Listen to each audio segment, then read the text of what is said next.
All right. So here we are. Let's try to get some things to be visual. Or visible is the word I'm looking for. Let's see if I pull up this little dino friend.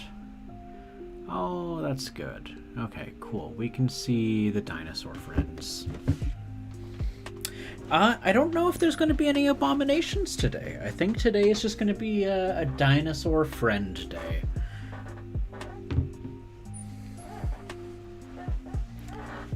And I've got my credit cards on hand for making donations. All right. I'm working with a lot of inks potentially today, so I should probably put on some gloves. That would probably be good. I was up until 6 a.m. last night, doing nothing but watching anime. So today I slept in a whole lot. But I think, given that I've only been awake for 5 hours, dinosaurs are good. Dinosaurs are real fun. What anime was I watching? I was watching a bunch of things. I settled on Attack on Titan at the end of the day. I wanted to pick up where I left off on the final season, only to find out that there's a movie that's going to be coming out that... You know, the final season is not the end of the series, but it will be instead a movie, which I'm excited for, because I absolutely love Attack on Titan. Music's still a little loud. Do I need to do it? There we go. That fixed it for me. Oh man, is my laptop already overheating? Give me a second. I just need to take a look at... Come on. Give me all the stats. I want to see more than just that. I want to see drop frames. I want to see frame per second. Okay, so CPU's there. Just one sec. Yeah, I can already hear the fan working. Not a great sign. Oh my gosh, the live action. There are very, very, very few acceptable or even decent like live action anime movies. It doesn't matter if it's like Japanese or if it's American. Americans definitely have a bad rep for it, but there's just not a lot of good anime movies. Okay, so let's see. We've got this friend here. Pretty crisp detail on the camera. I don't think the focus is what I need to fix. Do I need to address the sharpness? Oh, there we go. Yeah, that really helps make him pop. All right. So,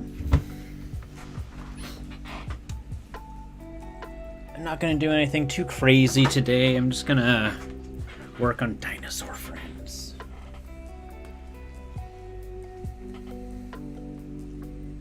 That is what I was originally going to do a different mini altogether, but I decided I want to paint dinosaurs.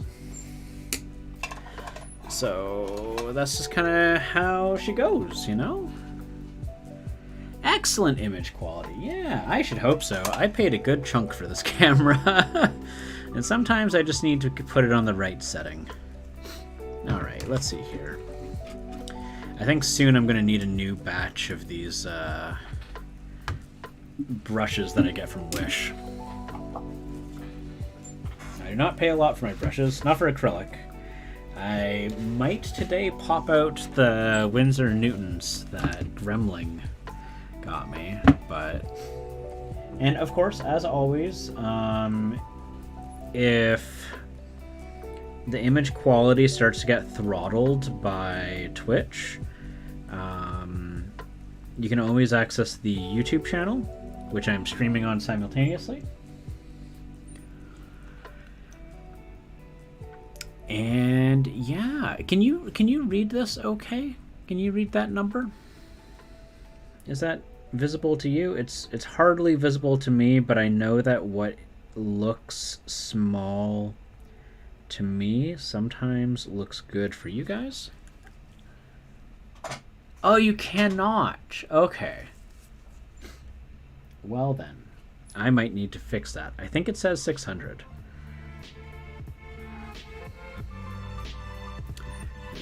That song's a little loud. Let's just push that volume down a little bit more. There we go. And actually, I think I might... There we go. I think the songs from 97 Special are a bit louder than the others. But yeah, we're just painting dinosaur friends. I really like the dinosaurs. I tried something new for the skin. I tried using a different primer.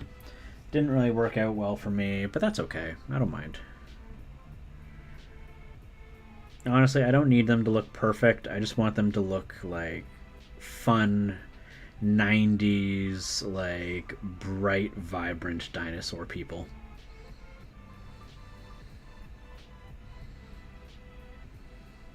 And I had a lot of fun doing like the pink markings on his skin, trying to make it look like almost like war paint.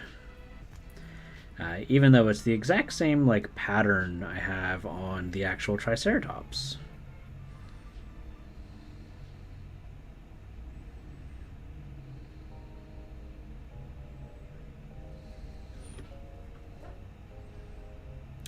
Oh, the music was fine? Okay. Well, here, let me turn it up just a little bit. I don't want it to be too loud, but...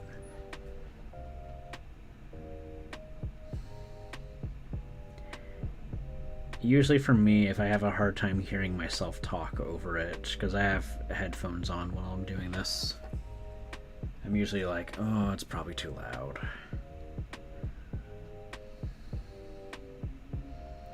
But yeah. Do you got any RPG plans going on or coming up there, Warlock Squill?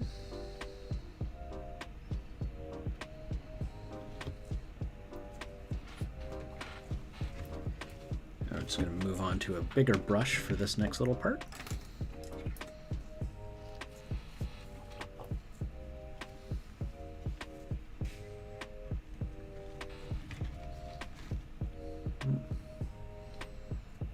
Let's put it on the side like that.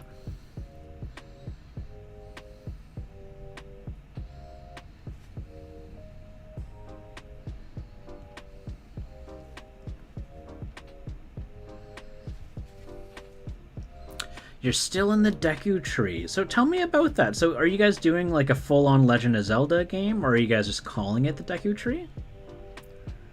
On it.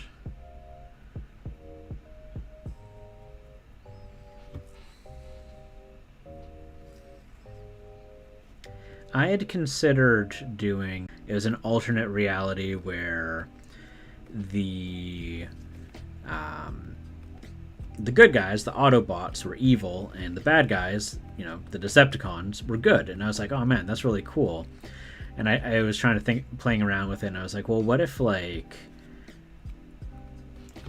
the people who are like typically the Triforce wielders all had a different Triforce than what they're expected to? So like, what if Ganon had wisdom, and Link had power, and Zelda had courage? And I was like, is the Triforce going to the person most suitable for it, or is the Triforce having an impact on that person's personality?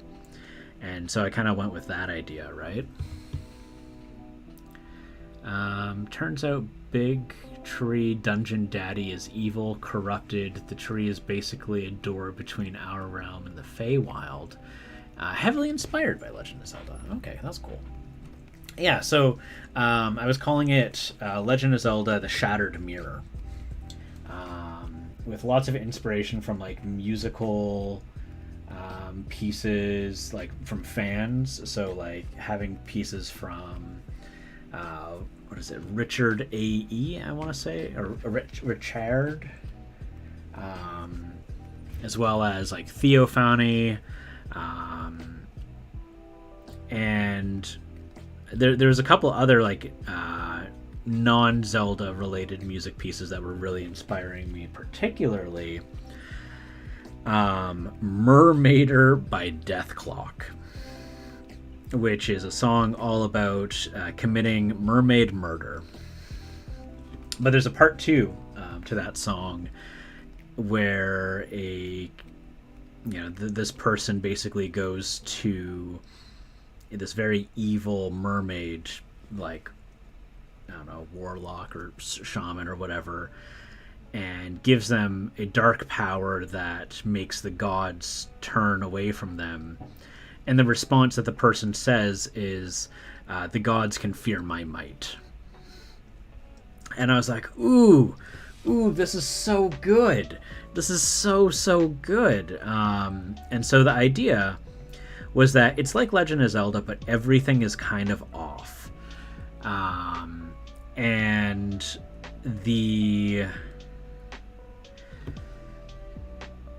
so it takes place in like an alternate ending to the world that gets left behind, the doomed world that gets left behind in Ocarina of Time.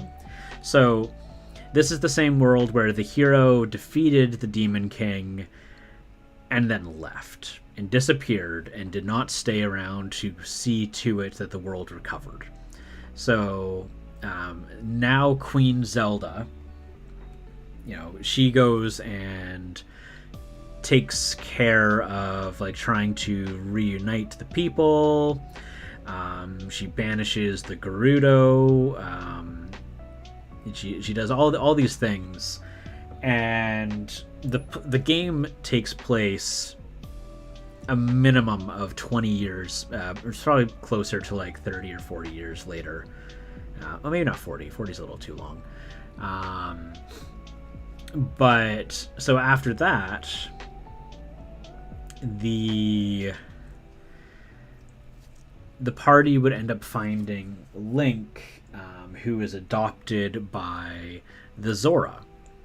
And he was born with the Triforce of Power.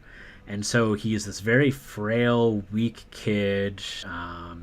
He's, I tried to do everything to try and make it like, it's like Legend of Zelda, but off, different. So instead of him being like blonde hair, brown hair, like he's got black hair, because that's like one of the only hair colors that Link has not had historically. He's not been raised by Zora before, and he's weak and he's cowardly. And so his foster parents, his adoptive parents, as his father always tells him, you need to be stronger. You need to toughen up. You need to learn how to fight. And so I wanted that to be a theme, that this Link is not strong. He's not heroic. And he's been gifted with something, born with like an unreasonable power that he doesn't really know how to tap into. But once he does know how to, he doesn't have the fortitude, the courage, necessarily the morale to use it properly. And so it corrupts him. And so like later down the line, he goes through this great tragedy that, he has a point of weakness. And it's very like almost like Darth Vader-esque, where he has this great tragedy that happens to him, and this one evil corrupt person who was like one of like the higher ups in like the old Ganondorf's army takes it as an opportunity to corrupt him, whisper foul things in his ear, and turn him to becoming the new Demon King. And the story does not end there. It would continue to go on. The party had this great ally who they thought was going to be the hero, and ends up becoming the final boss. Because this Link ends up like he ends up in a battle against Ganon. He's been manipulated to think that this Ganon is evil when this one is not. He just wants to free his people. He wants his people to not have to live in the harshness of the desert anymore. He's very shamanistic. He's this wise, good person that gets portrayed as being evil just because of bad stereotypes, because of, this is what people are expecting.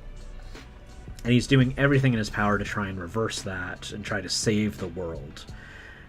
But the heroes have these expectations. They're like, oh, it's Legend of Zelda, Ganon's evil.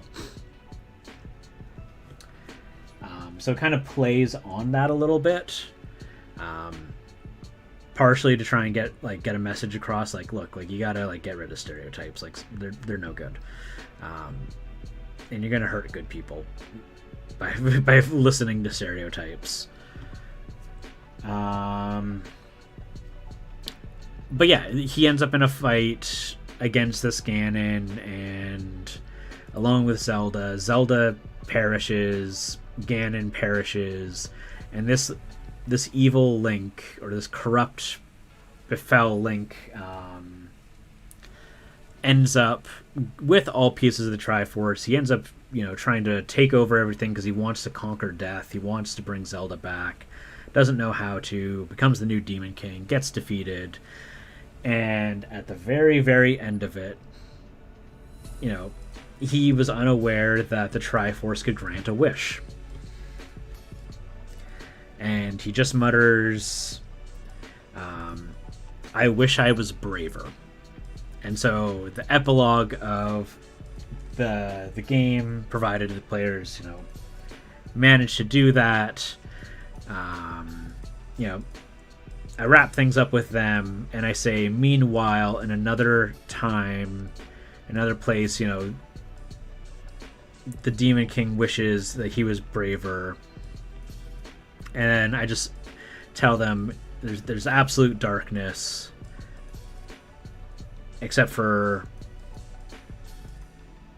3 words, hey, wake up, which are the very first words that are said that Link hears in Ocarina of Time. So the idea is that he gets another chance. He gets reborn as the hero of time. Basically after he ruined his own timeline.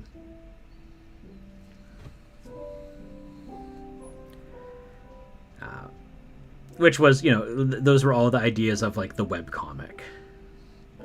Obviously, translating it into an RPG, I can't expect the players to hit all the beats.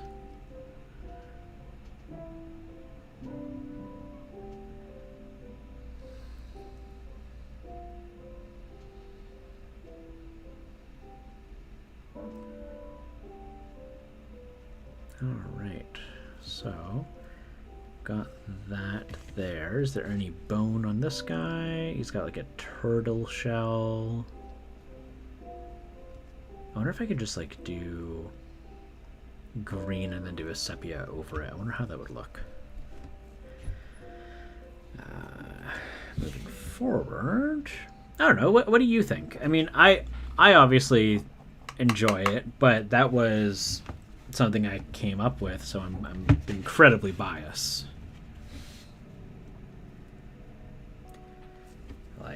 I could not be more biased towards it.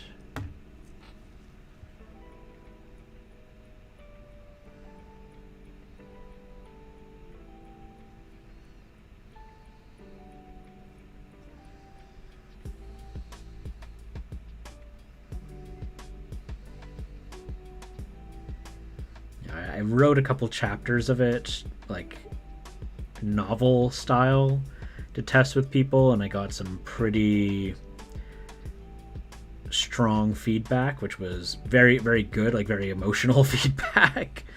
But those were from hardcore Legend of Zelda fans, people who've read things I've written before and liked it. So again, and they're friends, so I have to take their feedback with a grain of salt. Well, so they know that I have a tendency that what I write is typically tragedies. Like, if I wrote it, there's a good chance, like, nobody walks out of it with a happy ending. I have a reputation.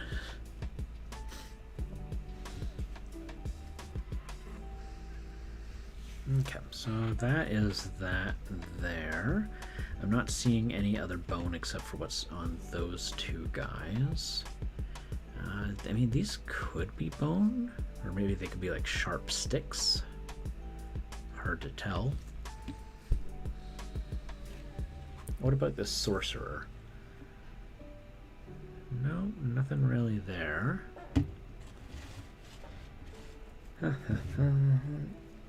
We've got this guy who's very obviously a cleric.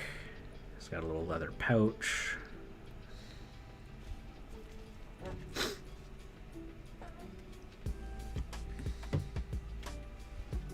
Little bits of leather again. I'm gonna have to figure out how I want to tackle leather with this. How does this guy have a loincloth? Did he like pierce holes into his wings so he could wear things on his waist? That's concerning.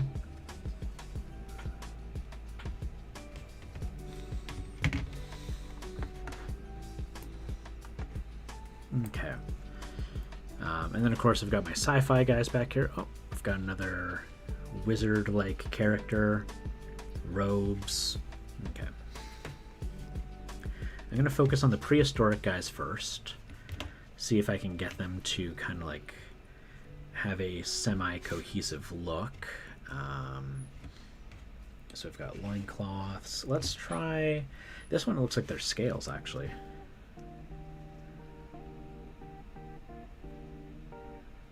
So that's interesting. Yeah, this guy's totally wearing scales. Okay, that's cool. Let's tackle that after because I don't want to do anything hard right now.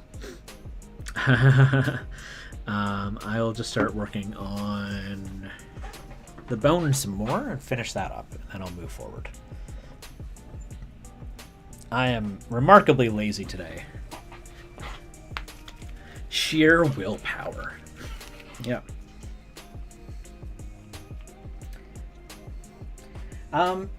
Did you... I don't know if you stepped away for a sec. Did you get a chance to hear a little bit about the kind of Zelda comic that I was thinking?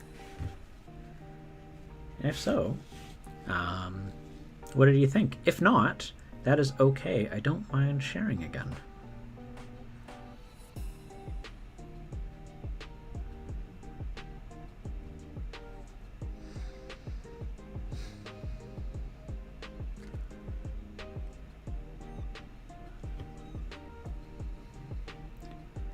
Yes, you are over on YouTube. It's all good.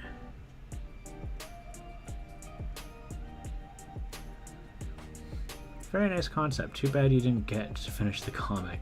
Would have been great. Yeah, well, I mean, you know, I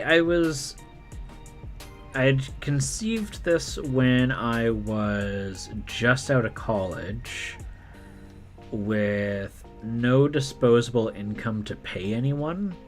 So anyone who would have worked on it would have been doing so for free, and we would have been like splitting any earnings. And so to ask somebody to do something without being able to pay them, I don't feel comfortable with that. Because like that's a lot of their time, right?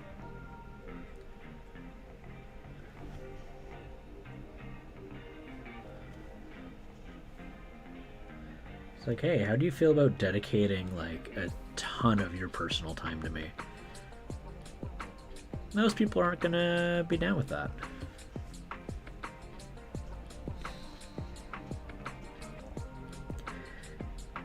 I have like so much documentation for it too, like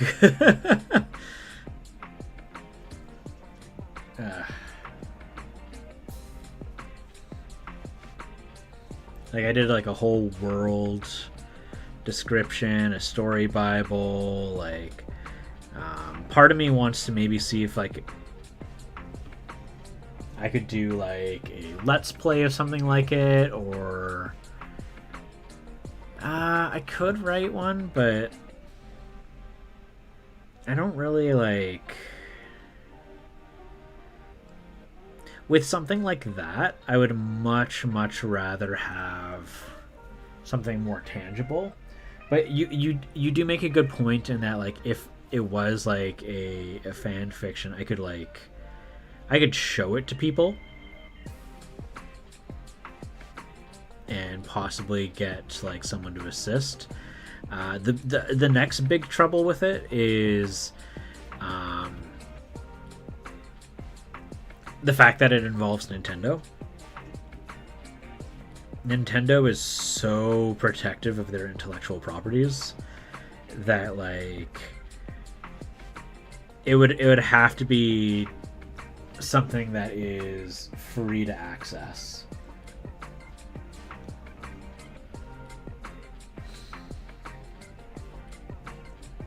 So like it would never be able to be printed.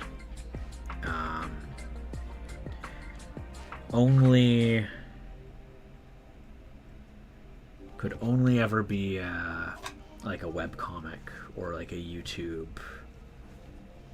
thing. And even on YouTube, Nintendo is vicious.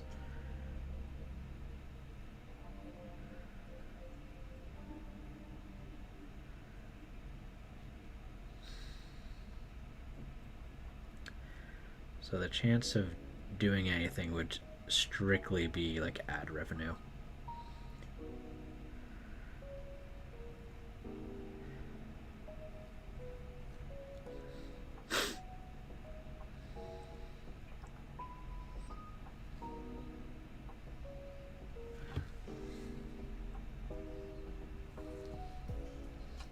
Which is a shame, you know, but that's fine.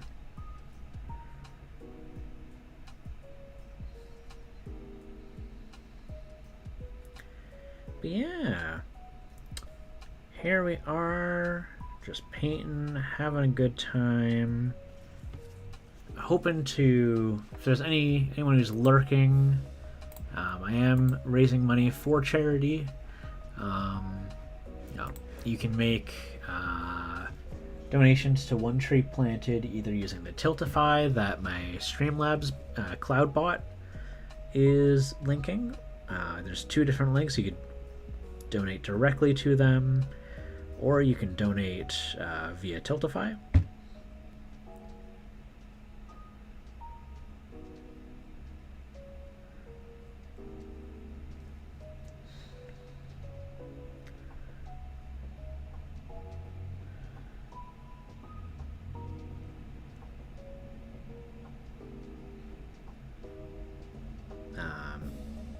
Also, if you want something out of it, I do have merch at mellowminis.threadless.com, and all proceeds that I would be making, I donate directly to One Tree Planted. So, if you donate through there, you get something out of it, plus, part of your money goes straight to charity. Oh, you got the shirt, Noel shirts today? Oh, that's awesome. I'm glad to hear that.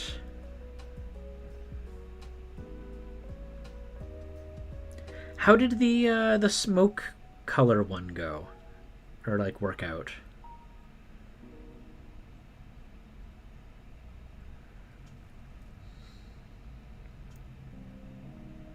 Like the smoky black. I know that you guys tried two different colors.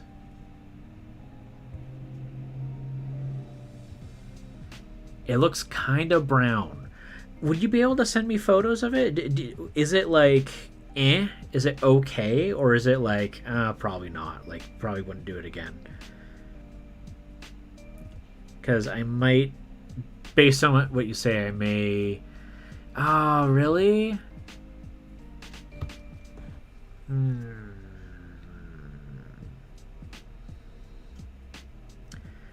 Should I keep it on there, or should I just go with just black? Because, like, it's supposed to be like a charcoal black. Or charcoal gray. I keep lifting my arm and I keep going off, drifting off camera.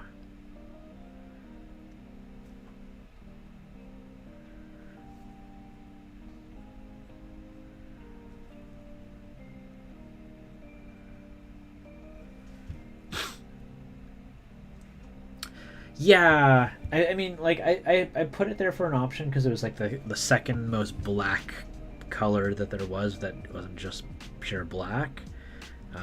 But like my instinct was to go with just the just black. But I was like, I don't know, maybe this will work.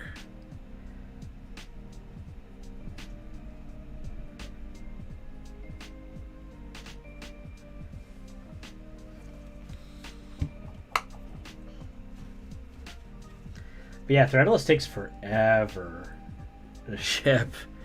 It is not fast. I think they use like DHL.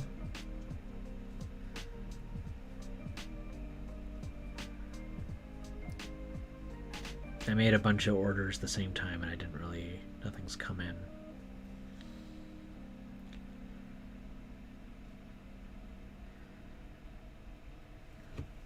Only thing that's a bummer about Threadless is they have a lot of coupons, but if people use coupons, I also lose a cut.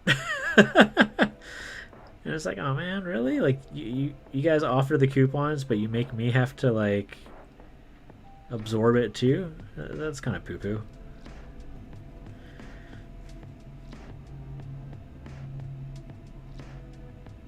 I don't mind. I think people should be able to get discounts and get things at a cheaper price. It's just kind of like, oh really? So silly. But I thought what was funny was that coupon that I gave you, that did not, I did not eat out of that. Like that didn't cut out of my cut, which was like, really? Like, I don't get it, man. Like, you guys got to make up your mind.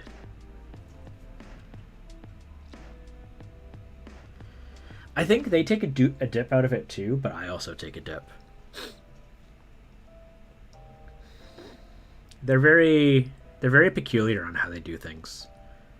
It's not bad. Again, like they do all of the like work. They do the shirt, the assembly, the printing. Like all I do is I upload it, and I sometimes get like $5 here and there.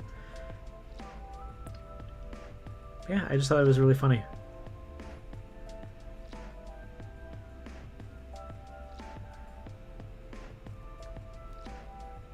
I wonder if they're not doing good right now, because I'm seeing that they're doing coupons non-stop. It makes me wonder if people aren't buying from them enough right now. That, or maybe they just realized that their prices were like too high for Canadians. No idea.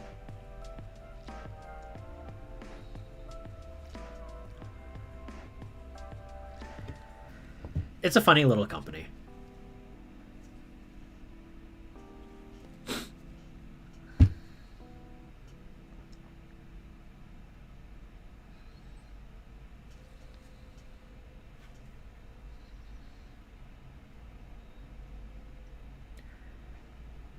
Like, for example, I can order things and I get free shipping if I order exclusively through my store and I log into my account.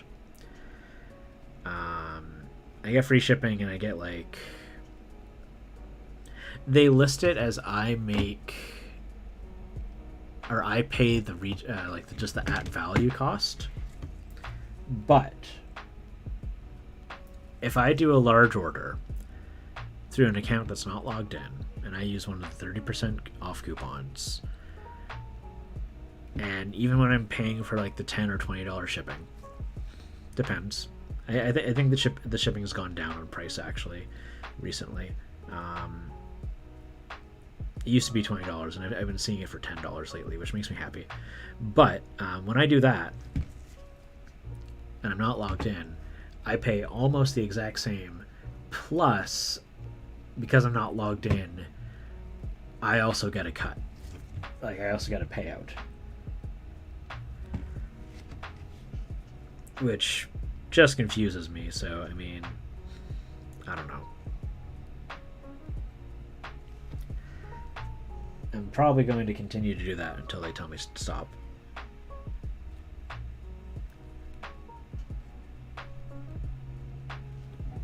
Because that's technically a steeper discount for me. And in which case, if they tell me to stop, I'm just going to have them to ship to my best friend's house, who's like my neighbor.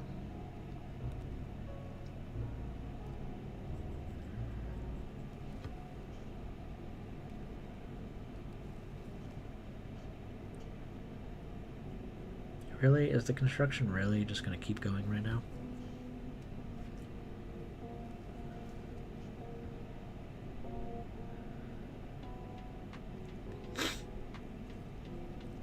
So, for your partner, Warlock, if he's ever painting bone, one of my recommendations is to do like a reddish brown color as an undercoat first, because then it's going to look a bit more natural, like real bone.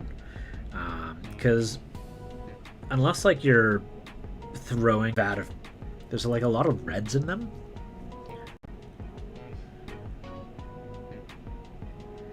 And like you don't even have to do a clean job. Actually the messier the job that you do, the better it usually looks. So I've got a couple skeletons by me here. This is not the one I'm looking for. Good gosh, that is just disgusting looking.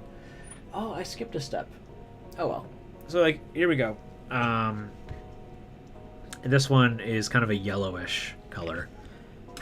God, he's disgusting. He's filthy right now.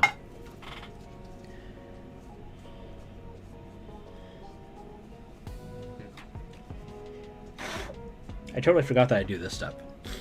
Yeah, let's paint him too. I got a lot of khaki on here. So like I'll usually what I'll do, apparently I skipped a step today, but that's fine, is I would go sepia, so like, or sorry, not sepia, sienna, which is like a reddish brown. And then I would go with a golden yellow, or like a golden brown.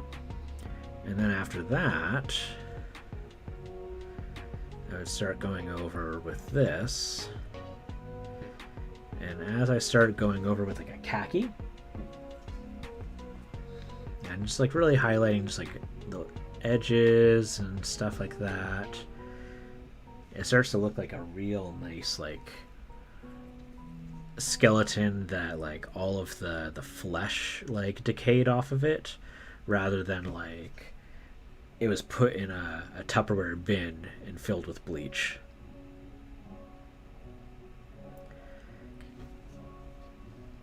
Because I find like a lot of the time, if you look up like tutorials, that they're just like put on khaki and then throw on a wash and you're done. And it's like, well, I mean, yeah, if you want like a chemically treated skeleton, sure. And like you don't even need to do like like 2 coats is one of the things. So that's one of the things I really like about this method, is that you just do 1 coat. You do 1 coat each, and the little bits that like bleed through just kind of make it look more organic looking. Bleach decay, yum. Yeah, it's like a little soup. Oh, that's so gross. But like all the little brown areas in here, you know, I'm not going to fill them in. I'm just going to go over every one of these. Just like that.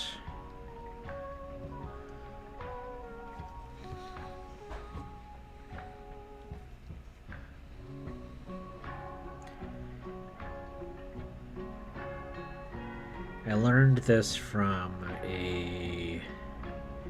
this one company, Loot Studios. They do 3D models for 3D printing. and they had this big batch of skeletons, and they did a tutorial of like how to paint these skeletons. Ew, good soup. Ugh.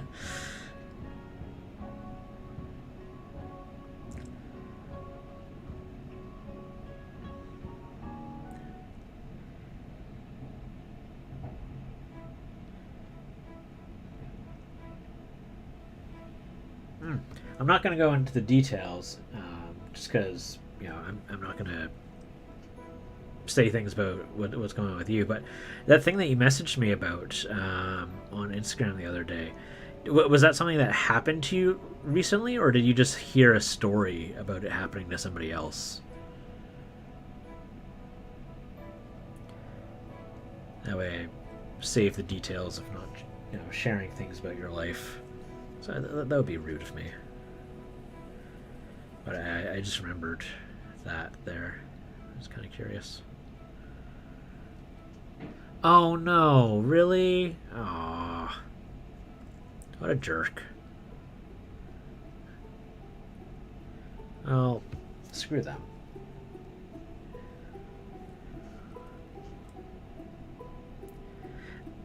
Sounds good. I just didn't want to like start the conversation and also say what it's about first. Like, let you be in control of that.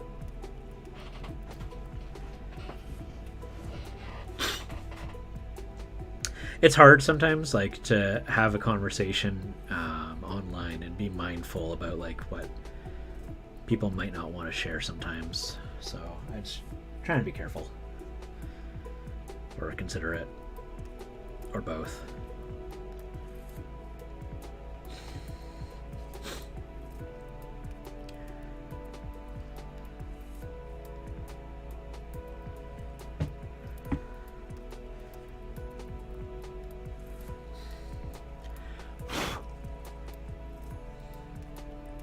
Oh god, yeah, of course it was. Ugh.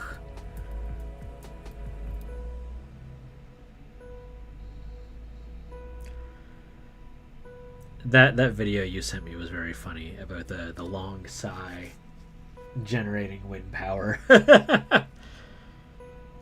Yeah, just like, oh, come on, seriously, like that's how you're reading this? Like, no, just be respectful. I mean, like the thing is, like, there's nothing necessarily wrong about just asking a person out, right? Like, be like, hey, blah, but like, be forward. Don't try to like make it look like I'm interested in doing business. Oh, sorry, actually, I'm just looking for dinner. Like, try to understand people's boundaries. Like, if you talk to someone about work, like, don't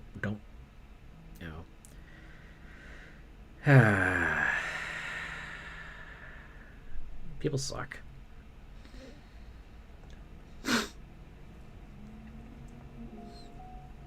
Yeah, no, I totally get what you mean.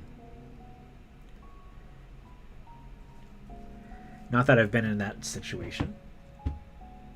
I've been in other situations I don't appreciate, but I haven't been in that situation.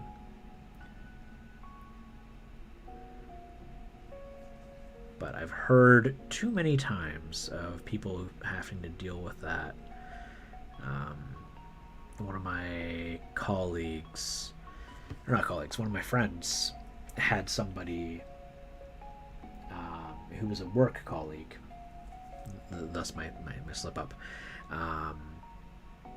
They were acquaintances through like company meetups and stuff, and they were hanging out, and he asked like, hey, is it okay if I give you a kiss on the cheek? And it's like, okay, well, you know what, you asked, not gonna dock you points for that, but she said no, and then he did it anyways, and like, she gave you the answer, don't do that, and then apparently he laughed about it afterwards, and I was like, ooh, Eefy, how are you today, Eefy? I am taking time off work to do charity streaming. My work is very generous and allows us to take paid time off to try and do community work and, charity, fundraising. So here I am, trying to convince people to donate money to plant trees. He was looking at my stuff saying he couldn't get into D&D because there isn't enough lore, not like Warhammer. What? Okay, clearly he doesn't know what he's talking about.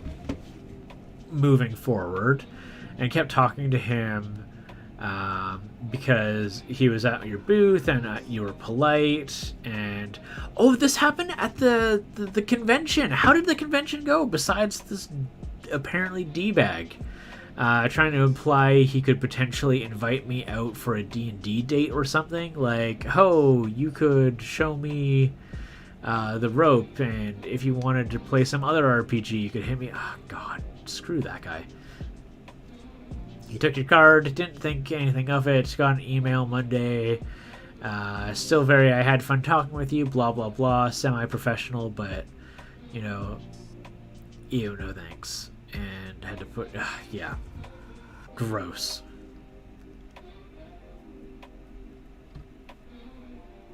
Yeah, no, exactly. Oh, dude, hitting on people at work, so gross. Because it's a weird dynamic. Yeah. Well, this was at the, I think, a convention in Montreal that Warlock's Quill was at. Or was it Montreal or was it at Laval?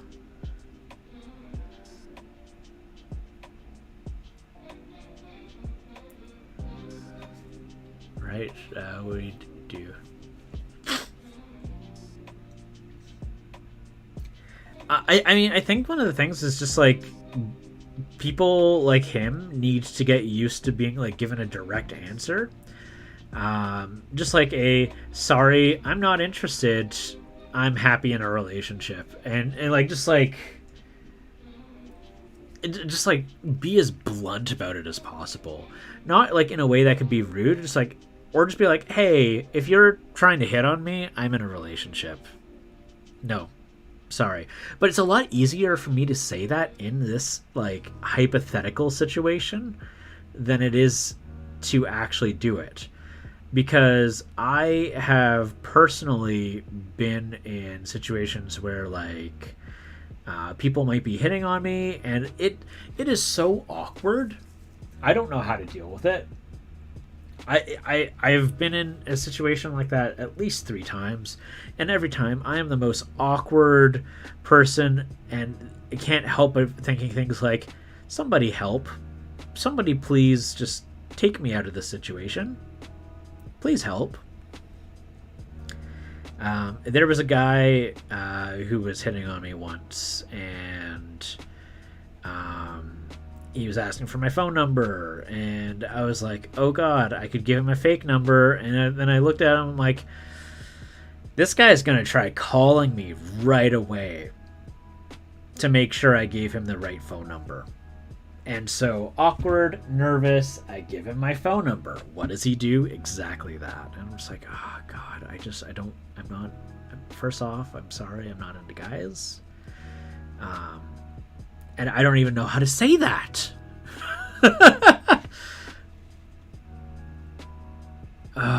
Like,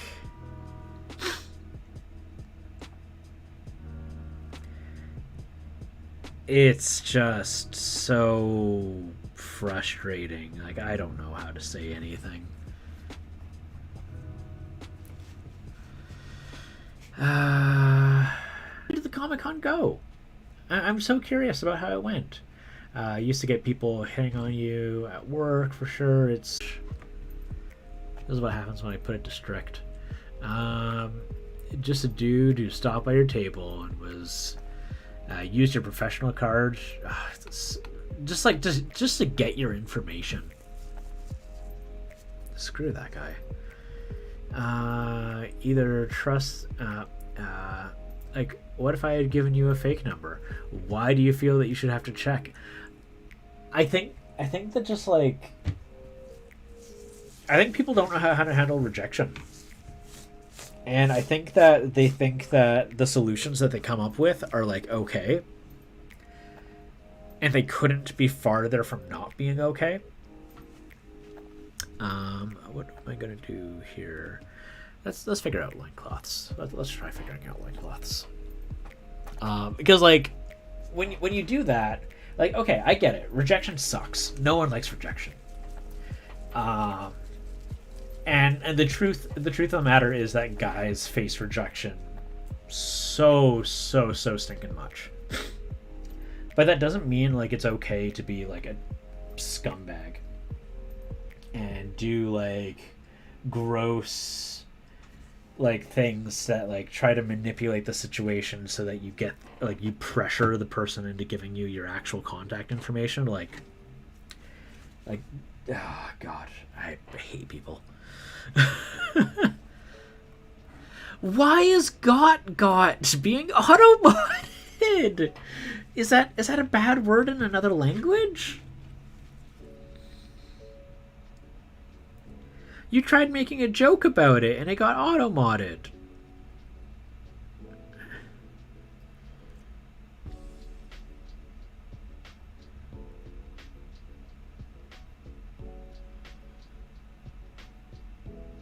Yeah, either trust the number or accept that if you didn't probably deserve it. Yeah, anyways, yeah, exactly.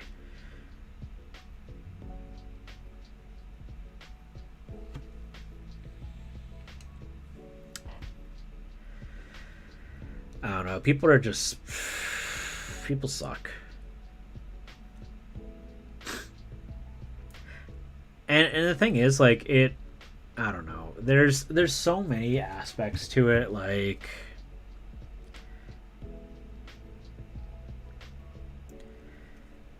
so I was super shy for a very long time, and I have probably become super shy once again. And to try and like work on that, I would just try to talk to people on public transit if it looked like there was something that I could talk with them about. Obviously, not just like talk to every single person that I encounter, but like, you know, that person has a anime pin. Cool. Let's talk about anime for a little bit. Let's talk about that show. I don't even know about that show. Maybe they can tell me a little bit about that show. You know, try to work that confidence. Just trying to be a little bit more charismatic. And sometimes just like having a nice conversation with a person without like ulterior motives. Obviously, I feel like I shouldn't have to stress that, but like people suck so much that I know I have to stress that. It's like you have to convince or pressure someone. Do you really think it's going to lead to anything? Exactly. You blame rom-coms. There is so many. You make a really good point. There are so many just things that are just wrong with how media portrays. God. Yeah, you're not wrong. You're very on point there. Again, with the weird loincloths. Look at this. This isn't holding on to anything. Did he drill holes into his shell so that he could hide his privates? So he could attach a loincloth to it? I don't get it. What's with you, dinosaur people? Let's use the same color for this guy's robes. Maybe I can like put a wash on it or something and make it look cool. Rom-coms, just general toxic masculinity culture of like the idea that a person's level of attraction and success and being able to like get, you know, potential suitors to even engage with them, it like somehow a measurement of success in life. Like there's so many gross things. Ryan Gosling threatens his own life in The Notebook to get a date. Yeah, there's messed up stuff. Or like the people were looking at the Joker and Harley Quinn as apparently being like, oh, I want to be like them. It's like, oh my gosh, no, you don't. People want to be like Sally and Jack Skellington. Sally's a stalker. I think people don't really remember, or have watched Nightmare Before Christmas as adults. Sally's a stalker. These dinosaurs dudes look so good. They're the coolest minis, right? Like, I love these guys. Like, look at this. He's got like a little ball of flame. Like, Triceratops Sorcerer, please, thank you.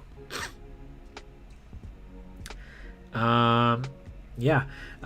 Other awkward moments at the con. Oh no, was the con just full of awkward moments? Met a childhood friend, hadn't talked in years, like maybe 10 years ago. It was great. We chatted a little bit, took quick news, then she brought up the name and had to tell her no, burned that bridge with that person. Oh really? Yes. Oh geez. Oh no. Decided to get away from them. There's a quick weird conversation where jeez. Yep. Sally is a stalker and Jack is an egomaniac. Jack is absolutely an egomaniac. Oh, jeez. Yeah.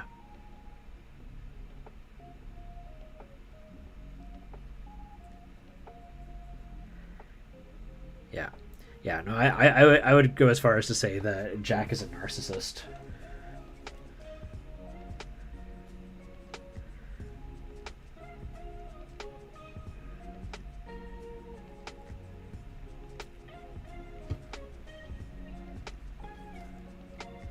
But, romance. Apparently they're like, Hot Topic says that they're the hot couple. Oh, God.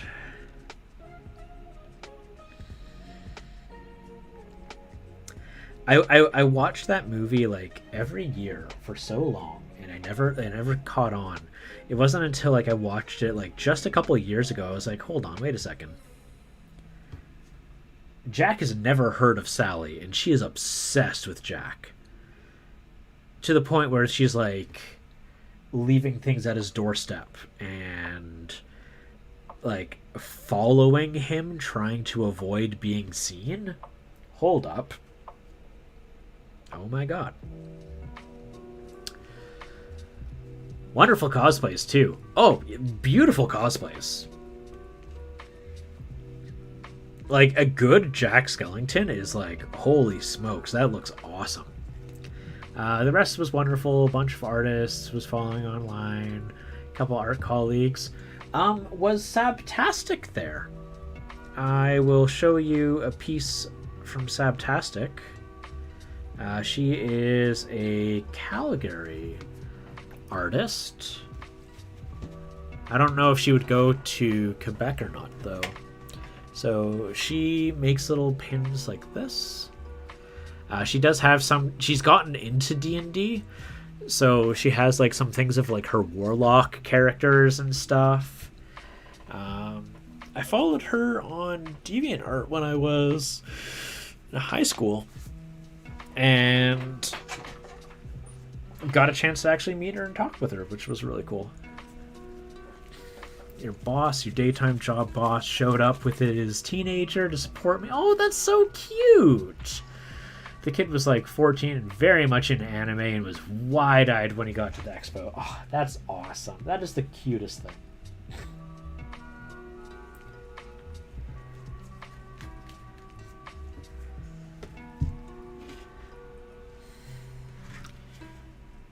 Let's do some more skull bits. Almost look like rodent skulls. Which I guess would actually be fitting. Oh, no, never mind. They're not rodents. They're mammalian. Oh, I forgot to do the thing again. Ah, whatever. That's fine.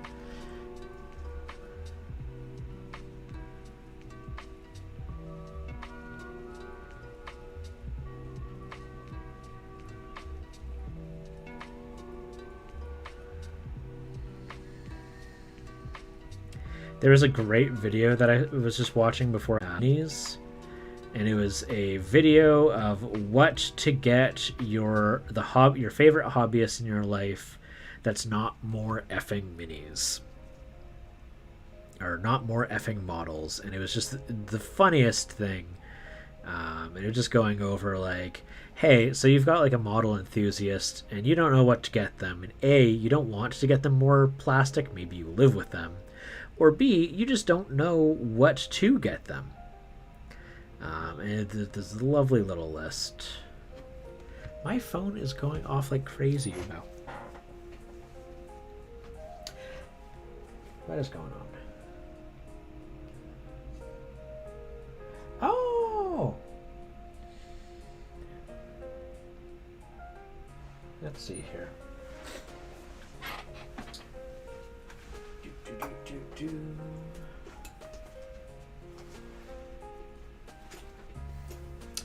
Oh, I got a little picture from Warlock. Warlock just sent me something. What is that? Oh my gosh, that is the coolest looking model. That looks so cool. Okay, and then I got emails and things and retweets and this and that. And oh, nope. Oh, that's nice of him. Nope.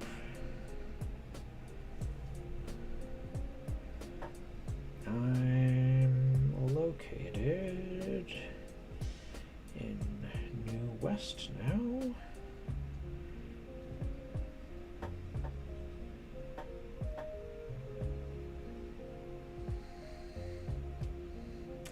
And I'm gonna not type out my actual address or say my address out loud as I type it. I'm really bad at these things. Oh gosh.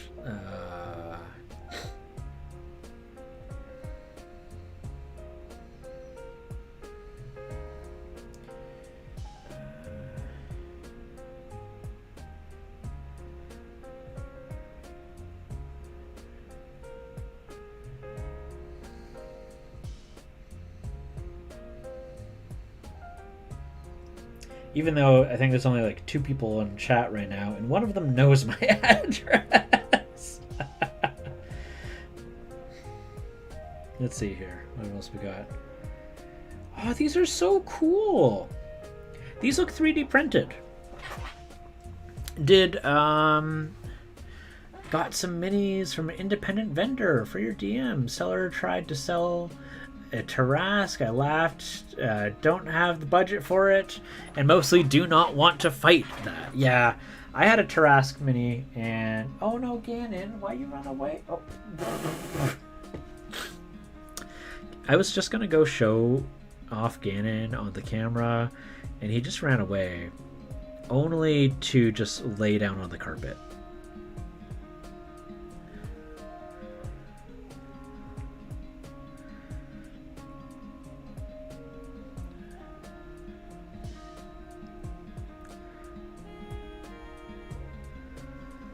Alright. Jeez. I think the wet palette might be overhydrating my paint. That's a really funny response, though.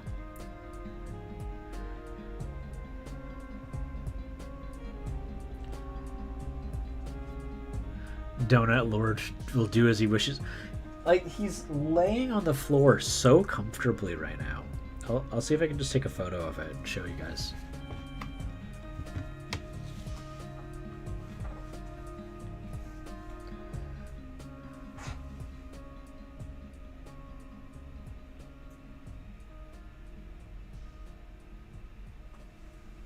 Okay, so let's see here. There, look at him. He's so cute right now.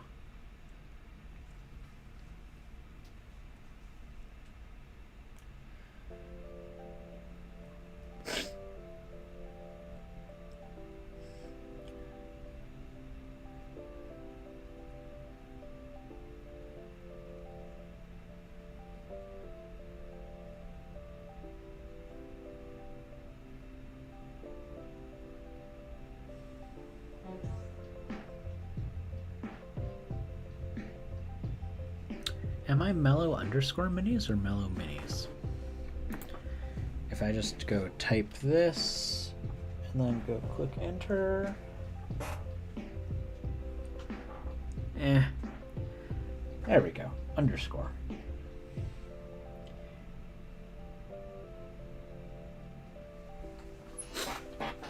Croissant shaped donut lord. Yeah. Comes in many shapes and sizes. Alright, so we've got that. Gosh, I love this Triceratops guy. I was eyeing Reaper's website and I was like, oh man, I kind of want to like buy some Reaper dinos, just because like, or not dinosaurs specifically, just like some Reaper minis. Because I am a Reaper partner. If anyone wants to buy minis from Reaper, you know, you can use my referral link, and I get every quarter. Sometimes I get a gift card based on how many purchases were made using my referral code. So it doesn't cost you anything extra. Helps me out, make the hobby a little more sustainable for me. If you ever want to use that link, it's just !Reaper.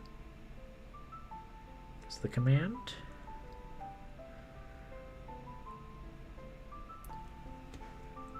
Just trying to make the bones, his little bone armor.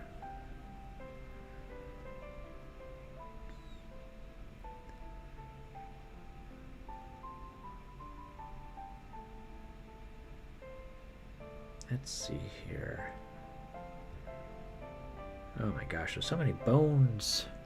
Valley Dweller, how are you doing? Speaking of conventions, Valley, you're doing a convention right now, aren't you? How you doing, bud?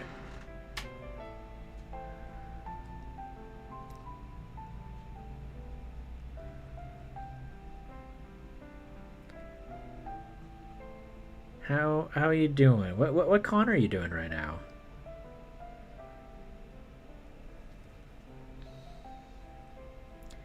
If someone could give a shout out for Valley Dweller right now, that'd be really cool of you.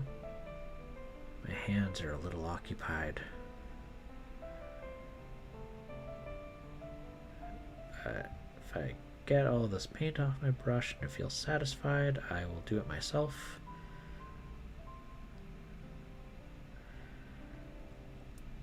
Let's just try to do that. There we go. Oh, close. It is SO Valley. And actually, I think Valley has his own command. Valley? Is it that? Yeah. No. Yeah. There we go. Yeah, he's got his own customized special command just for him.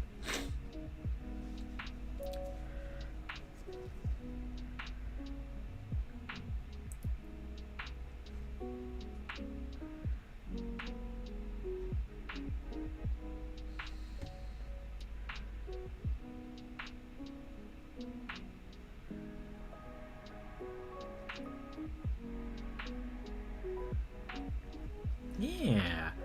Oh, it's Emerald City Comic-Con that you're doing. Oh, that's a big one. How's it going there, bud?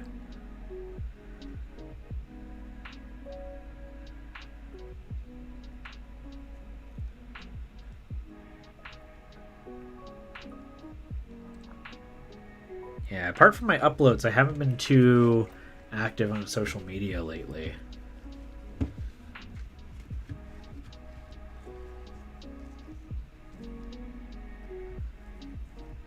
First time there, it was good. 4 days of 10 hours or whatever was rough. Oof.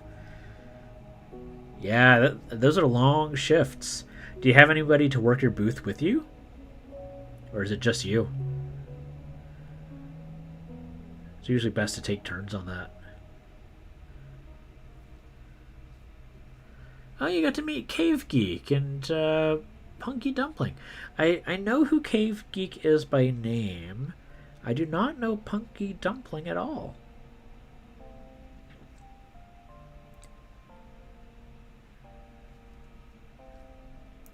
And Bling Squared Cute Glass. I don't know who that is either. Feel free to link any of your friends.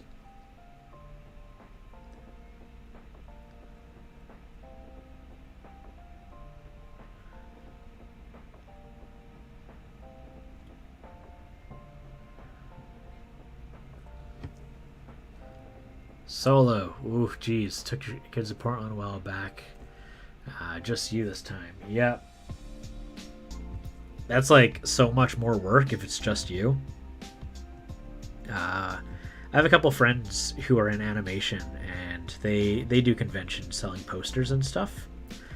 And like when they're doing them, they all share one booth, so that like they can take breaks and basically do it in shifts and like sell each other's stuff on each other's behalf.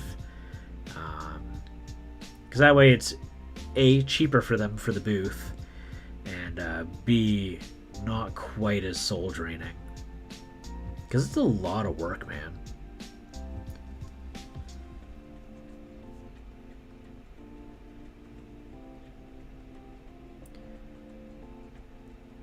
So are you done, Emerald City now?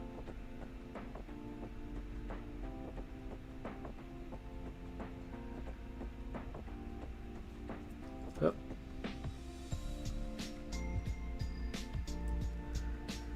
Man, what is this thing that he's got on his leg? Jeez, I don't know. Okay, I'm gonna experiment with something. I'm gonna experiment with a turtle shell. Oh, that was last weekend. Oh, okay. Oh, so you're just like still recovering then. I want to try something here. Oh, that's valid. Okay, so what I want to do is I'm going to take this. I'm going to paint that a dark green, and then I'm going to add a sepia ink to it, and I want to see how that looks, because I suspect I might be able to make a good, like, quick way of making a turtle shell. It's gonna have to be like the right green. It has to be like a earthy green, not a super leafy green. Catching up on sleep, not being able to be on your feet for 10 hours straight. Yeah.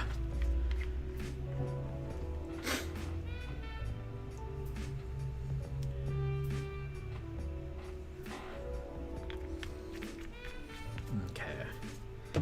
So we got like a muddy olive color. Let's see here.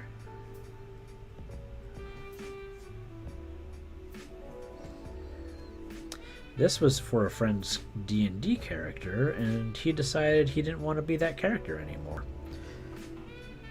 Which kind of disappointing, because I thought this was like one of the coolest characters he had.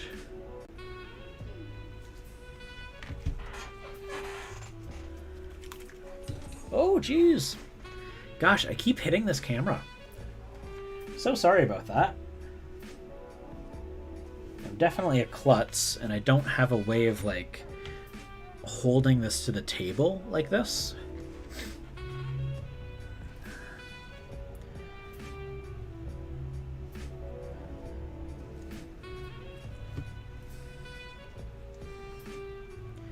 Because I don't do the top-down view, I do the front view. Because apparently I like making my life difficult for myself. Got home, slept for 6 hours in the middle of the day for sure. Oh yeah, yeah, that sounds about right. Tell me that you at least had a chair. Like, they gave you guys chairs, right?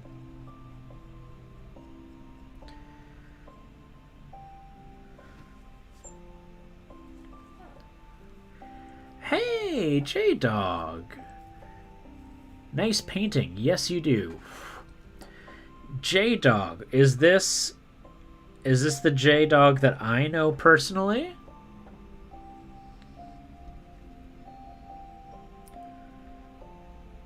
Is this my fam? Oh, I think I'm getting a confirmation that this is my fam. Oh.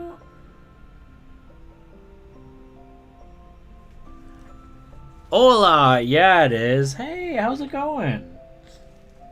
I'm just trying to figure out some color schemes for some very 90s rad-tastic dinosaur people right now. Oh, there we go. Okay, this song sounds like a lullaby, so I'm gonna just like skip to the next one here. Who could it be? Like, who else could it be? Besides you? I don't know. Could be anyone. Could be a J-Dog. Let's see here. Okay, this one is called Moving On. We're going to get rid of this. Say goodbye to this song. You are removed from my playlist. And we'll go to the next one. And did that kill things? There we go. That's a little better. Well, thank you, thank you. Yeah. So there's like, to give some context.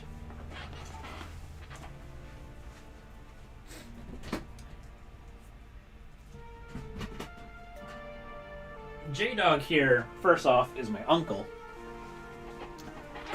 And is who I got into Dungeons and Dragons from in the first place. So I was painting this huge, like, dinosaur dude one day. And then I found out that they had little dinosaur people minis, the same company. And, like, these are totally, like, the second edition D&D Saurians, or Saurians, right? Like, the dinosaur people. And I was like, well, I have got to, like, paint all of these up, because that was, like, one of my favorite things when I was a kid. Not everyone can be your Uncle J-Dog. My lullaby, it was snoozing. It was snoozing. Exactly. I need relaxing and calm music, but, like, I don't want people to fall asleep. I already put people... The pterosaur guy? Yeah. Yeah, this guy's really cool.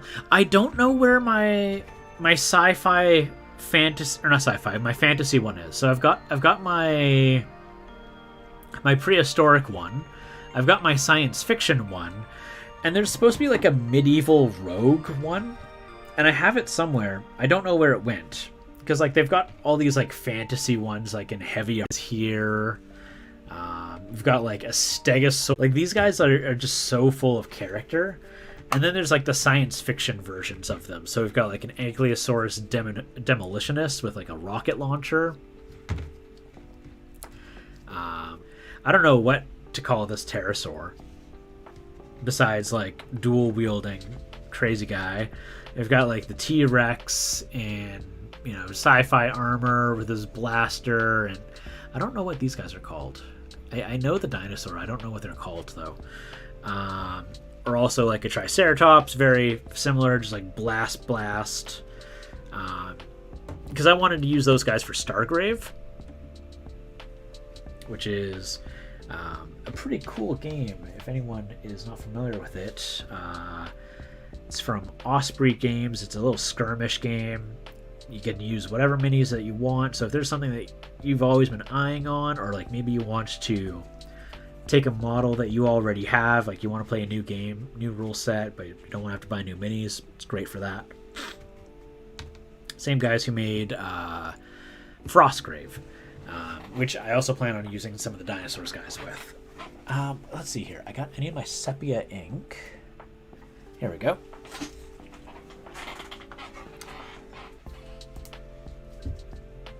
So we're just going to put this off on the side here. Call him Frank. Which one? Which one do I want to call Frank?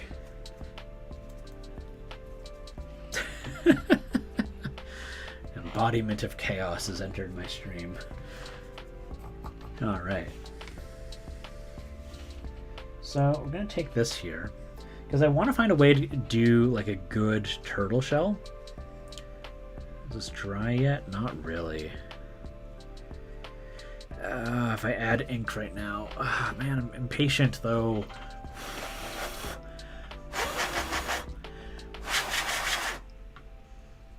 Okay.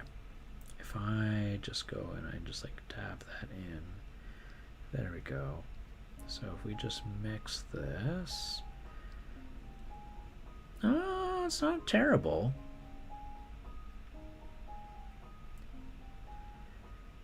That's pretty turtle shelly.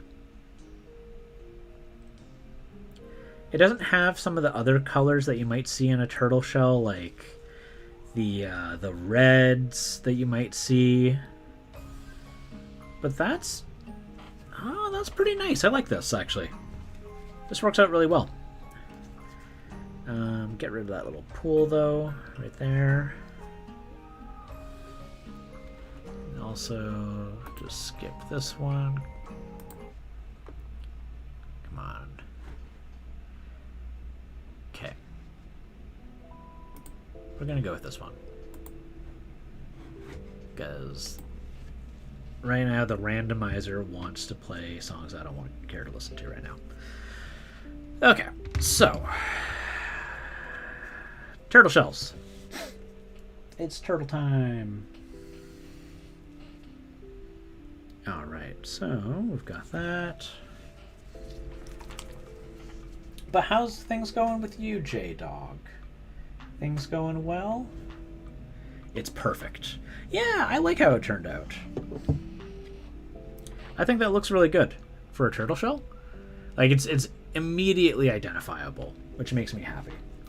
Because right now I like these guys, but I would rather get them complete than try to make them look perfect right now.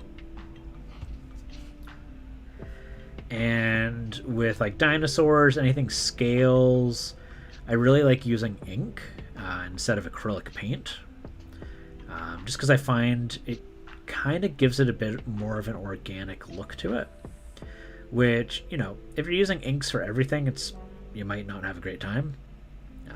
I find inks are very situational. But I definitely think everyone should give inks a shot. Because, oh my gosh, they work so well.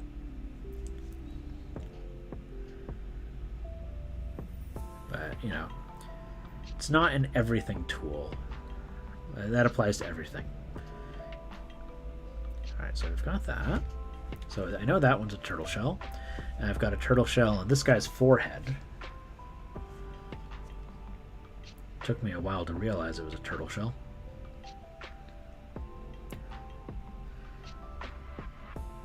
Lower that bar! Hey, Shiro Senpai! Raiding with 15. Alright. Hello, Raiders. So, I am doing a big old charity stream right now, and one of the things that I set out to do is that every time I get a raid, I'm going to make a donation to One Tree Planted, and I totally recommend you do so as well. Sup, Shiro? So we're going to do charity. We're going to get that link. So I'm going to go and thank you for the follow, thy employer.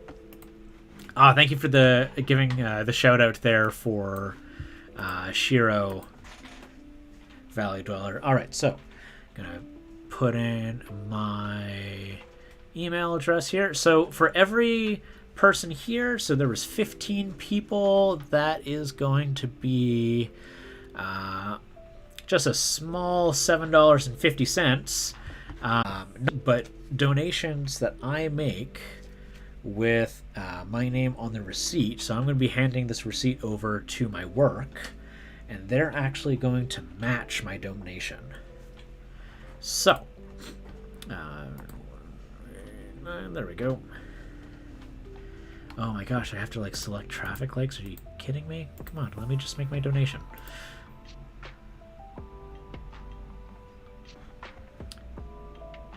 There we go. Perfect. So should see that coming up shortly here.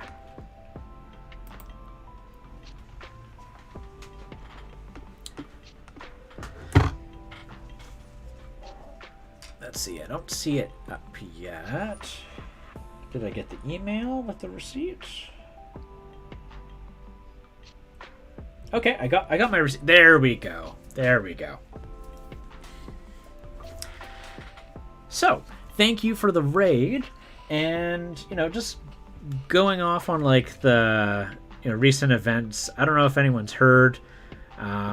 Canada has been hit with 2 atmospheric rivers, which was a term I had to learn this year. So climate change, super real, super impacted by it. There is so many places that have been flooded recently, and my song is on repeat. Don't be on repeat. I don't want you to be on repeat. Come on. There we go. Yeah, sure thing, man. Sure thing. So one of the cool things about One Tree Planted, you make a donation to them. You get to pick where you want the trees to be planted. So for me, I'm located in British Columbia. I would love to see more trees be planted here, but we already have a whole ton of trees. Maybe I might want to have trees planted somewhere like in Australia. I can go to their website, I can make a donation, and I can specify that I want the trees planted in Australia. Easy as that.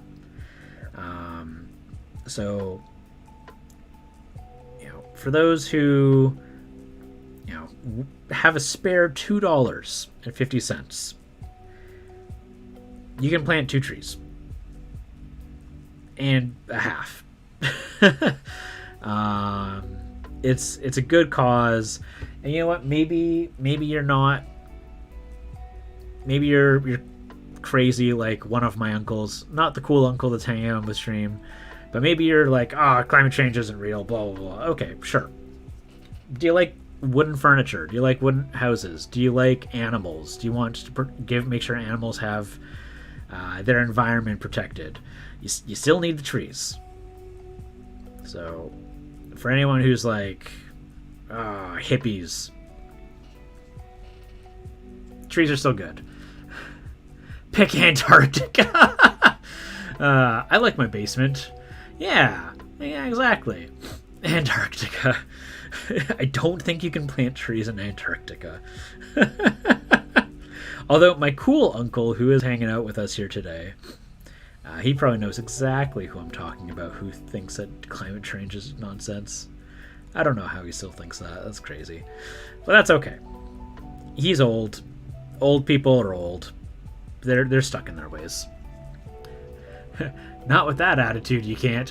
Okay, you know what? You're right. With my attitude, probably can't plant a tree in Antarctica. But you know what? I bet you can. If you go and email One Tree Planted and you donate $1 and you say, hey, I want this tree planted in Antarctica, you can try and do it. They're the people who can make it happen. Why not? Plant them with penguin trees in Antarctica. He's crazy. Yeah, he is crazy. Good guy, lots of love, good intentions. A little crazy, but I come from a crazy family. I'm a little crazy. I mean, I hang out on the internet and paint little plastic figures, so I'm probably not all here either. Top of the Everest. Sure, you know what? You go make those donations. You ask them for it. I bet they are the people who will get it done.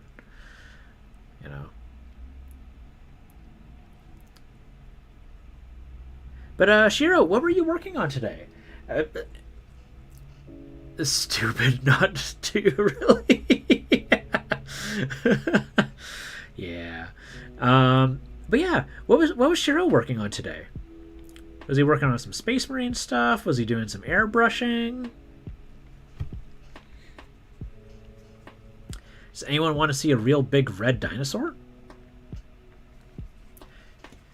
Maybe know why I'm painting little dinosaur friends? I'm painting dinosaur friends because I have totally normal. I don't know if I would say I'm normal. But I did get to paint this huge, like, big, what do they call it? The Black Tooth Terror. So I was like, well, it's got this little guy here, so why not paint this one too? I need to have like a D&D like Jurassic Park adventure where they find a place that's just full of dinosaurs and dinosaur people. That would be fun. I would like that. J-Dog, have you played any D&D recently? What's the D&D? Excuse me? Excuse you what? I'm on a delay. By the time you hear me say something, but you just did with Aliens. What did I do with Aliens? Jurassic Park? Oh, I kind of did. You're right. So I had a game of Aliens, the RPG, with some of my friends, and I made it so that there was a space station that was collecting specimens from across the galaxy for studies, see if they could like do any, get some kind of use, like ecological or like agricultural use from the aliens. Maybe they could like find the new specimens or anything. Only Fallout and the other video games. Oh, that's fair. Fallout's awesome. I love Fallout. But they had accidentally brought in an alien egg, which obviously led to madness incarnate, with the whole ship going just bonkers, and one of the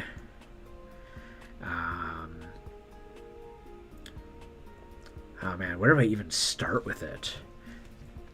Has anyone here played the Alien RPG? It's great. I'm trying to think of like trying to think cohesively. I'm not great at it. No tabletop stuff.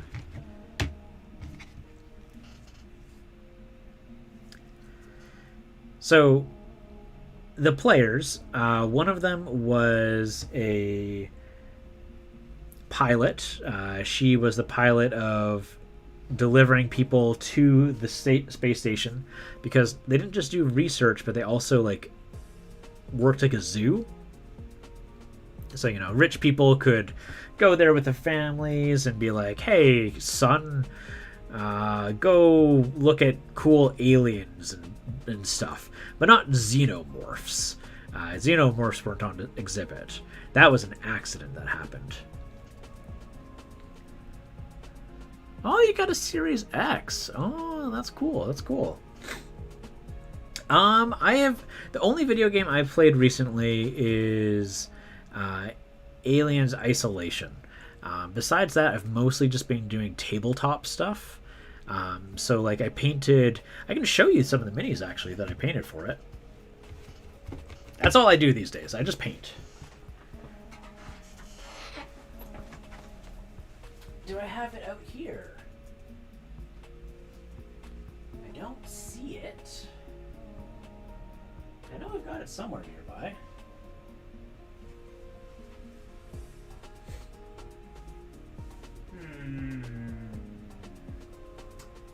Give me 2 seconds.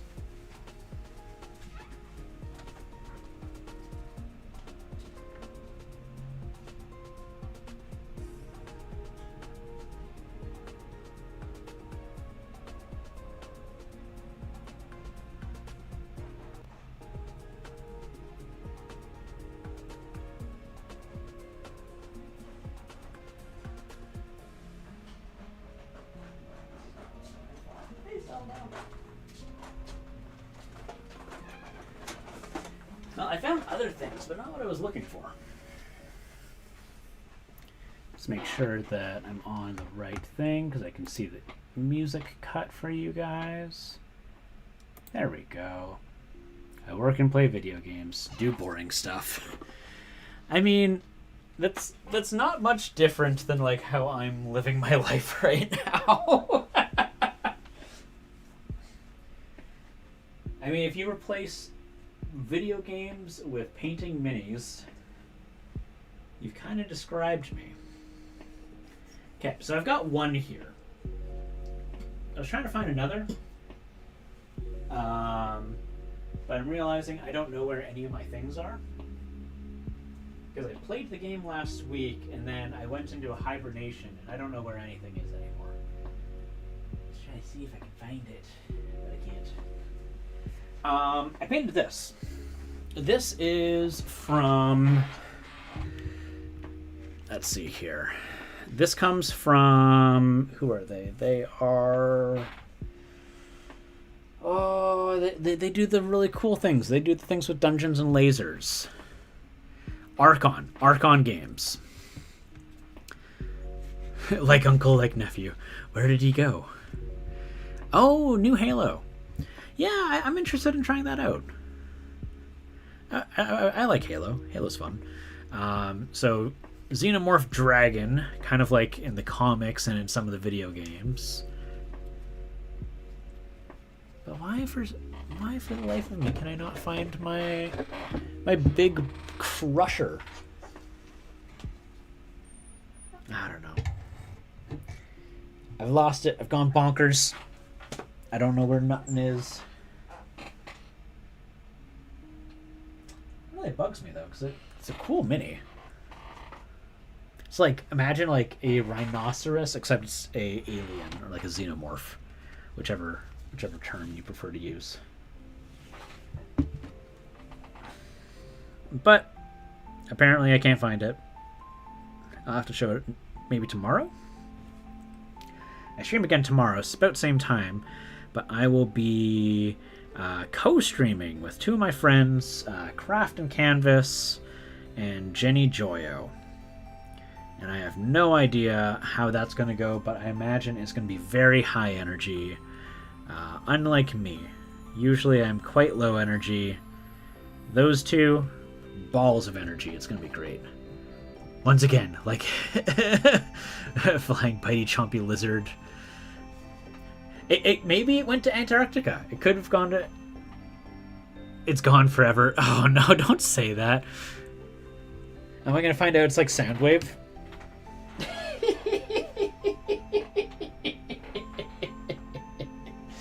I had to. Oh, I see it!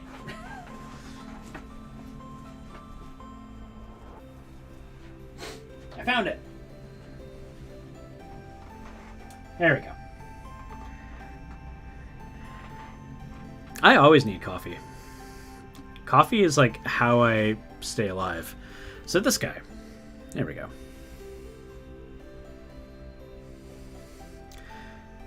Yeah! It's going to be an exciting stream.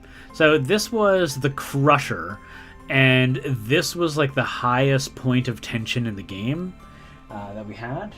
I also had with me this Praetorian, which is a very cool model. Very dynamic pose.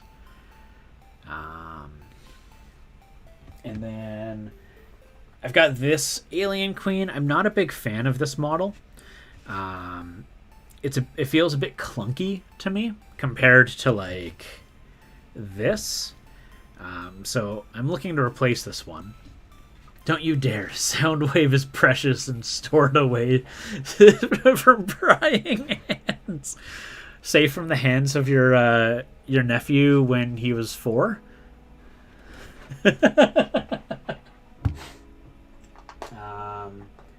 And then I also had these ones. I ended up using the drone, much smaller alien, but really liked this one. And then this one ended up not getting used, but this is a spitter. And the idea is that it would spit acid as a projectile. Very cool minis. I really like these ones a lot. But yeah, let's see here. Painting. So the Crusher, oh my god. It was the end of the game. They had found their way to the spaceship that they were going to use to escape the space station. But they saw on the cameras, they took a look, and underneath the ship that they were going to be riding out was this thing waiting, you know, in hunt for something to come its way. And they had to devise a tactic, because beforehand they had only ever fought something like this, which was like human size, right?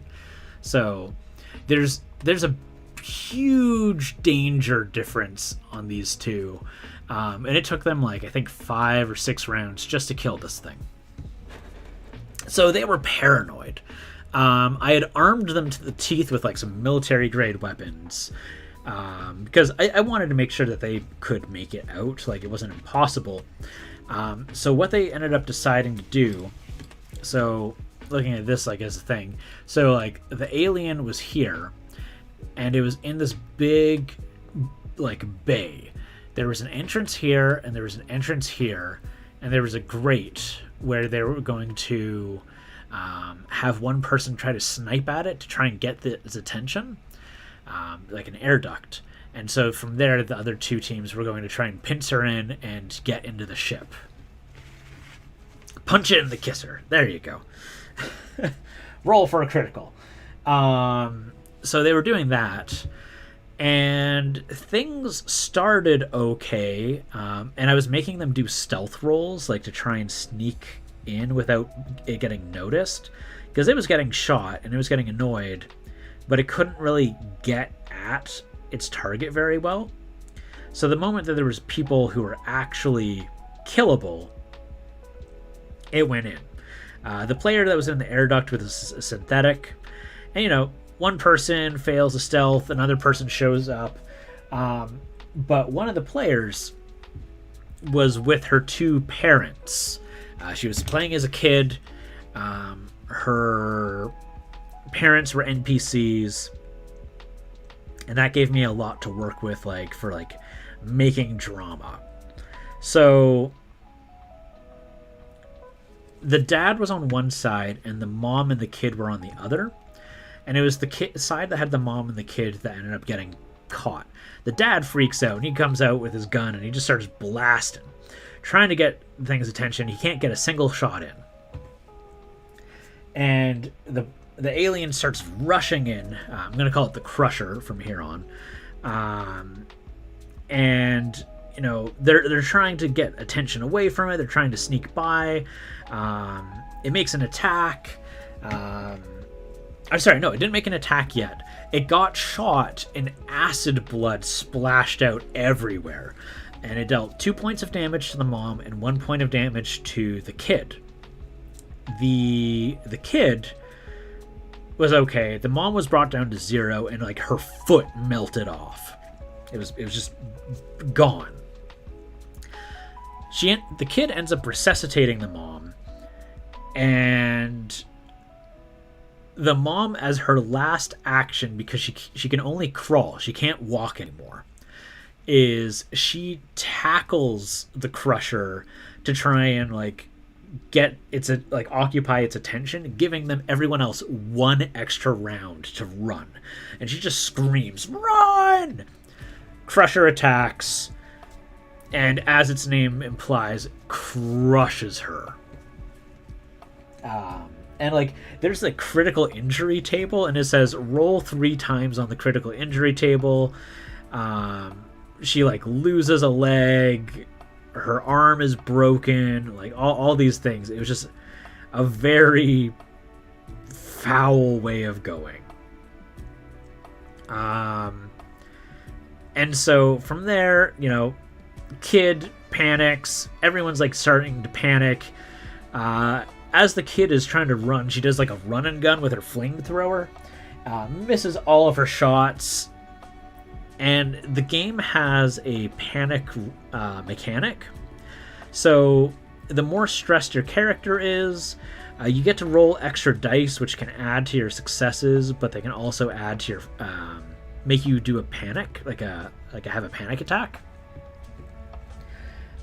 So whenever you roll a 1 on those special dice, you have to make your panic roll, which she did. She failed, and her character had to run away screaming, and it forced everyone else that could hear her to also make a panic roll. She had maxed out her stress. And it was such a good game. It felt very cinematic. Like, it felt like we were actually in an Alien movie, which is just my favorite thing about it.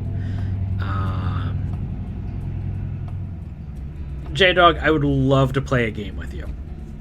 Maybe next time I'm out home, we can play a game. It's so good.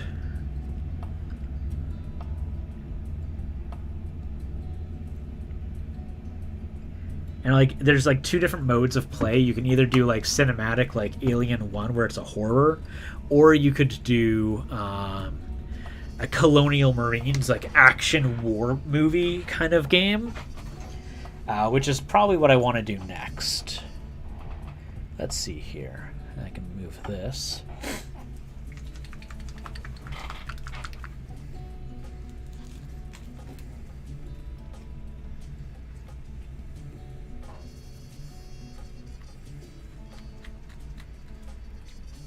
Is this like darker? I thought this was like lighter. It's a little bit lighter.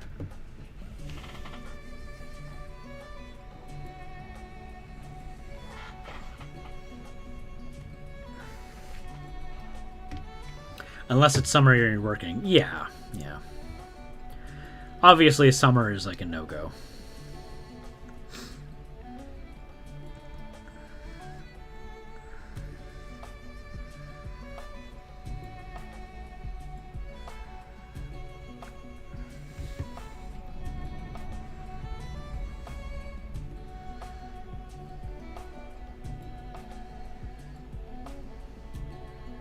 Probably have to be like springtime. Springtime would probably be best bet.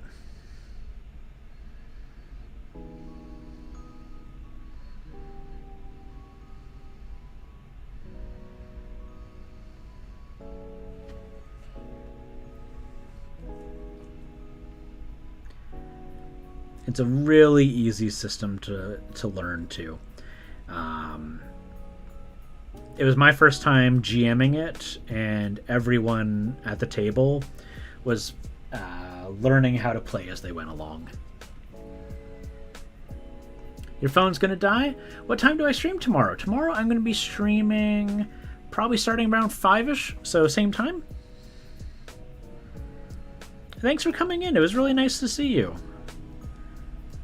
Maybe I'll see you a bit more often. You can always click the button down over, it should be like around there, to follow. And that way you can get an alert whenever I do stream. Usually I'm streaming on the afternoons, but I was actually able to take time off to do charity work. So, you know, trying to raise money for planting trees. You know what, maybe I'm going to take that recommendation Shiro said. Raid me for charity. I'll donate based on raiders. Too funny. The Game Awards are on that time. Oh, which Game Awards? I didn't know you watched the Gaming Awards.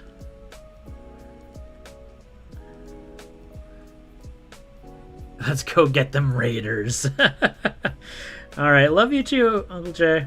You have a good one. J-Dog there is like halfway between super cool uncle and like big brother for me. Me and him are just 10 years apart.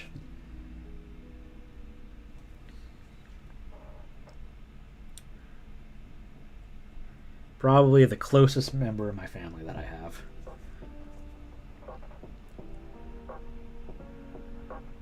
So really cool to see him hop in stream.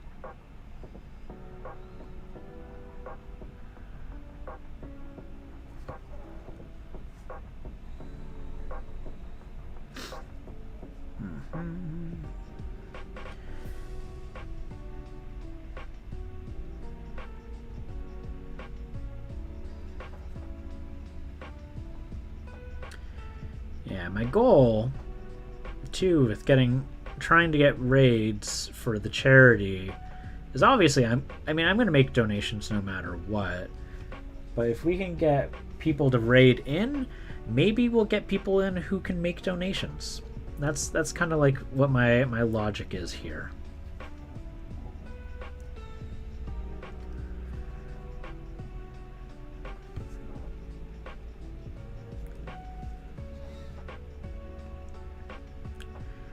And yeah, if you want your donation to have double the impact, if you make the donation to me and I make it on your behalf, just because of how the receipts work, if my name's on the receipt, then my work will match the donation, which obviously I can totally understand. It might be like, oh, I don't know about giving you the donation on your behalf. This number will go up if I make a donation, because that is coming straight from Tiltify.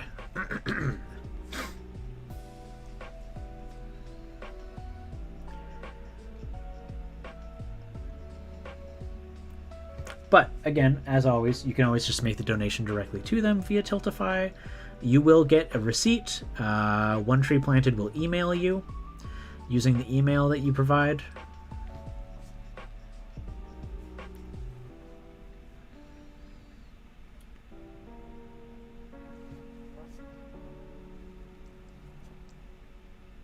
So yeah, starting to get a little thirsty. Should probably grab a glass of water. Some water. Is anyone else painting today? Anyone else working on anything?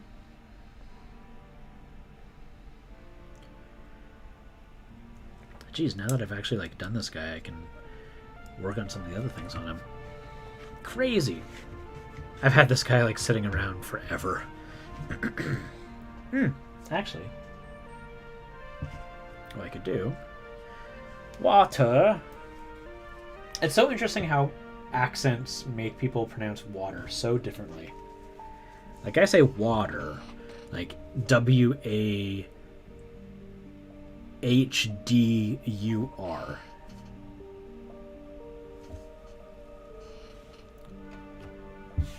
But some people say whata. And there's the Irish way of saying water. Or Americans will say water. Very pronunciated T. You say O. That stuff laying around since Sunday. Oh, jeez. I have been trying to stay on top of cleaning. I can't say I'm necessarily doing a great job.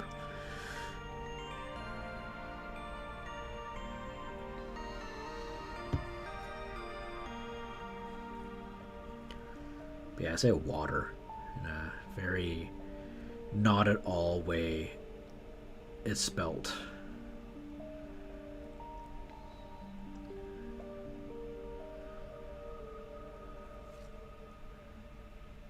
Why you like water? Would you like a bowl of water?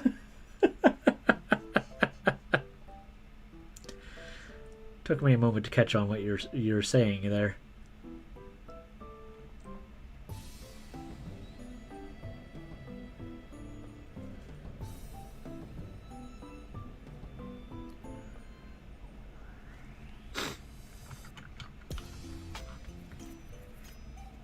Oh, it's a ball, like a bottle.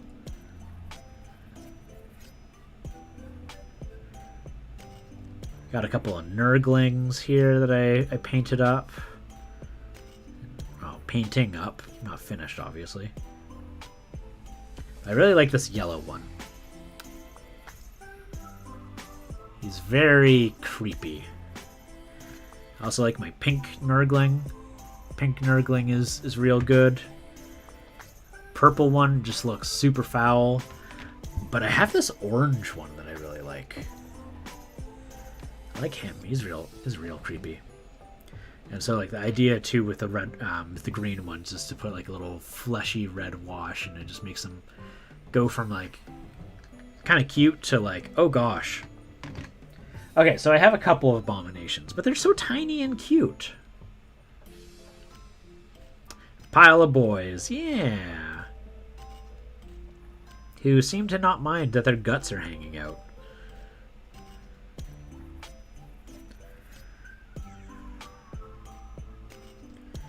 Some fancy lads. Grabbing their friends by the... No, it's by his eye socket. Let's see here. Where is it? He's holding onto his eye socket. Look at that. Oh, no, I guess not the eye socket, because like you can see the eye would be like right there. Okay, his toes are right around his eye. Where is it?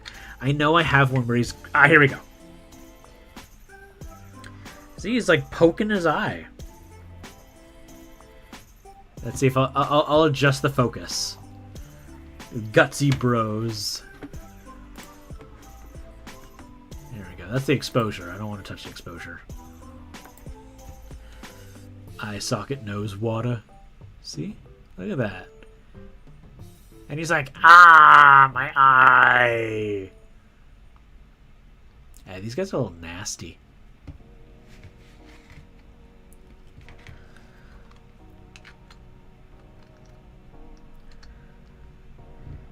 Oh, that's the wrong one.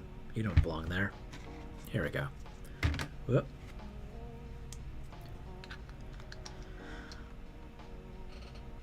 They're like, eh. I like having the different colors in there. Alright, let's fix that focus. And I'm just going to grab a beverage. I'll be right back. I want pizza.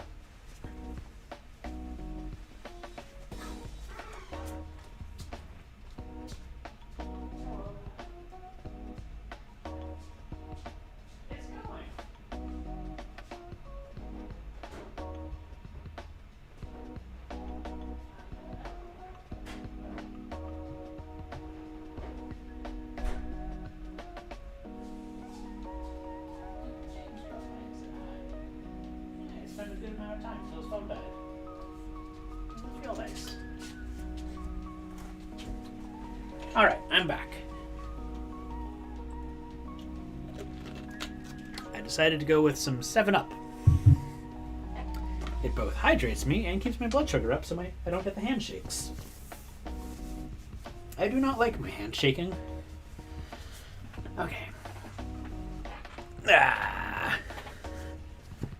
Adult brain, give me a slice. What? I look at them and my brain goes, man, those would be a nightmare to dust. Oh no, don't say that. Okay, so actually it's funny that you bring up dusting. This is what I used to dust my minis with. This is a dry brush. It's, I think, badger hair. And so, like, look at this guy. Look at this awful skeleton. Now, I could claim that this skeleton is dusty because he's like that, but instead I'll just be like, you know, let's go on here and I'll just gently wipe the dust off. Like that. Ah! I did it again. You know, just like that. I usually actually try to store my minis in ways that they don't get dust. Look at all that. Ugh, that's awful.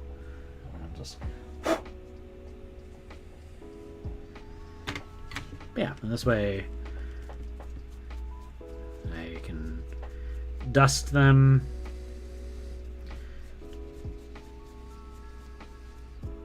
There we go.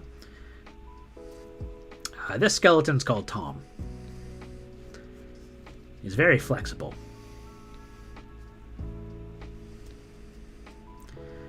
Well, I say that I want pizza, but it doesn't mean I'm getting pizza. I really want it, though. I could tell myself that I deserve it, but I probably don't. Here we go. Horns. That's what I'm doing. Oh my gosh, I just realized I'm getting paid to paint miniatures. Although that's technically not what the intention of paying me is for. The intention is paying me is that I'm going to be raising money for charity.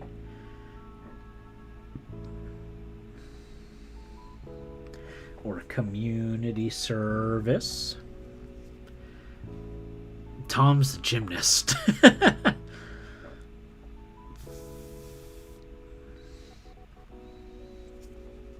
I like Tom. Tom's good. Tom's a friend. Unlike these Nurglings. Gosh, I love Nurglings. I used to hate them, but then they grew on me. Like a parasite.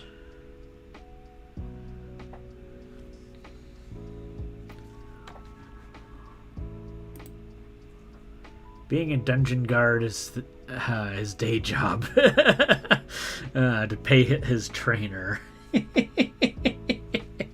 I like that little story. That's cute. So this, what is it, this Friday? Yeah, day after tomorrow, I take Zelda to the vet, and I say goodbye money. Day after that, I go to the dentist, and I say, thank God I have dental.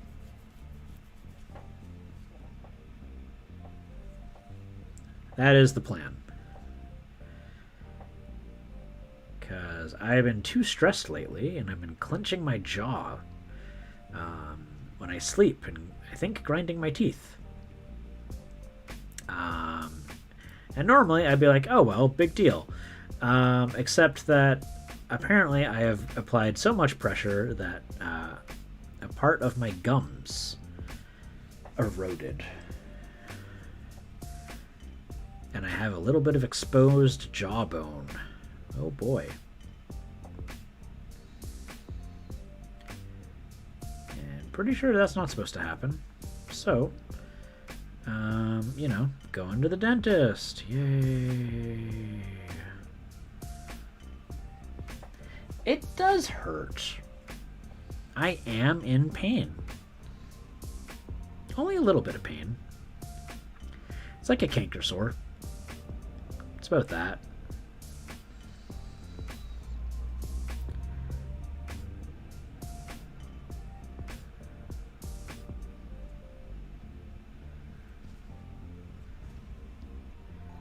Not that canker sores are very fun. Ah, there we go. J-Dog gave me a follow. Yay, thank you, J-Dog.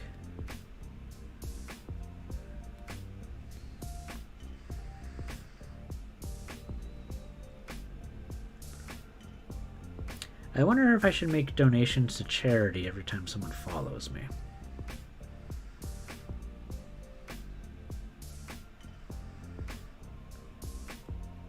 Doesn't really help get... Doesn't really help get one tree planted, like, or encourage people to make donations. But, I mean, it helps me in the sense that people are sadistic and like seeing other people spend their money.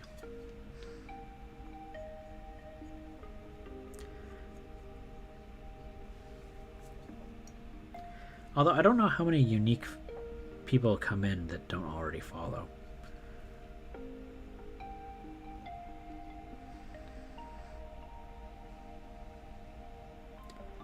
A lot of lurkers. And lurking is okay.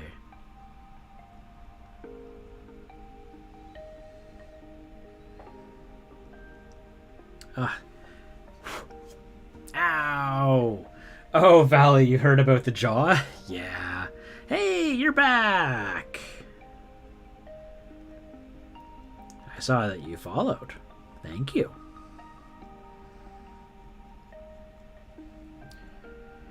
It's a very lurkable stream. It is. Lurking is okay. I mean, I have been told many a times that I have a very lurkable stream that is easy to fall asleep to Which, like, if I was trying to do something like gaming, I'd be like, oh, am I boring? But, like, my intention from the get-go is to have a very relaxing environment where people can, like, de-stress.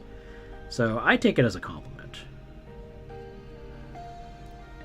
Phone charged a little. Is it really? Is it really what? A relaxing stream? I don't know. Maybe.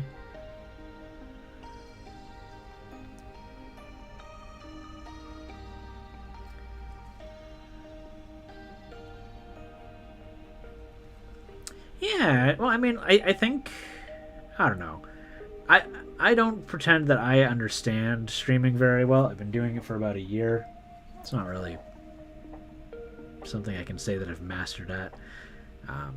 Plus, most of the people who join in because my stream times are usually like in Europe, because most people are working otherwise.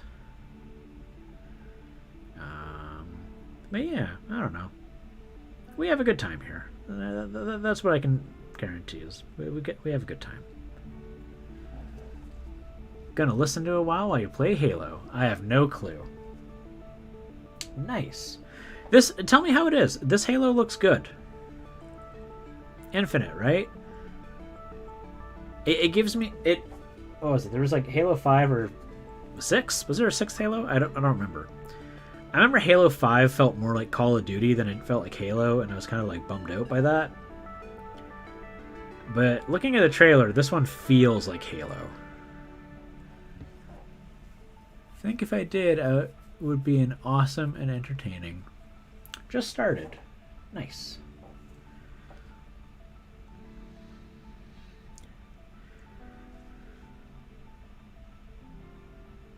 Yeah. I had thought about doing like gaming streaming before, but it's so saturated. Like, realistically, what am I going to bring to it that isn't already like the only thing that would be different is that it's me. Which, like, is that enough? I don't know. I don't personally think so.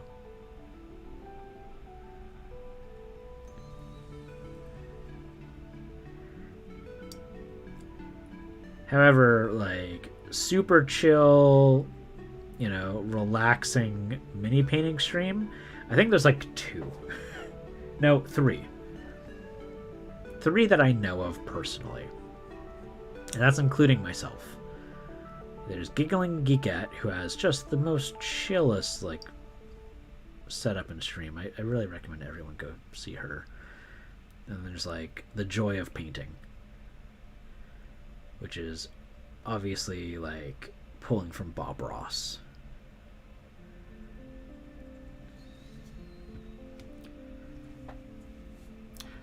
Fallout 76. I mean, like, I don't know. I used to have a really good desktop, but, like, it kind of died, and fixing it costs a lot of money.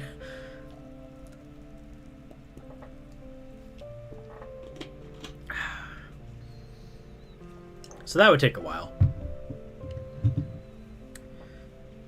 Although I would just like play Fallout 76 with you just in general, because like that sounds fun.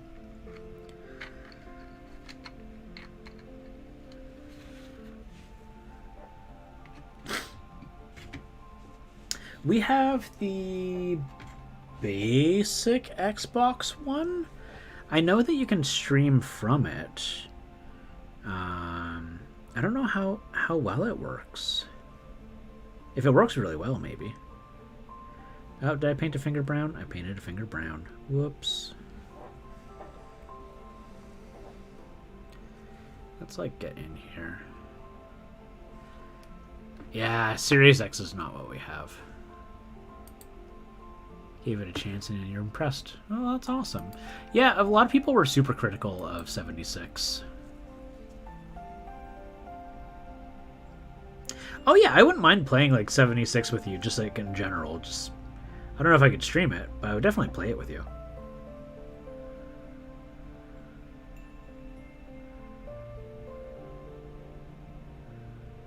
On Xbox? Heck yeah.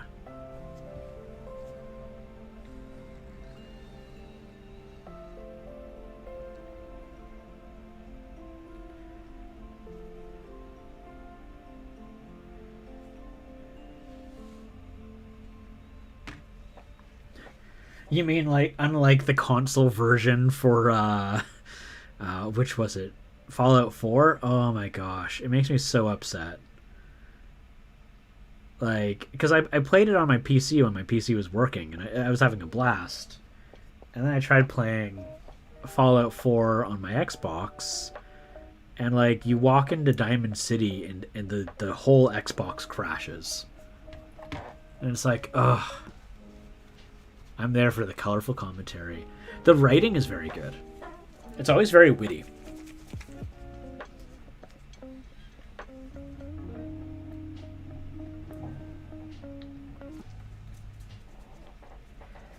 Fallout has always been, I felt, very like believable. Yeah, it hurt my feelings, especially after like paying full price for it. I was like, that's not okay. You guys released it like this, and you didn't fix it, and you haven't fixed it for like the last like 4 years. Not cool.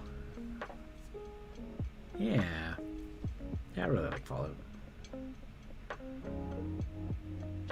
There's like Fallout miniatures, but oh my gosh, they cost like an arm and a leg. Like, when discounted, it's like $10 a dude, and I'm just like, I'm not paying $10 for one mini. I'm sorry, guys. Like, it's like $50. You get 3 guys. I'm like, I can't do that.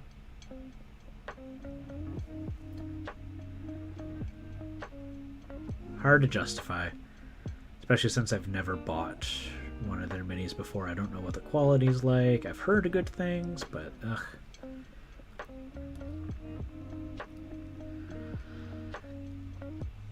That's a good point. That is a good point. Maybe it works better on Series X.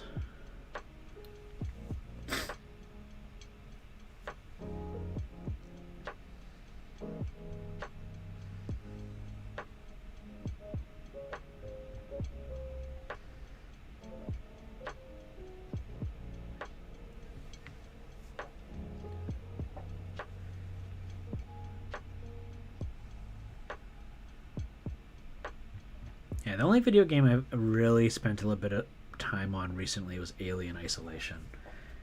And oh my gosh, is it a great game. So freaking tense.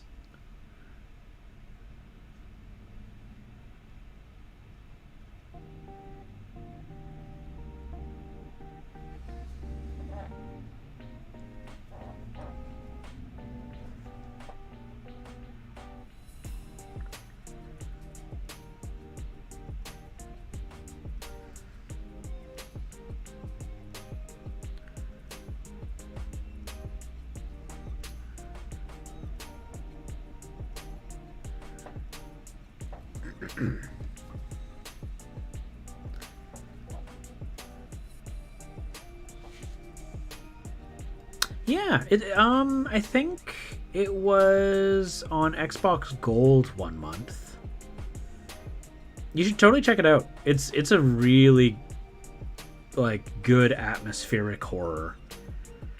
Like, I felt on edge even before I saw the alien. And then I was extremely on edge after I saw the alien.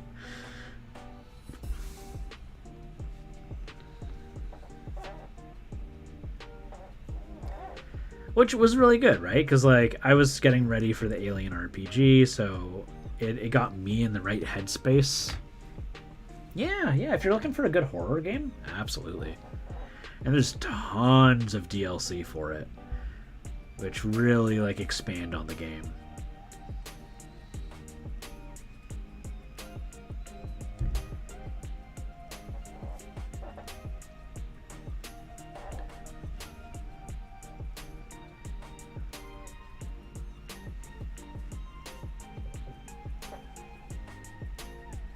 Yeah, I got my players pretty about as far as I could go without getting them to soil themselves.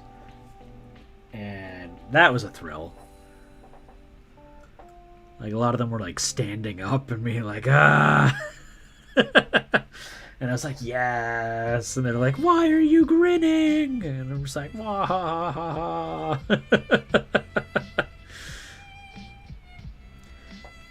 Because, you know, that's a game where you want them to be like excited and scared.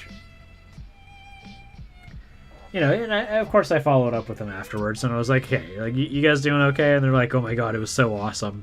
Stressful, but awesome. You've been playing Roblox this whole time? I've yet to give Roblox a shot. Mind you, I don't really have a game to play. What the heck? What the heck what? Heckity heck what? What the heckity heck?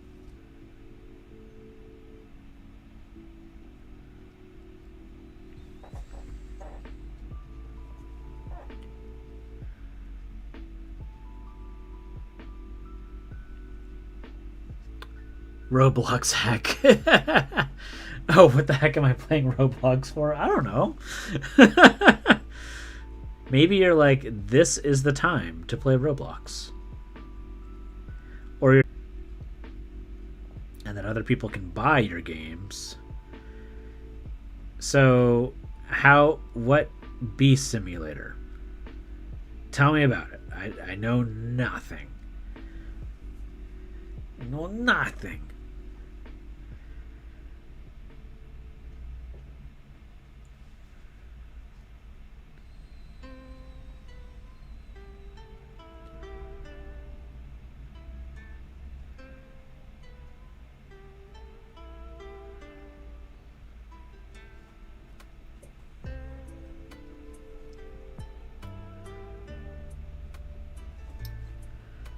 Gaming in months.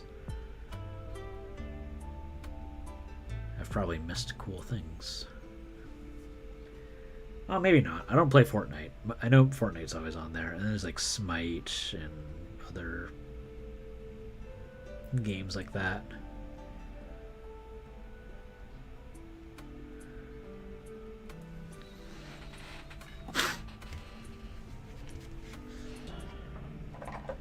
What am I looking for? I'm looking for this.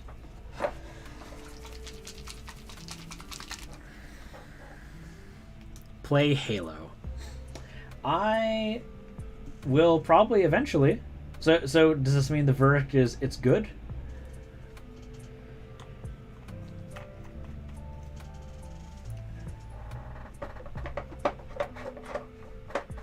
But you unlock more bees the more gear you get. Okay, so it's a small world, fields in it, and you just walk around with a stick and collect pollen and feed it to the hive and make honey. Oh, it's a wolfskin hat. Oh, that's cool. Okay, cool. There's nothing worse than when like you get like something that's like an exclusive item and it's just like a brand logo. I always get disappointed by that. Okay, so I was probably going to keep that one potentially open as an orange guy, and I have to figure out who was going to be left open in this group. So I've got you, you, and you. I like the idea of maybe you or maybe you. So you will be the only one that I do not do green.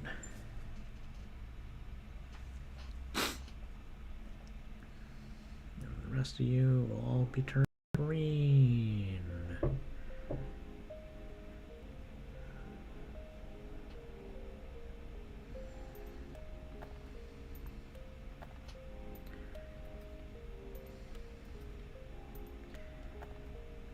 Which one is the Xbox X? Is that the one that comes after Xbox One, or is that one of the versions of Xbox One?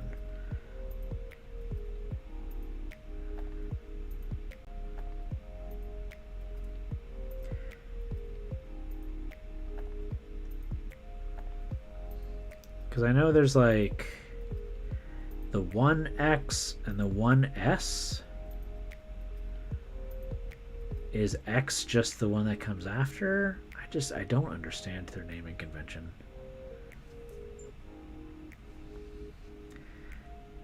I'm much happier with PlayStation. In the sense that it's like, what's the next PlayStation? PlayStation 5. Genius. And the one after that will probably be the PlayStation 6. What is the next Xbox? No idea. It might be called the Xbox 2. I have no idea.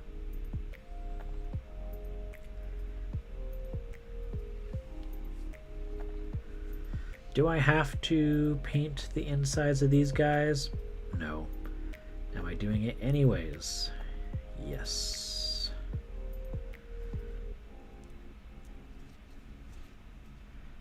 Because I want to make things hard for myself.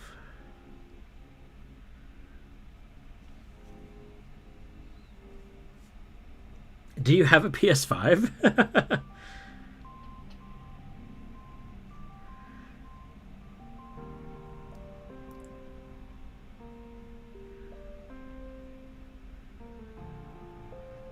Xbox Series X and the PS5 are based. Okay, cool.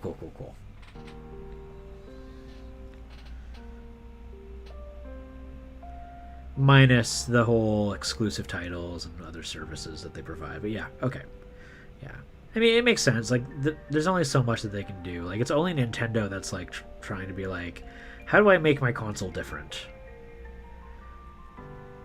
Meanwhile, PlayStation and Sony are just like, okay, best graphics card we can get for a budget and best processor we can get for a budget and not sell $1,000 consoles.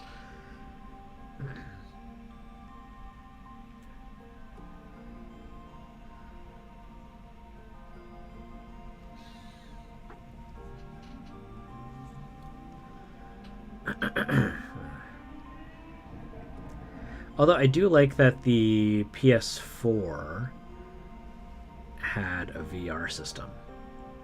That is really cool.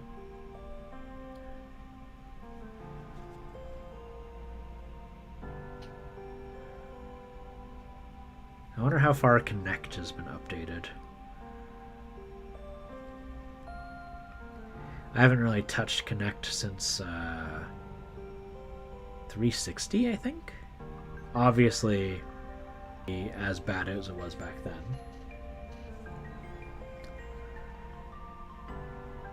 But I thought what Sony did making the lights for the sensors really was a smart move.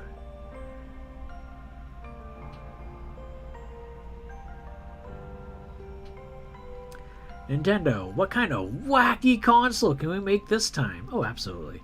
To build a gaming computer equivalent for both consoles is like 15. Ugh, gross. And that's very true. Kinect died. Yep. Yes, it did.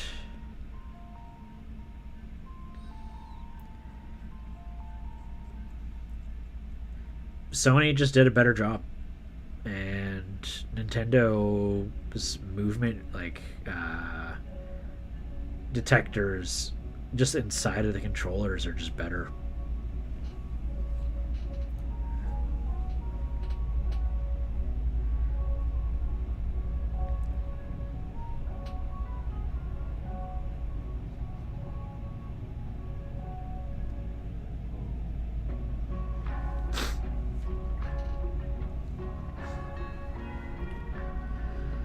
Kinect died for game, but it was mainly updated for media creators anyways. How about when I used to make 3 hands? What? How about one made to be used 3 hands? It got replaced with IDAR and actually infrared cameras. Oh, interesting! Oh, that's cool.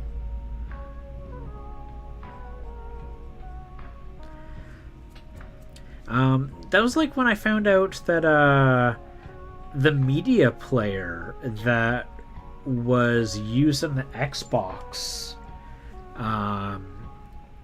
became like an open source like media player and got turned into Kodi, which is an app for being able to set up your own streaming stuff, but more commonly is used for pirating streaming. But it's running off is the Xbox Media Player.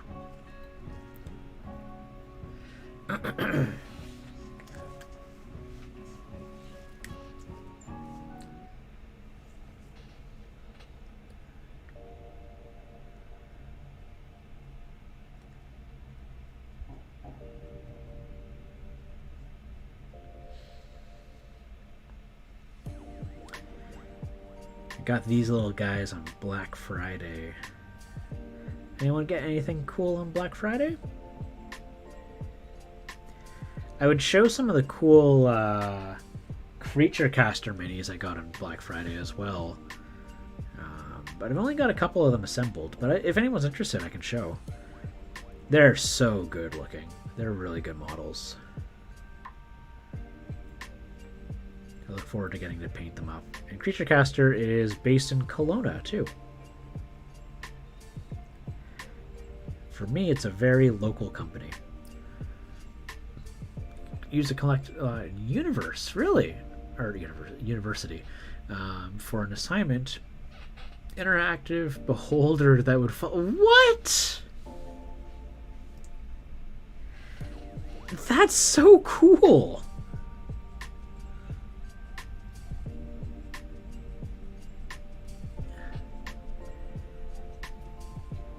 That's wild. Do you have like videos of it or anything?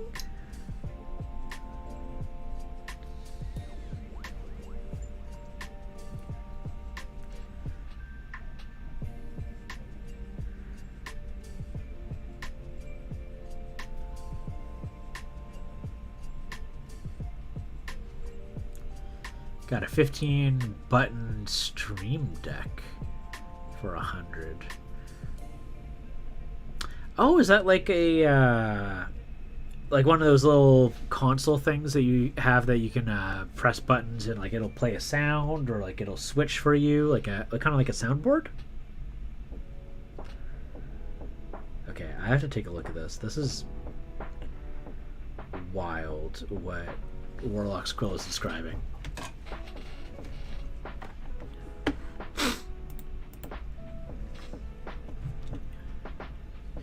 Globus.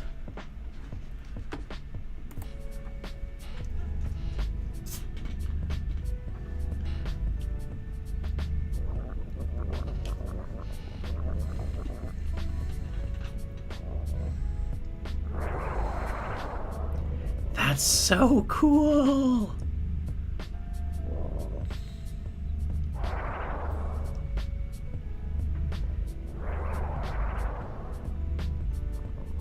Oh my god, I love that.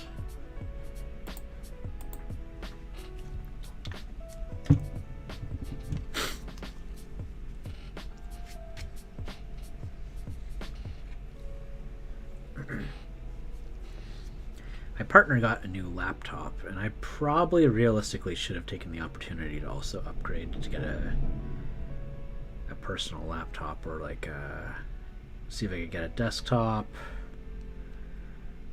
She got a really good deal. She saved like $500-600 on her laptop.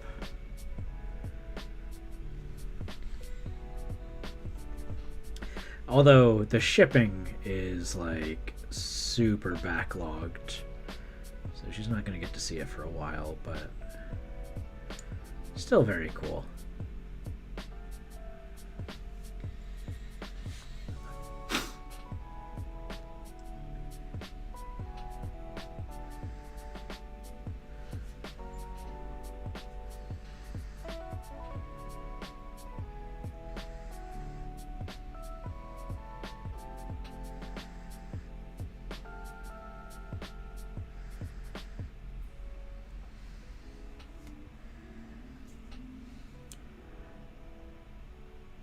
Okay, so you just got that for... Okay.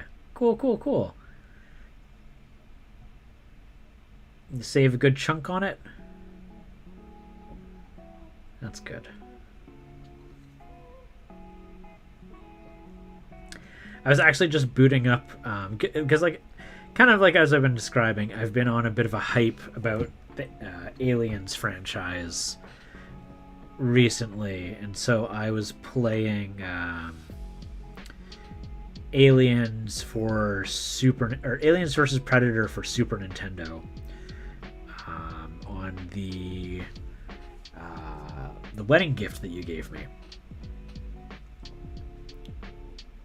I haven't booted up that for a little bit just because I haven't been playing gaming very much as of late, but it was real nice getting to play like a 16-bit game. I love 16-bit.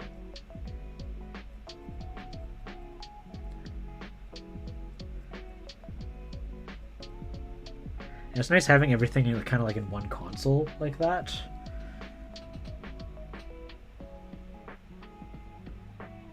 I might actually like get rid of like my Sega Dreamcast. Probably gonna hold on to the Dreamcast forever, but I might get rid of my Genesis. Just because with that thing I don't really need a physical Sega Genesis. I'm just trying to downsize and like get rid of like a bunch of the clutter that I have around the house. Craft and Canvas, how are you today? Oh no, your Fixer fan broke? Oh, I definitely get use out of the mini that you gave me. It gets use.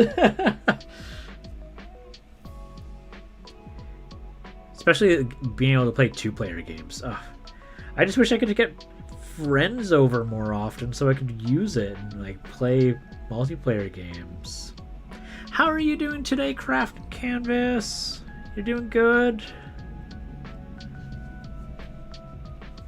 Besides the printer fan breaking, of course. That's no good. You don't want your printer to overheat.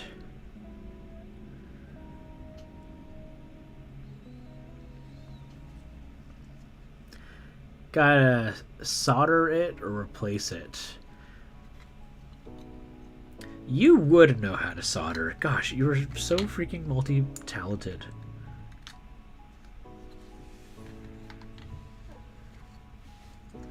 Okay, cool. So I've got this one, and that one has that guy there. I think if I was to have someone potentially in the back, it would probably be this one over here. So I will... Oh, but I've already got a pink guy over there. We'll see.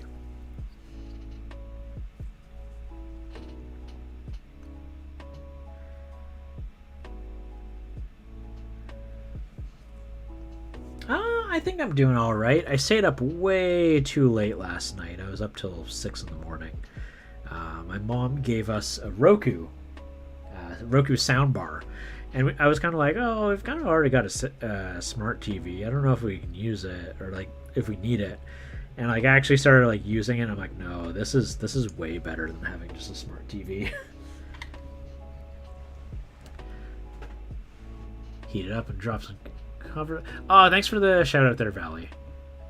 Craft, me, and Cave Geet have the same satchel. No way. You need to clamp some stuff. Me and Craft and Jenny Joyo are going to be doing a co-stream tomorrow. Me and Jenny will probably start an hour before Craft joins in, just because I know Jenny's got a lot of stuff that she probably has to take care of. She's got that mom life.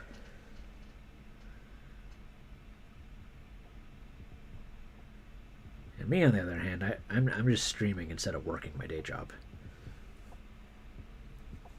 Because work was like, hey, you have these hours that you need to probably use, or else they're just going to go up in the air. And I'm like, oh no. You mean I could get out of the office and do other things and get paid for it? Yes, please. Sign me up.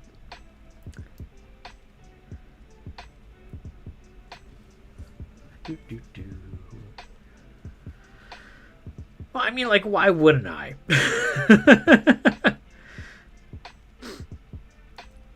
I raise charity money and I get to work on my backlog.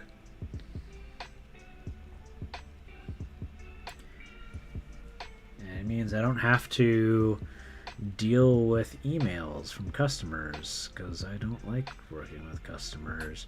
The other day I was having a meeting with my boss, and we have a budget for like education stuff, and I'm just like, I do not have the technical capacity or know-how to like continue advancing in like tech support, and I don't want to. Like the bigger thing is I do not want to. So I was like, hey, like, what are some of the courses and stuff I could do for like advancing in leadership or like technical documentation? Like, I don't want to deal with customers anymore. I don't want to be a programmer or like an engineer. Like, those are not the things I want to do. Talk to me, boss. How do I do your job?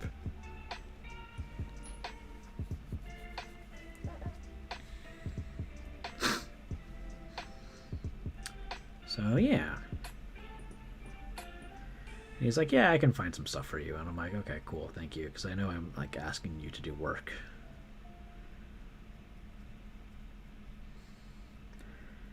I don't know, I want to get my 3D printer working, and I haven't had a chance to get to actually like interact with my 3D printer except for like once.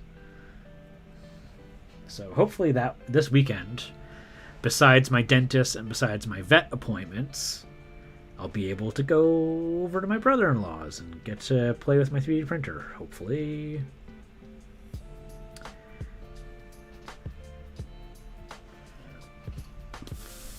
I would tell you what to do, but it would be considered illegal. Yep. You know what? Let's not do that. Let's at least not on a public channel. At the very least, let's not do it on a public channel. Plus, his job probably sucks. Yeah, I got a 3D printer, and I have a shop. It's not open, and I'm gonna sell like miniatures on it. Oh, are you playing Hero Quest? Yeah, dude, totally. Easy. I could absolutely do that for you.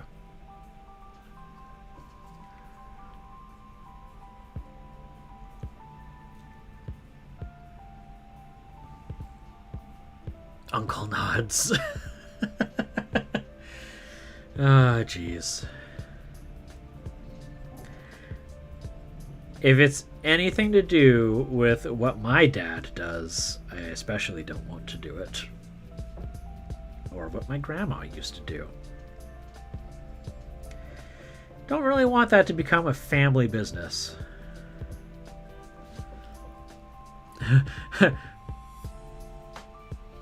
Hey, no worries. Uncle needs Hero Quest models. My board is incomplete. And some of the furniture.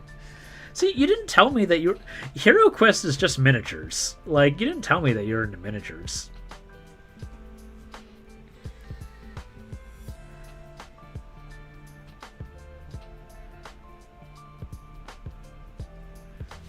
Amen. Oh, God, yeah.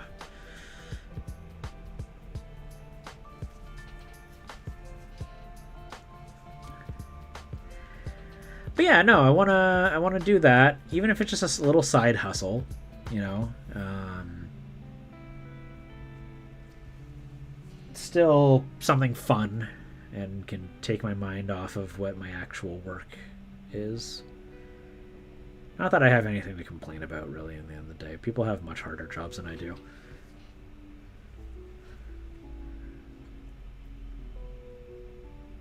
I would just rather be working for myself, is all.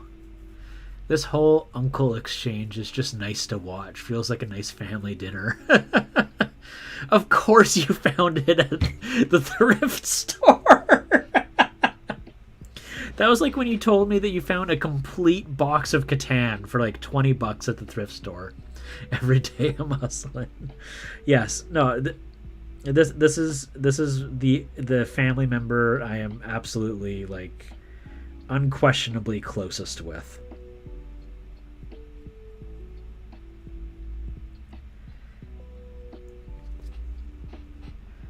Yeah. Also, the only family member besides my parents who gave an actual gift at our wedding. Everyone else did cash, which was not a problem because like weddings are expensive. But he gave a very thought-filled, like very considerate gift, knowing like who I am and the things I like.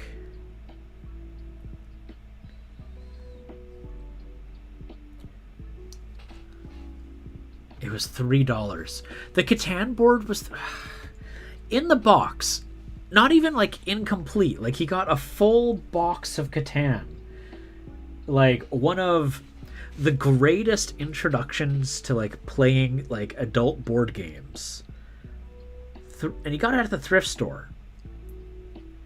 Like not even damaged. There was nothing wrong with it. God, I love Catan.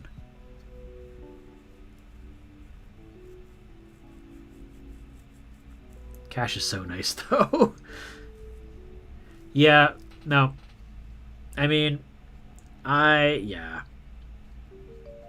I'm actually, like, selling some of my comic books right now. Because I'm just migrating to digital. Because, like, you can get anything on Comixology. And it's a fraction of the price for a physical book. Or, you know, at worst case scenario, it's the same price. At the added benefit that it doesn't occupy like space on my shelf. So I've sold like, I don't know, like something like 20 comics or something like that for like, no, 20 comics, 15, maybe 15. Gotten like $230 for them so far. Still have this huge fat Tupperware container that I'm trying to of them. Video games are awesome. Video games are great. I mean, they both have their qualities, right? Video games, I can go and I can sit down and I can just like do as I please and not really have to worry about things. I can just go and play and shut off my brain and relax. I don't have to coordinate with anyone, or I can just like see who's online if I want to play on multiplayer. Like board games are like great for like that social interaction. That's what I like board games for. For board games, for me, is all about that social engagement.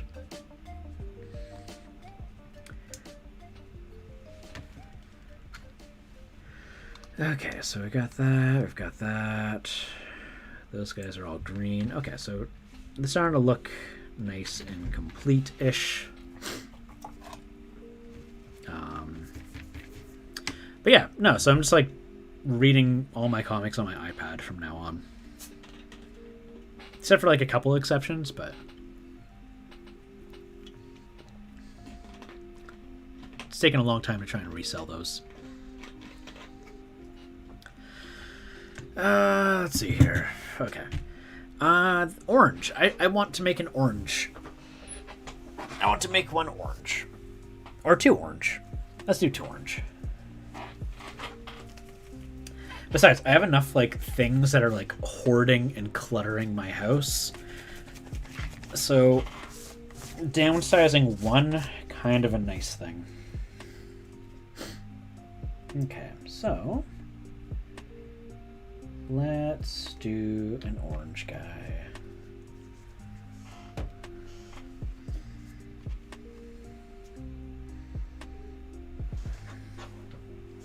But yes, as it's clear, J-Dog is one of the cool uncles.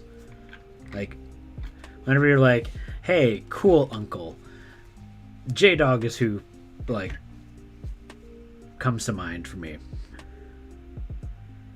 Alright, so it looks real ugly right now. It's a terrible shade of color. But it will come together, especially once I put a wash on it. Let's turn this on. No, don't fall on things.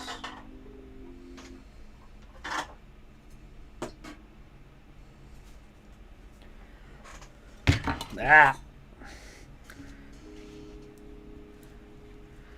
He's J-Dog. Shh, don't tell them. How can you not be cool with a name like J-Dog?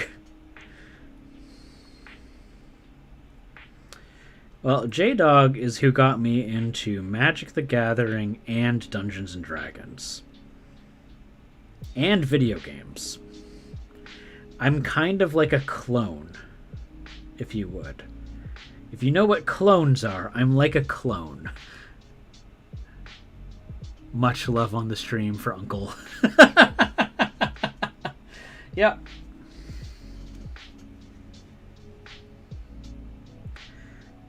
I think the only and comic books to an extent, because you had a lot of comics that you and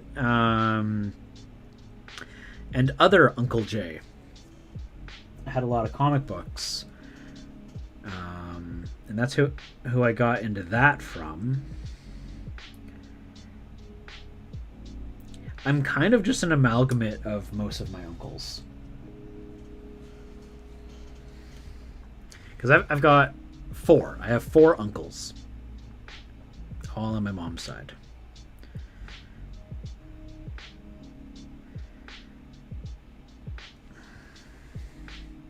The only thing that none of them got me into, that I ended up getting into on myself, is painting miniatures. But looking back at it, you did have a couple of minis. I remember you had like a couple brass or like metal miniatures, which I'd presume was just for your Dungeons and Dragons games, looking back at it.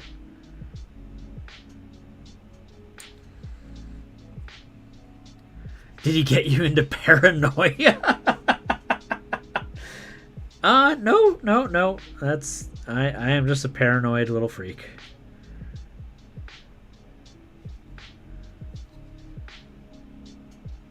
I'm not that paranoid.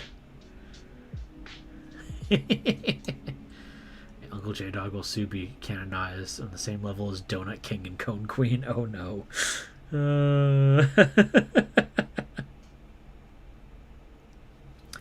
Yeah, so what Warlock Squill is talking about is my cats. Because I have... My cats have become iconized on the stream. Is Ganon still in here with me? I don't think he is. No, Ganon left. Ganon abandoned me.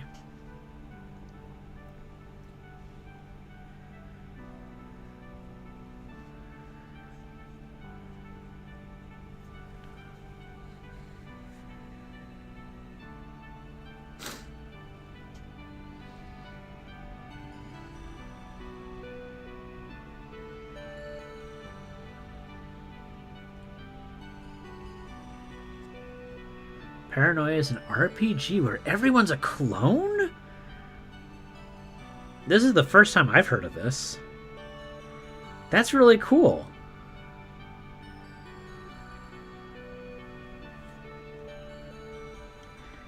Is it good? Do you like it?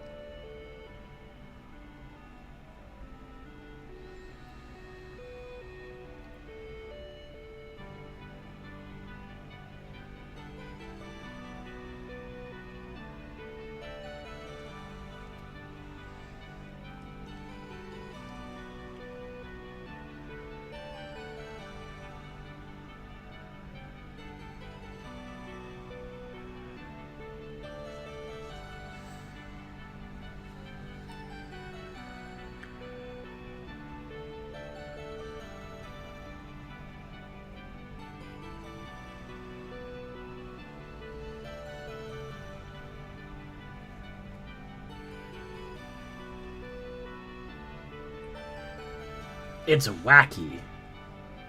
Well, that is interesting. Yeah, no, I can't say I've heard of that one. Oh, Valley, were you here when I was saying that we wrapped up our game of Aliens? Just did the 2 sessions. Haven't played it since the 80s.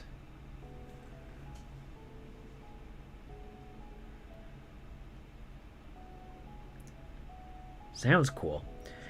One book that I want to get, or at least maybe I have the PDF for it, is the Rifts Teenage Mutant, or the Palladium Teenage Mutant Ninja Turtles game, because it had all these tables of like creating your character. Your character is like super randomized as to like how they're a mutant. Did they start off as an animal and turn into a humanoid, or did they start off as a human and turn into an animal humanoid? Like, it's just like, oh my gosh, there's so many cool things about it.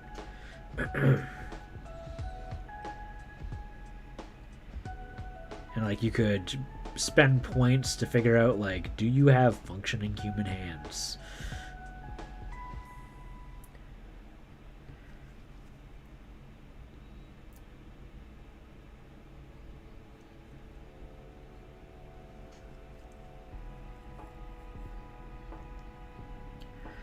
Stuff like you slide rule where you're level 14 or something, you can't get instructions for the slide rule until you're 20. What?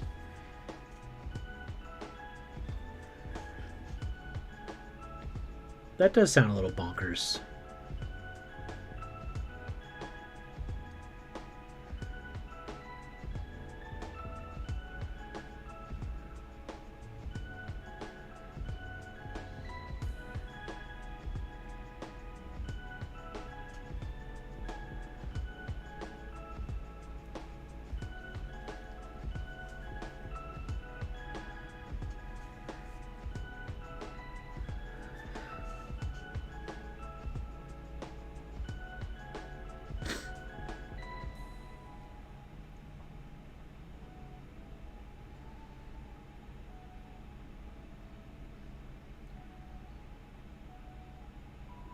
Man, this guy looks so ugly right now, but I just have to keep trusting the process because I've done it once before and it looked cool. And this is the same paint that I'm using that I used on that guy. Ugh, it's so ugly looking.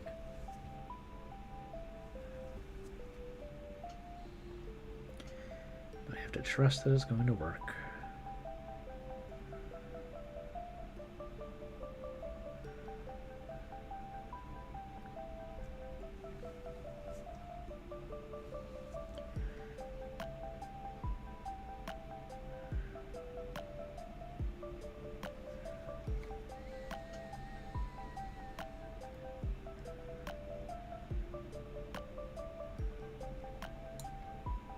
Have you played any recent RPGs, Valley? I haven't had a chance to check in on the.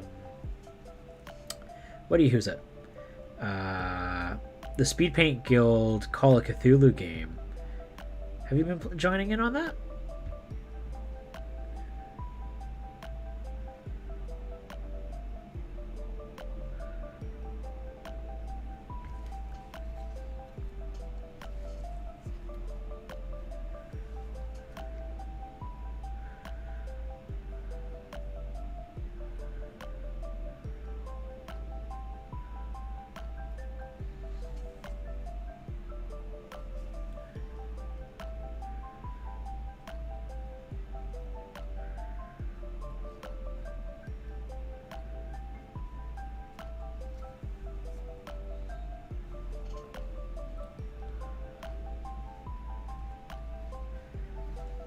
Looks like I'm just painting a naked baby on the camera.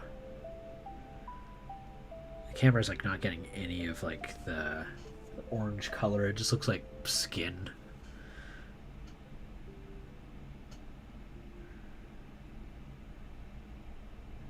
That's okay though.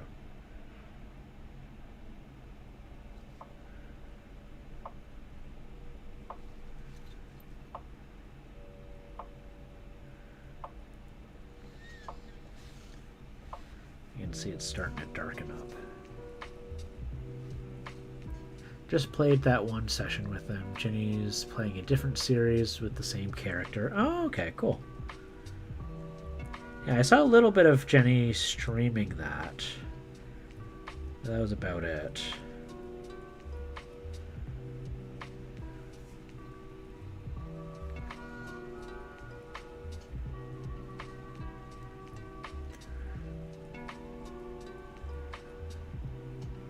Call of Cthulhu is a game I really want to try out and get into.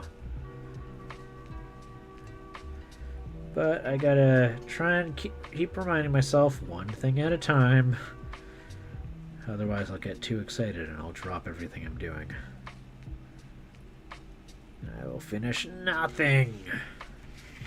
Okay, so got that guy there. Cool, he's in the back and he's all like, "Rrr." Alright, this one, I've got a little guy back there. No. Oh no. I already got an orange one in this group.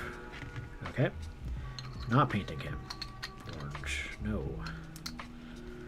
Maybe I'll attempt a blue one. I don't know if I'll attempt a blue one or not, but I'll tell myself I'll do a blue one for now.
What else are people doing up to right now?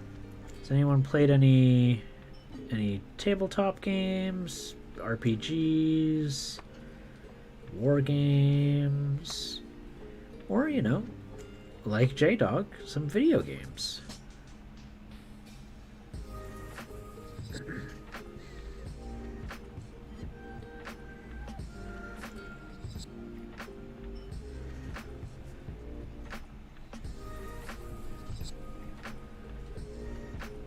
Maybe they're building some cool models.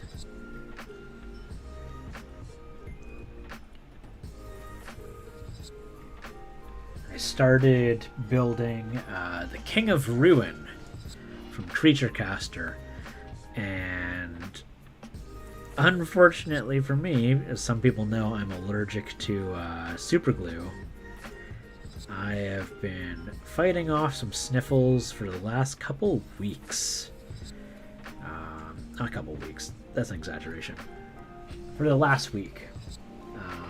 My allergies only just like got, you know, to the point of not being noticeable too badly. What was it, like this week? Just a couple days ago before RPG session. No, RPG session was last on the weekend. Oh my gosh. It's a real drag. So I'm probably going to tomorrow if it's warm enough. Because the thing is, like, it's easier for me to build things with super glue in the summer because I can go on my patio and I can do it then. But like, it's like 4 degrees at best lately, and I don't really want to go do super glue in like the freezing cold, and plus like it's not good for the resin for it to go that cold because then it might warp. Ooh, giant kill team boxes.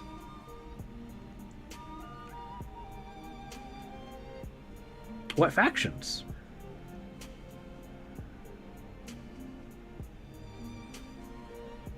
Yeah, so like what I might do is I need to get like a fan. Just like a tiny desk fan so that I can like blow the fumes away from my face.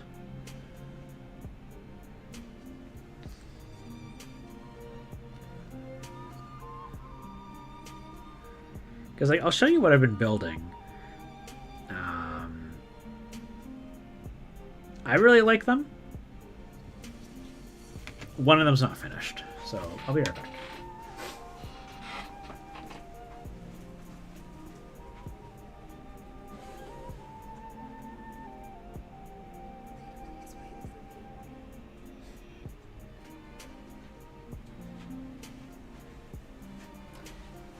So we got this guy who's like this like magister kind of looking dude. He's got like there's a lot going on in this guy here. So we can see that he's got this staff here. And there's like a lot of tentacles coming out of him. Tentacles, and he's got this like hood draped over his face. We've got an arm here. We've got an arm here. On top of the staff, we can see he's got a little friend. Little creepy friend. He's got like a bookshelf on his back, big staff going all the way down there. He's got some like antlers on his thing and a bunch of maggots. Very cool looking. And we got this huge guy over here who's got a poor victim who's about to be turned into past tense. And then we got, let's see here. How am I going to do this? Be like, got, oh, nope, nothing there. I've got this paladin here who's got this, like, really cool, like, Iron Maiden that she's using as a shield. And she's got this big, like, conch there. And it's, like, big, I don't know, it's like, I don't know if I would call this, like, a scythe. Got a bunch of heads and chains and stuff, and again, gonna just cover that up. Got a really cool base here, and then the big guy.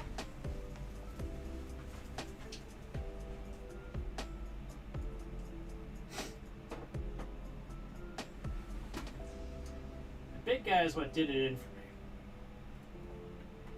Oh my gosh. He's so huge.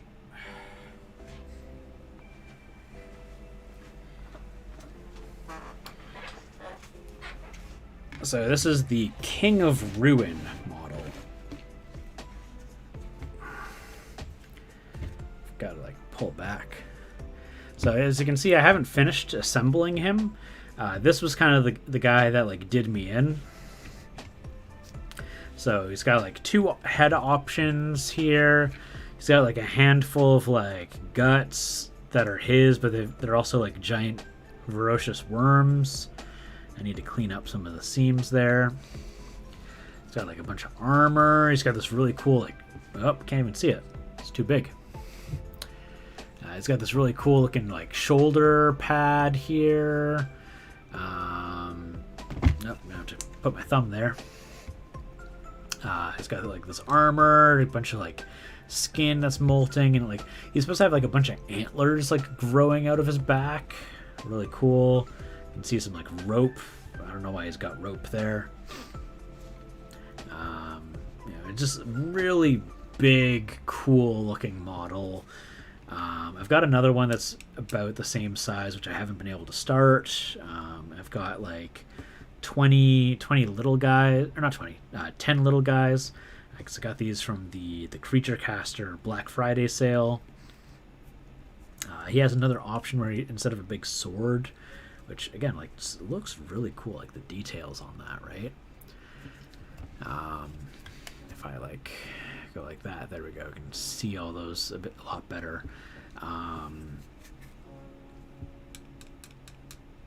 There was a word I was gonna say and I don't remember.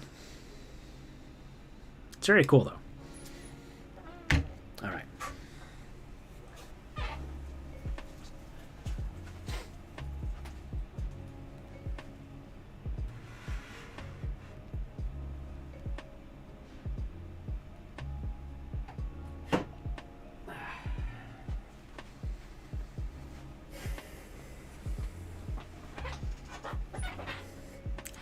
yeah, I figured before I do that, I'll just finish all these little Nurglings.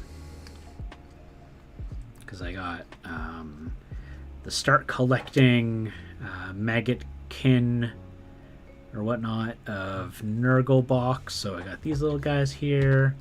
I've got some Plague Bears, and some guys who ride flies.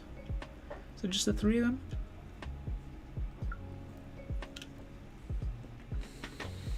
I want to say just the 3 units. Oh, sorry, that was loud. 3 units plus this dude, who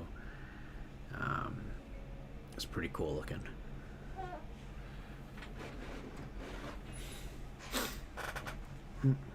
My phone is going to beepity boop. Why are you going beepity boop, phone?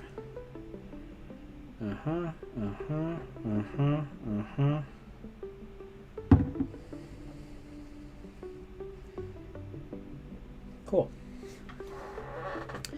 Okay. Oh yeah, I was like doing the orange guys, and one of them was turning out poorly. Was it you? Or was it you? You're the one who's turning out poorly. There we go.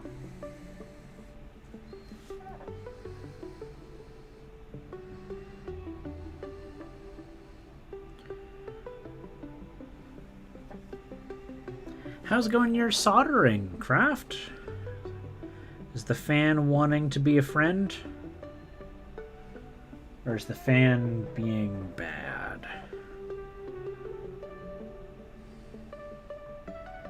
Because apparently those are the 2 states of being, is being a friend or being bad. Somehow.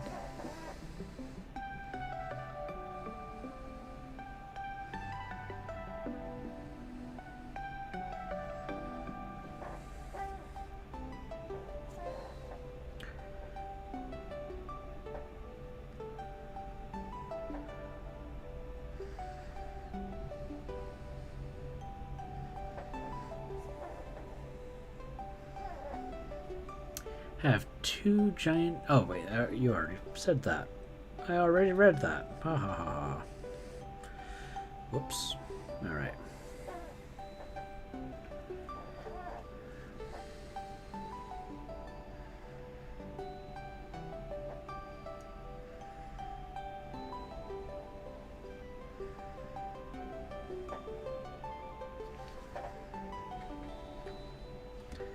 Oh, this one goes over here. There we go. And I need to give this guy the orange arm.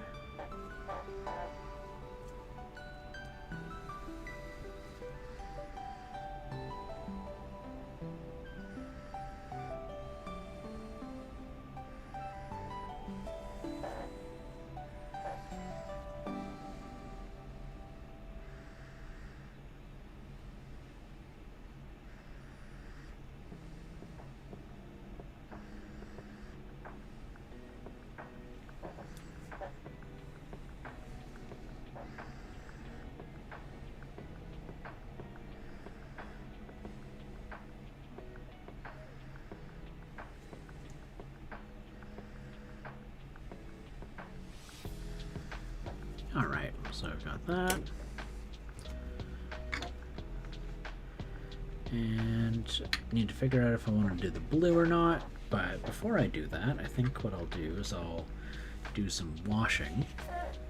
So I know that for that, I decided I was going to use the Flesh ink, and I'm going to add some flow improver to it to try and make it so it sticks just to the crevices. Don't fall down. Ooh, let's see. Are you what I'm looking for? Yes, you are. So I think I'm going to do about like a half and half.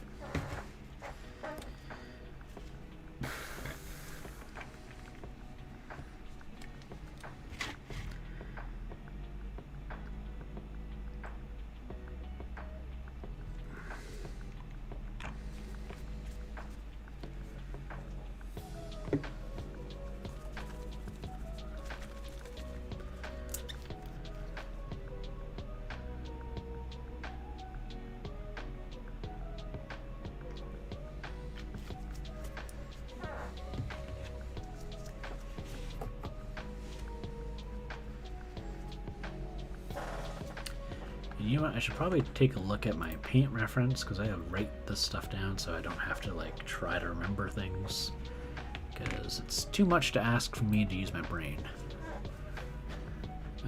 Nope. So go here, painting schemes. Boop, boop, boop.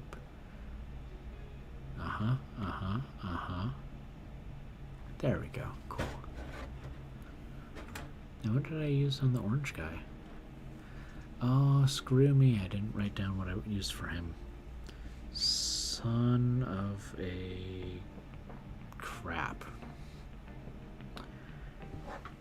I think I just used flesh tone. I'm going to hope that it was just flesh tone. Oh! Hi, Zelda. Are you telling me it's lunchtime? It may very well be her lunchtime. So we're just gonna just go in here. Hi, Zelda. Try and tone this, but we're hi. Hi. Yeah, I can tell that you're unhappy.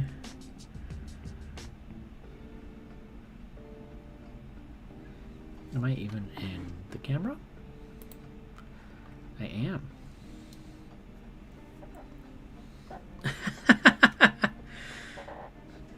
So does this mean he gets dinner later?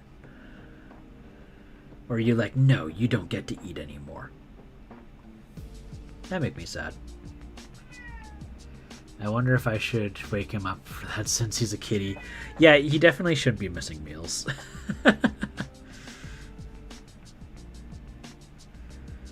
That is definitely not a good thing for a baby. Oh, Zelda.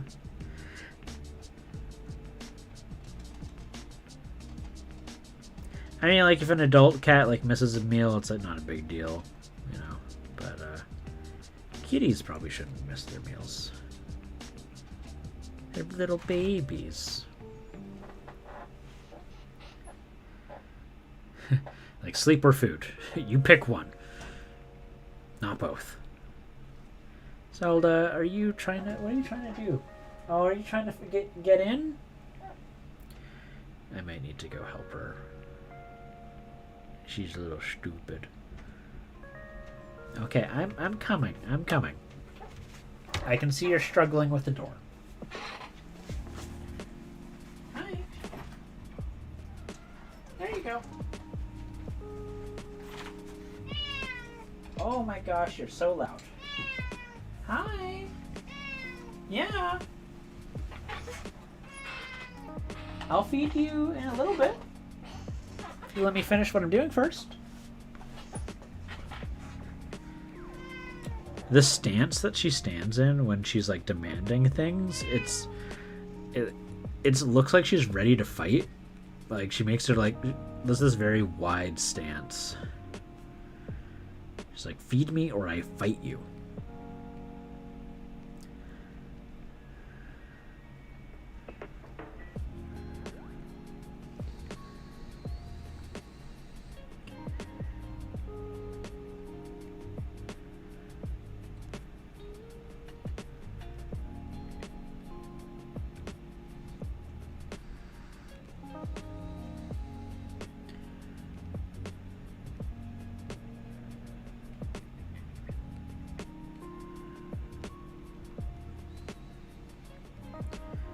Alright, so those guys all look disgusting now.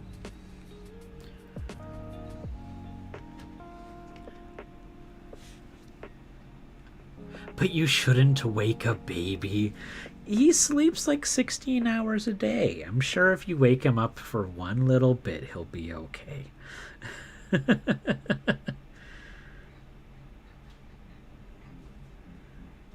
I assure you, his mom and his kitten, his siblings, definitely never adhered to any don't wake him up rules.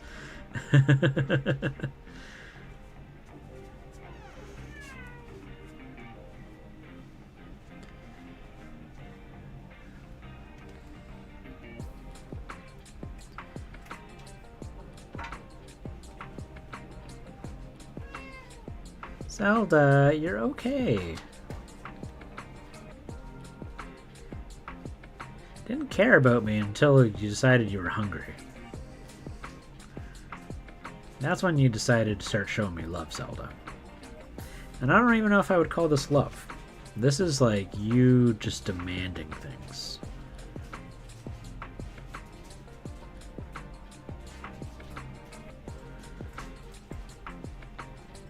I feel like she's half ready to tell me that she wants to speak to my manager.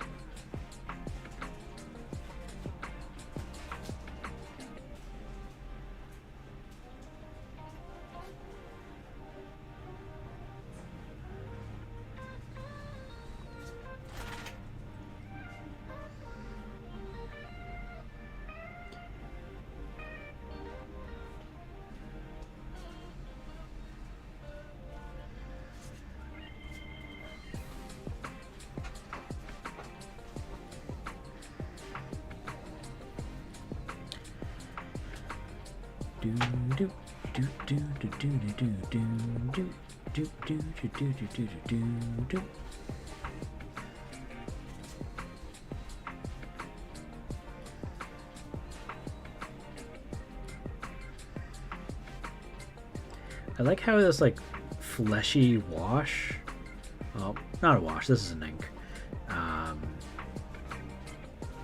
immediately makes these kind of almost cute looking guys just look utterly horrific.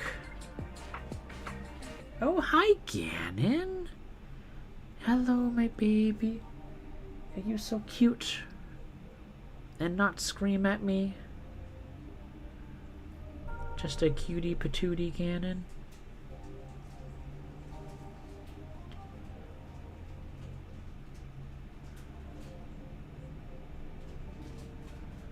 Man, all these darn air bubbles. Doesn't like clothes. I'm trying to get him used to it. Oh! Oh, to like wearing a little sweater? Yeah, no, he's gonna hate that.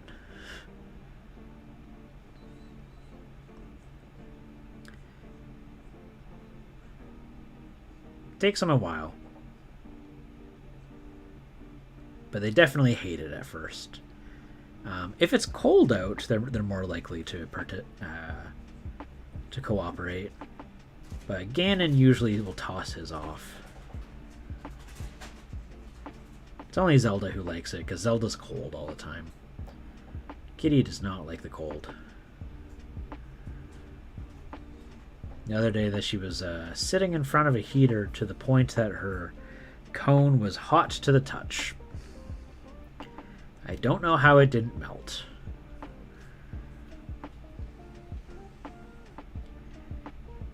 But if she was a person, she would have the scalding hot bath, or like showers that would like burn your skin, melt your skin off.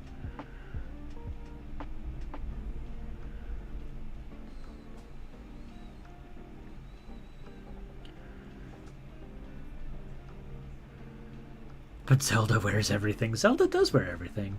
Hey, finally catching your screen because it's not the crack of dawn. How's it going there, Bambi Jar? Or Vampire. Oh, a hammer pattern. Hello. Give me 1 second here. Lovely to see you, though, Vampire. I'm going to make a charity donation of $2 there. Thank you for that raid. Hammer pattern, what were you up to today? We here. Yeah, I don't know what that emote says. Does it say spurt? Where's them donations? Yes, let me get put my brush down. So the charity in question is for One Tree Planted. I'll just tell you a little bit about it here, just while I get this ink off my brush. It is, and so they are a charity that organizes and coordinates with other tree planting groups. So $1 will get you 1 tree planted. So if you want to make a donation as well, do feel free. There we go. I've got about enough of that off of there. So I'll get the link for it. It says no paint. No paint what? Hammer pattern. You were also painting. What were you painting? Charity. Here we go. So we're going to go, and I'm going to grab that Tiltify link.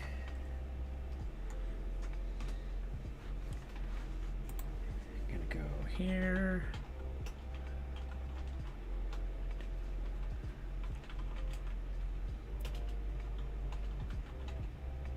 Got that.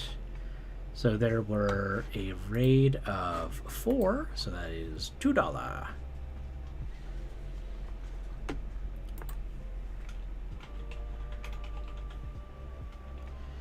Four-person raid.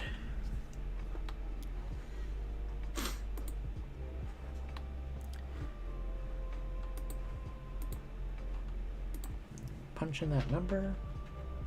Gonna have that memorized by the end of the day. Oh, Zelda!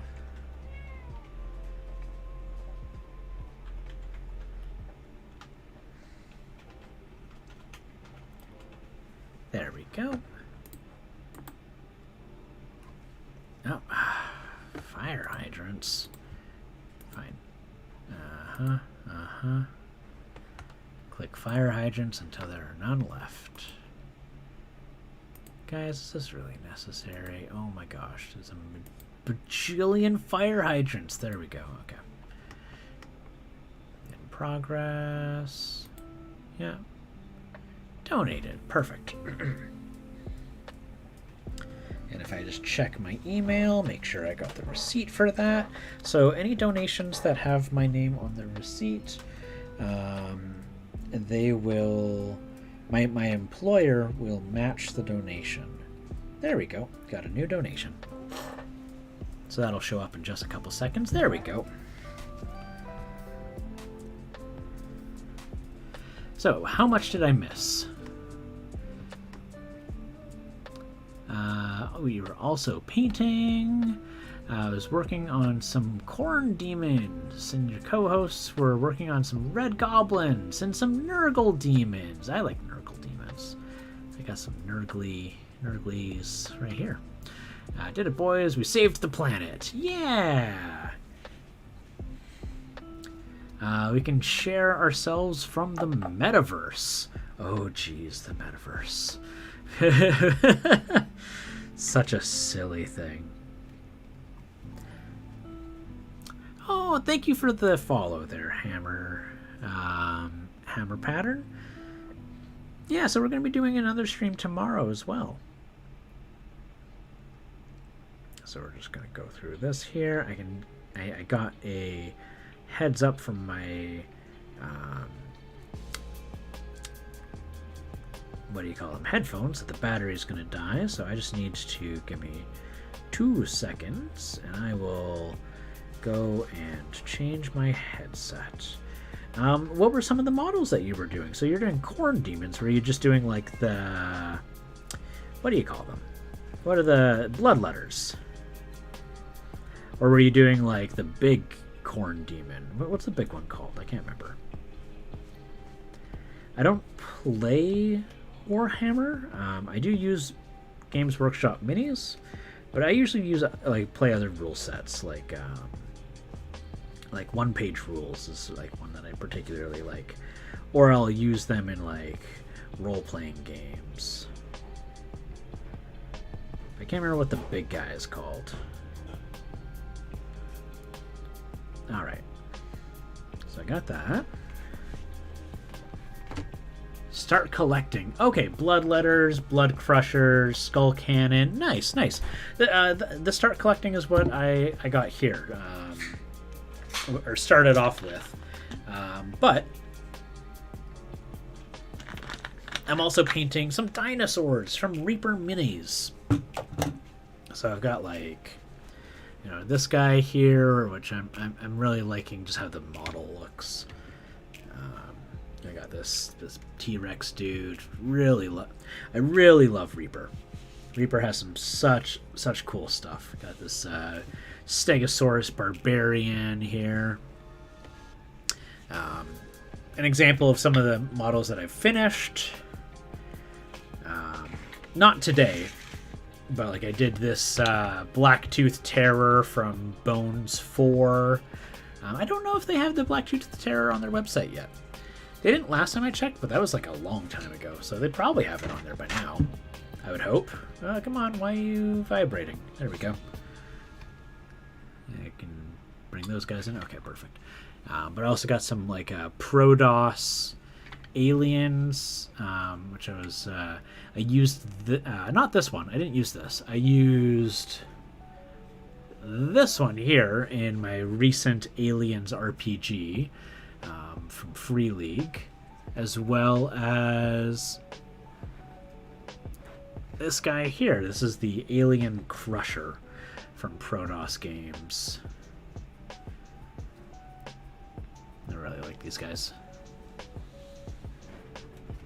There we go. Let's see here. There we go. So I still gotta do that.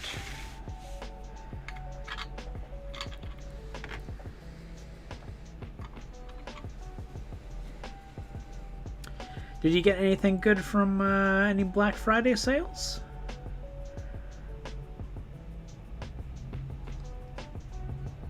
Or any good games that you've been playing recently?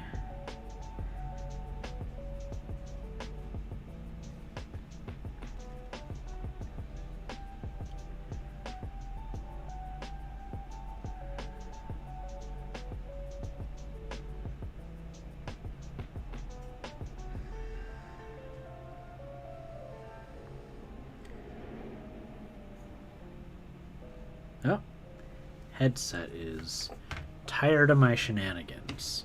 Give me one sec. No, don't scream at me. No, don't scream at me. No, you're okay, Zelda. No, Ganon, you're okay too.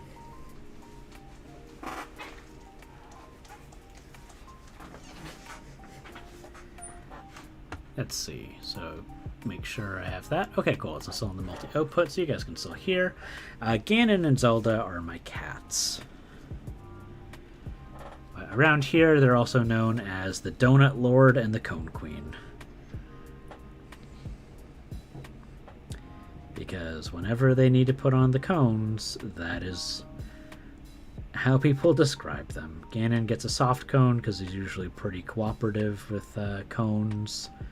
Zelda, not so much. She's got really bad allergies. But she starts her immunotherapy. Hi, Ganon. And here's Ganon right now. Hi, Ganon. Hey, buddy. Yeah.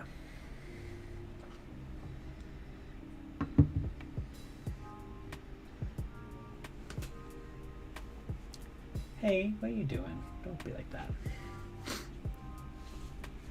Yeah, so Zelda has allergies. She's allergic to what feels like everything.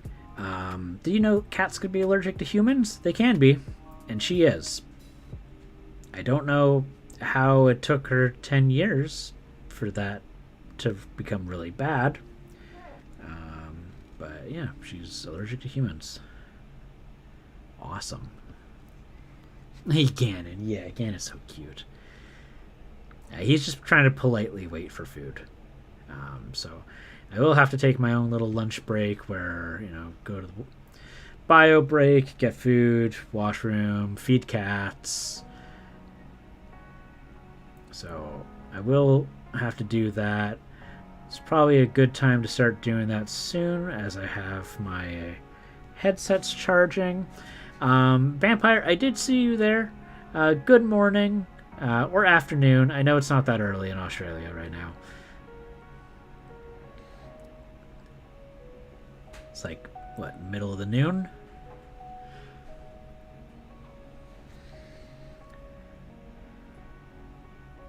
Let's see here.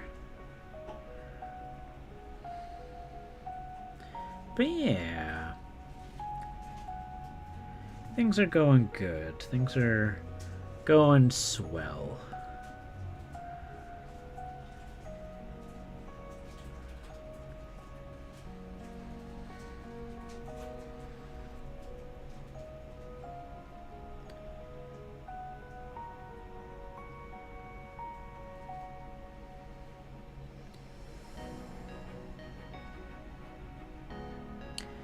Anyone have anything cool that they're hoping for Christmas? It is December now. Or is it December 8th? I guess 9th, depending on where you are.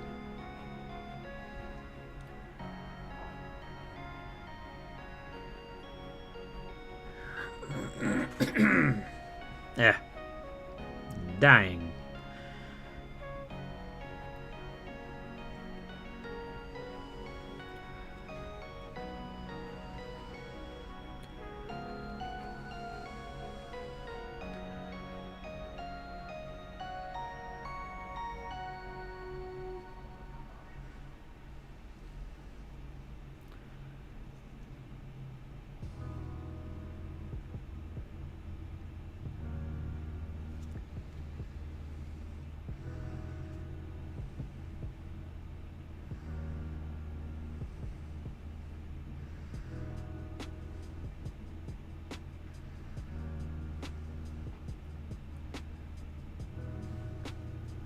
They're so creepy looking. I love them. These little goopy bad guys. Ugh. So nasty. Nasty nurglings.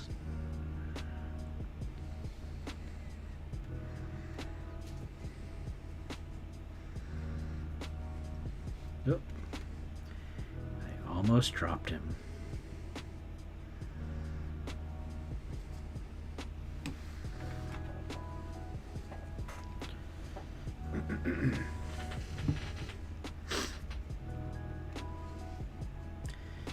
Let's see.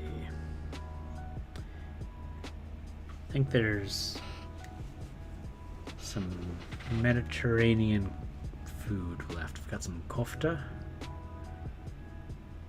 Kofta with some pearled couscous. Some lemony hummus sauce.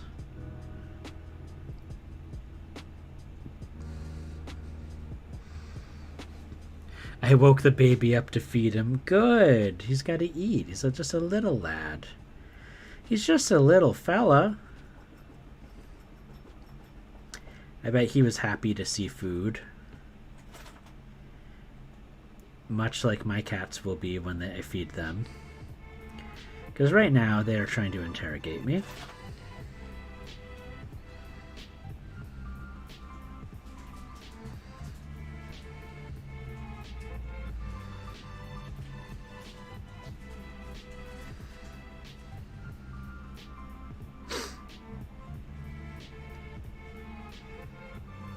He was so sweepy. Yeah. I bet if you let him smell the food, he would have woken right up. Just put it right in front of his nose.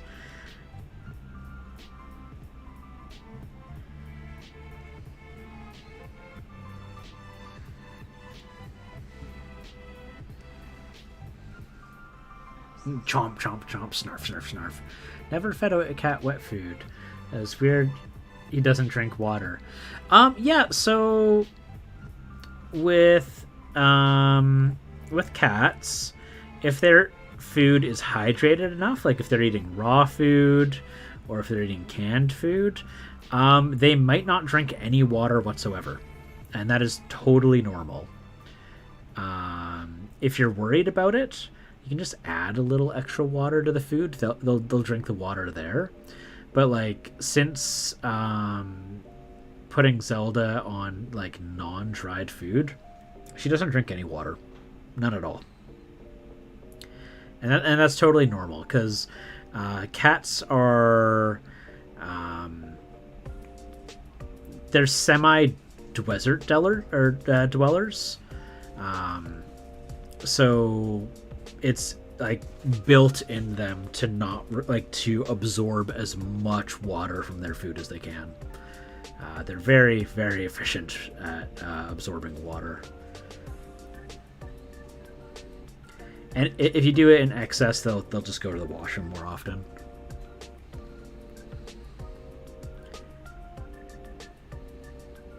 But yeah.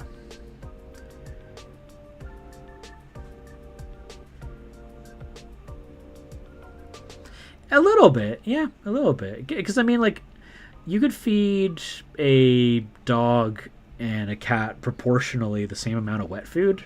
The dog's still going to need water. The cat probably won't.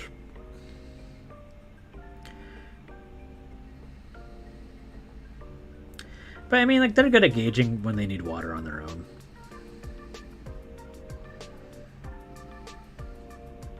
But I agree, it definitely takes some getting used to. I have not seen Zelda drink water for probably the last half year, if it makes you feel any better. Ganon? I see Ganon drink water fairly often. Because he eats dry food. Zelda, never. Never happens. She will not grace me with getting to see her drink water. If she drinks water, she does it in stealth when no one's looking. But she's perfectly healthy. I mean, minus all of her crippling allergies.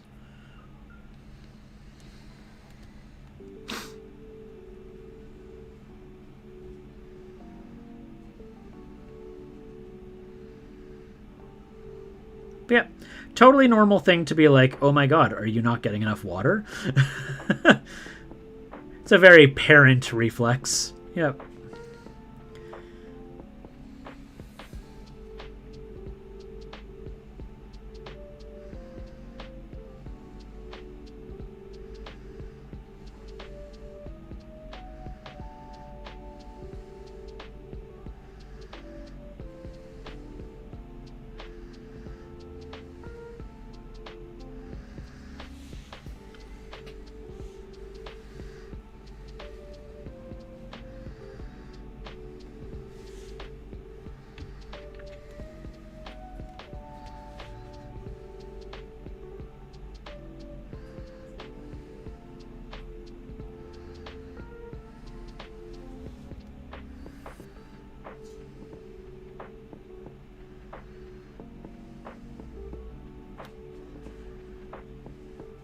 So, Craft, have you figured out what you're working on tomorrow for our co-stream? You excited?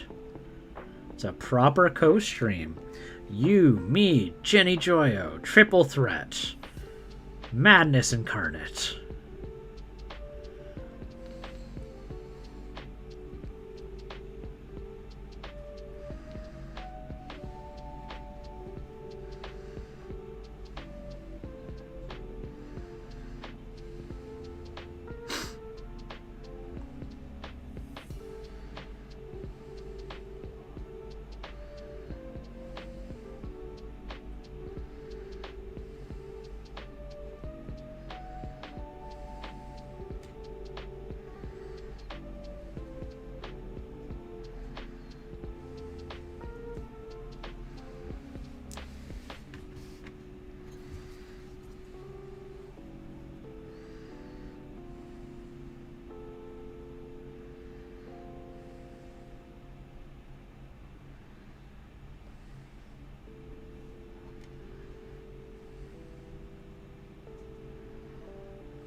I got Pinhead and Harry Potter to do, but I can't work in the workshop because computer's in the house.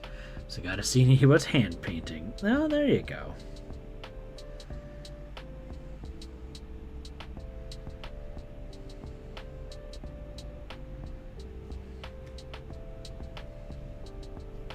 So which printer is it that has the fan issue right now? Is it one of your FDM printers? Is it one of your LCD printers? Or LED? Is it LED or LCD? I can't remember. I think it's LED.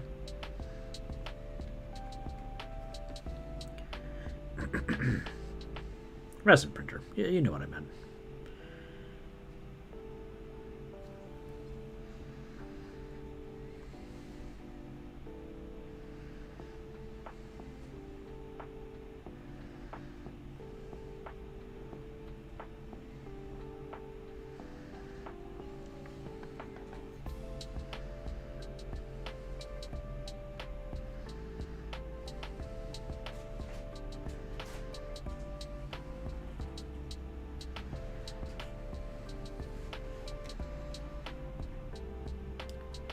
Your Prusa. Oh, the hot end fan. I see, I see. That's your favorite FDM printer, right?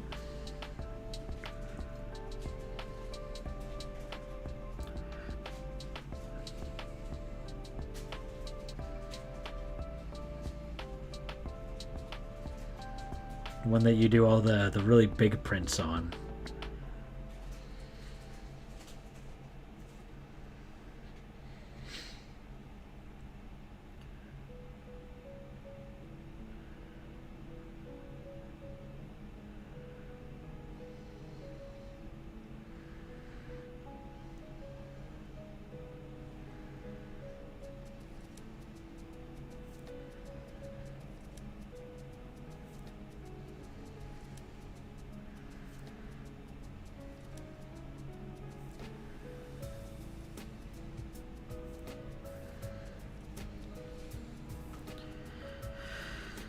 Oh, it was your fault? Did something not supposed to?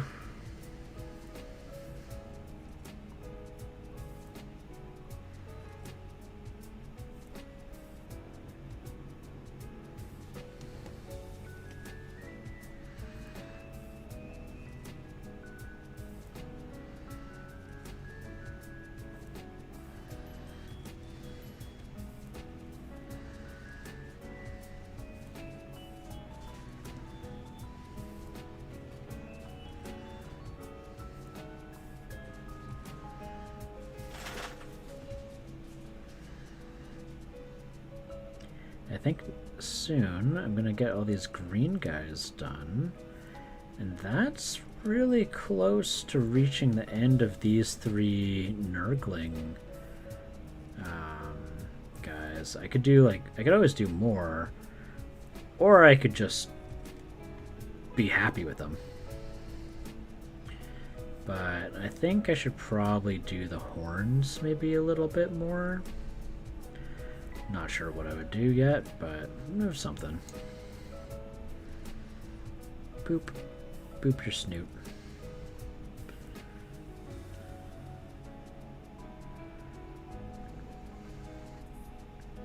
As Valley was saying earlier, lower those expectations. Lower the bar. Oh, it's so funny. I mean, really, if you want to get if you've got a stupidly large collection of models like I do, if you want to make an impact on them, that's kind of what you got to do.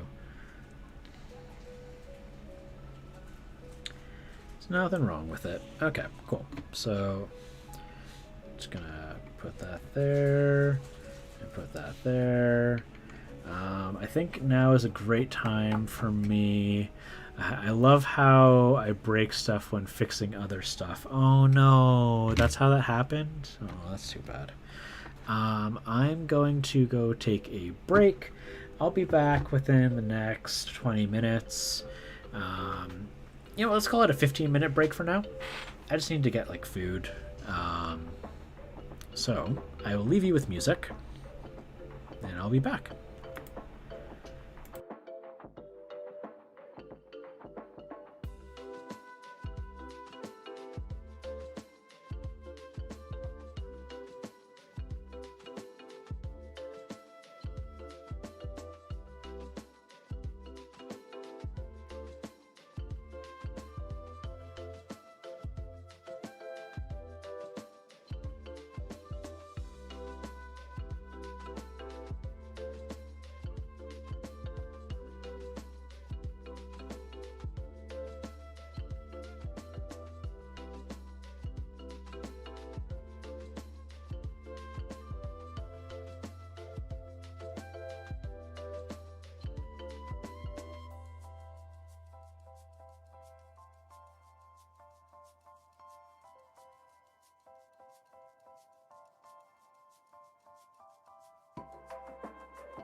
Hey guys, I'm just back now. I'm seeing there's a bit of a chatter.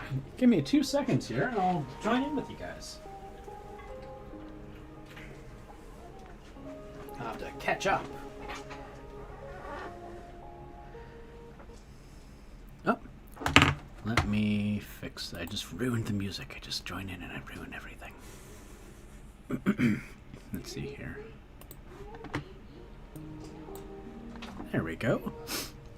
Oh, Wicked Mini Painting joined with a party of 17.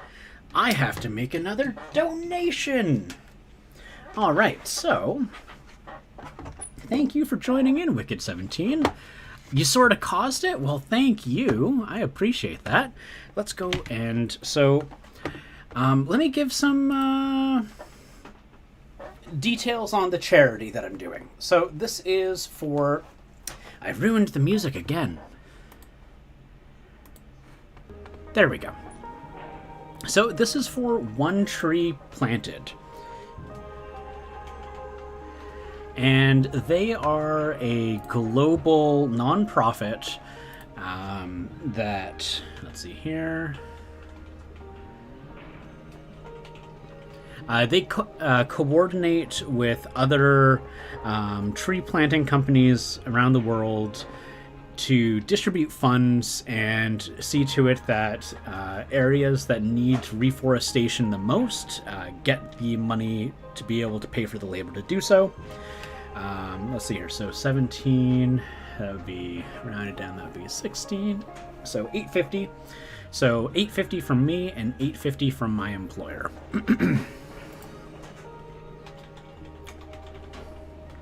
So raid of 17. And go here.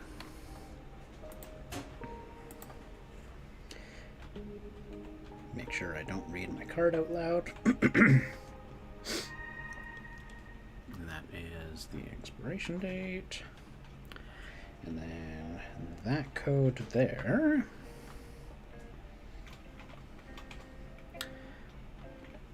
And of course, any of you can make a donation. And if you do make a donation by sending it to me, man, all these CAPTCHAs. Yeah, select all the things that have taxis. I can then make the donation on your behalf, and with my name on the receipt, my employer will match it. There we go. So as we can see here, this number is going up. Someone was saying that it's too hard to read. Let me see if I can like shrink this down a little bit for you guys. So if I do it like that, and then are you guys able to see that a little bit better? But then you guys can't see the other part. That's a real pain in the butt. Then you guys can't see the most recent thingamaboob. Alright, I'll have to figure something out. So let's see what's going on here. I totally missed things. Wicked Mini Painting. What were you doing today? Gosh, I need to go like way up. Oh, there's all these burritos. Look at all these burritos. Oh my gosh, I was gone for so long. Okay. So Craft was talking about her stuff, and then there was the raid of 17. Talon, thank you there for tree fitty for the trees. All right, and that was a tip towards me, so that means I need to go and do another donation of tree fitty. All right, so we're gonna go back here. And you know what? Tree fitty, that's not a lot. What if I doubled? What if I doubled and match, and then my employer will match? So your 350 is going to be $7. So matching the matches. Just donate. Yes. And going to put in that card again.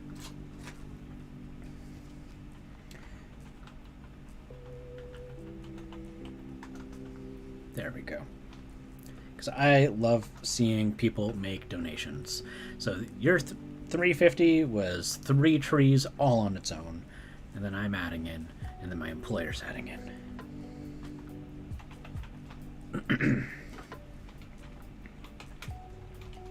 There we go. So put that in. That takes me a while to... Oh no, not another CAPTCHA. Bicycles. Why is it bicycles this time? There we go. Okay. So that's going to make its way through. Gotta look after the bunnies. Raid. Woo! Space Utility. First comment from Space Utility. Wicked. Dang right, taking a break. You gotta take a break when you're streaming. Spate Rifty, Raid, Taco, Pizza, Burrito, Tacos, all this food. I was just eating. What I was eating Greek food. I was having some kofta. Or is kofta not Greek? Is it just Mediterranean? Maybe if I just go Mediterranean, I'll just be generic, and I'm not going to incorrectly guess where it's from. Probably going to think we're trolling all these burritos. Nah, everyone loves burritos. I love burritos. Burritos are one of my favorites. I love that it's just a chat full of burritos. That is a lot of food. It is. Everyone loves the burritos. Burritos ain't food. Burritos are life. For sure. Mobile burritos. When is the 15 done? We're just very alive. Actually, when did it start? That reminds me of a skit I heard. The reason it's worth being alive is tacos. Tacos and burritos are great. Tacos are halved burritos. It's just a conversation full of burritos. Afterlife, why be good? Because they don't have tacos in prison. Ooh. Yeah, I can't imagine you get served very good tacos. That would be on the note. I'm just going to get something to eat. Tacos are dangerous. It's basically like a sharp burrito. Oh, if you're having an American taco? Yeah. Yeah, those hard shop tacos, you're only going to find them in North America. Or not just in North America, in America and Canada as well. Completely on the fringe of this personality is all about nachos. Ooh, nachos are really good too. Those are broken taco shells with cheese. Nachos are just broken child-sized tacos. Quesarito. I don't know quesarito. I do know quesadilla. Quesarito is a burrito inside of a cheese burrito. That's a chain where, oh my gosh, there's just so much Mexican food to chat. All right, let's see here. Burritos are what's keeping me going, but isn't it? Or 14 isn't comedic. Stupid bikes doing thumb bike stuff. I do enjoy the event with the orc reference. Orcs? There's an orc reference? We were talking about Greek food earlier in Wicked too. Greek food is delicious. Oh my gosh. Mediterranean food in general, just there's so much good stuff and so much like zesty lemons, and you got a lot of it's probably the only way that I like having what do you call them? Long green things that are squashes. Zucchini. Best way to have zucchini. All right, so now that I can actually get back to painting, let's see here. So, hello, I'm Mellow Minis. I am a advertisement-free streamer. I try to do charity streams when I can. By default, I try to raise money for One Tree Planted towards reforestation projects. I like to paint a wide variety of things. I don't just do any one brand in particular. So here is a... I should probably fix the focus here for you guys. Zooks are great. But my favorite way to eat them is in Greek food. So like you could have like, we were having some zucchini and red pepper with kofta, along with some couscous. But I find it's really good if you have like a vegetarian lasagna. Zucchini is really good in that. Or moussaka. If you get a little bit of zucchini and moussaka, oh, so good. Yeah, so this is one of... this was one of the first minis I really started working with inks. So this is all ink. There's no acrylic paint per se. It's all acrylic ink. Which is when I kind of came to the realization that GW's whatcha-who's-its contrast paint is just ink. It's ink with a special medium that seals it so that it doesn't reactivate when with water, and with some flow improver. But then we've got also over here, who is it? Is it Archon Games? Is it Archon Games who does Dungeons and Lasers? I recently had a game of Alien RPG with my friends, so I painted this up here. Ink with thick media and flow improver. Calling that a puppy reminds me of Cuddles the Velociraptor. Yeah, I'm seeing that the orange on the wings doesn't really show too well. Oh, it goes a little bit. You can kind of see some of the highlights and some of the the red veiny bits here. Oh my gosh, Aliens from Free League? Yeah, Free League is so good. It is like a joy. But I wanted to have some really nice Alien minis. This base is not nearly completed, and nor is this. This is still kind of work in progressy. The Alien itself looks really good, but we've got here a Praetorian and a Crusher from Protos's AVP. I think it's 2nd edition. Cameras dropped red. Oh, they do not like red. They do not like red at all. Hi, Ganon. Are you coming up to say hi? And I've got my little kitties here. Oh, well, maybe you're not little. You're kind of a chonker. This is Ganon. Hi, Ganon. You gonna look over here? You're gonna look the wrong way? That's fine. Here, you go over here. I'll just go get the door.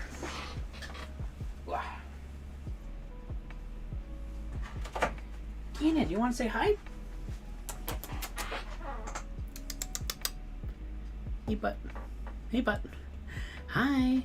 Hello. A ferret.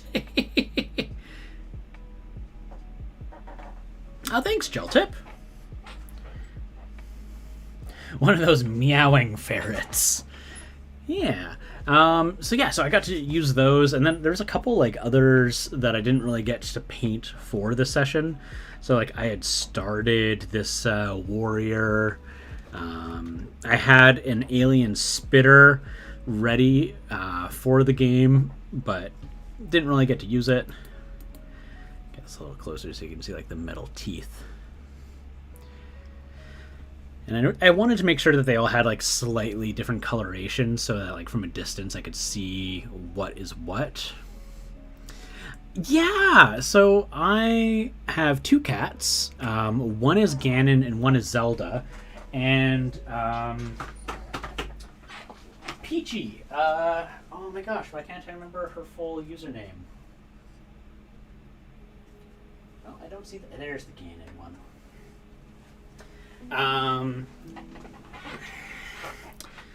Peachy made 2 little icons. Ah, don't run away like that. Of my cats. So this one is Ganon. And then this one is Zelda.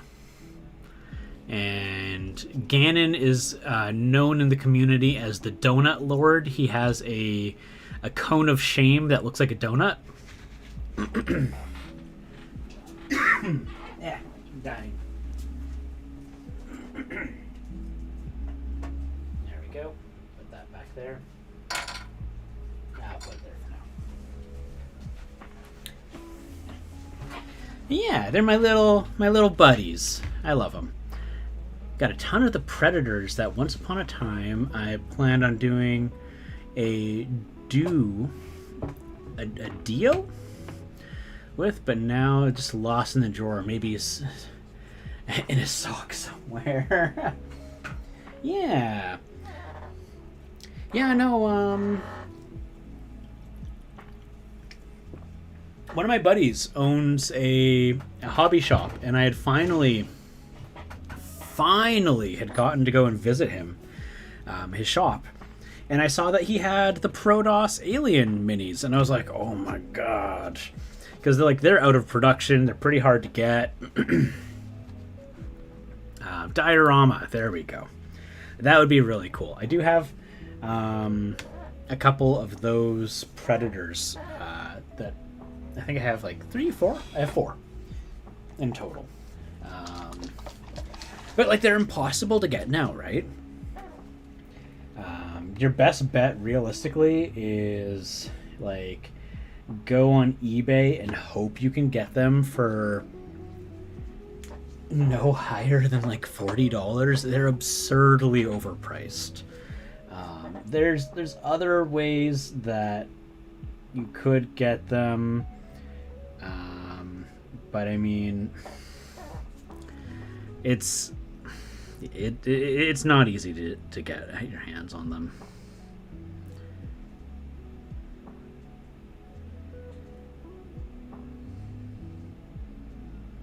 And any way of getting them cheaper is usually a little shady.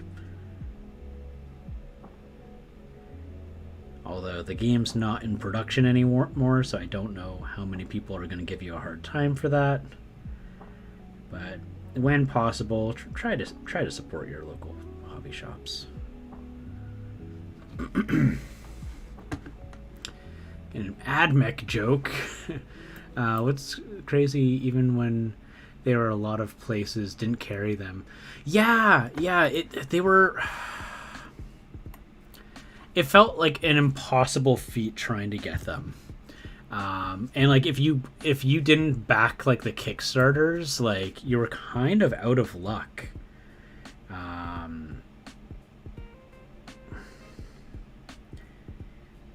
Which is really unfortunate because right now, sorry, I just ate some. My throat's a little coffee cough.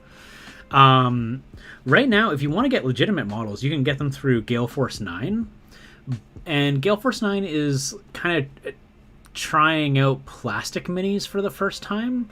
But like the quality doesn't really hold up to standard. Not to standard, I shouldn't say that. Like these you can get, and you can get them for a cheaper price than you would trying to get the Protoss ones. And like the Alien Warriors actually look pretty good. I do like the heads.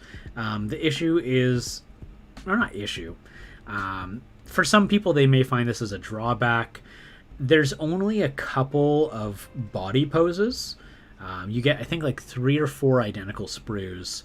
And so like if you're gonna change anything, like they have alternative head bits. The tails, they have a couple different poses and you can rotate between them, and you can try to move the arms in different ways. If you want them to be able to pivot out a little bit more, I recommend like sprue goo. But like, I mean, they turn out nicely. Like the warriors look good, but like, do they look as good as the resin ones? No, they don't. And I thought it was kind of interesting that this was the franchise that Gale Force 9 decided to not do resin minis with. Yeah, green stuff surgery, like it's going to take more work, right? Because like I have been buying Dungeons and Dragons minis from Gale Force 9 for quite a while now because they look really good.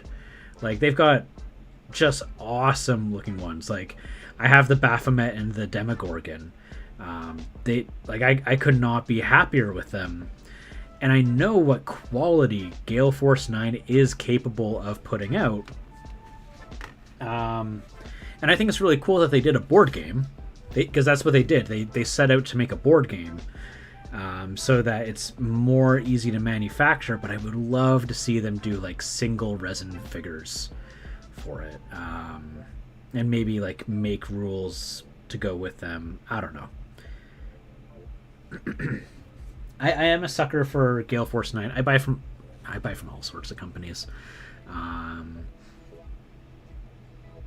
But it's one of those things, like, it's such a desirable license, right?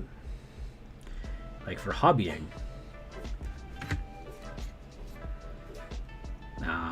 Does anyone here play Stargrave?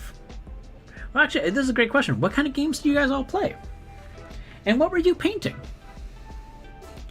What was Wicked working on today? I don't think I actually got a chance to ask. I kind of came back and I was like, holy heck, there's a whole lot of stuff going on.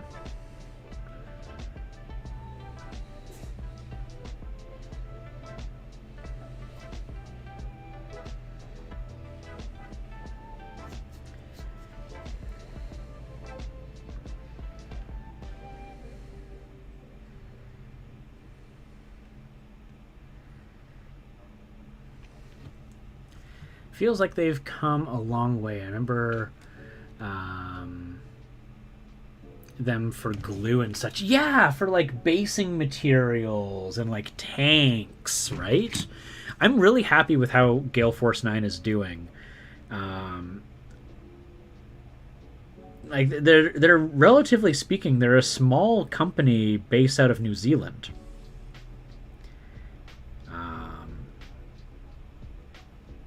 And they're very friendly to be able to talk with and like easy to get along with. Like if you've ever tried emailing them, you know, they're very willing to do what they can to try and help you out.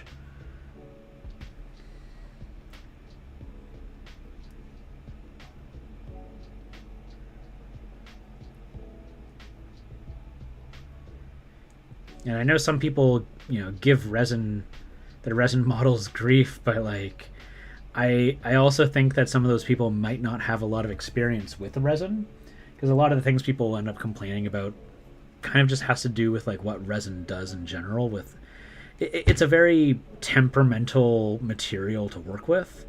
You know, if it goes through drastic temperature differences, it's going to warp. If you pull it out of the sprue too early, it's going to warp. And the thing is, just like plastic, you can heat it up, and it'll be malleable again. You know, mind you, other resin companies like Creature Caster, you're not going to encounter like any gappage whatsoever, but it's not a bad thing. Some Blood Bowl. They had things that worked well from Blood Bowl? I've yet to play Blood Bowl. I wouldn't mind, or like any of the other like fantasy football clones, like the Blood Bowl clones. I wouldn't mind trying some of them out. They're definitely entertaining. I think my only reservation is that like I can't use them as wide stock as I can with like any other like fantasy or sci-fi mini. Like, you know, I can take these Nurglings and I can throw them in a D&D game, and it's not gonna, you know, no one's really gonna question it.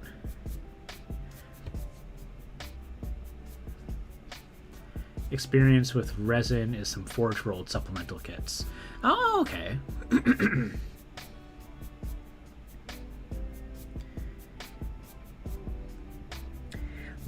Forge World is one that I've heard a lot of grievances with their resin before too. But I mean, like, if you were able to work with that, like, you're probably have already like an idea of how resin kits are gonna work. I just got some Creature Caster ones, and I was assembling those semi-recently. They assembled so smoothly. Experiences I've had with resin.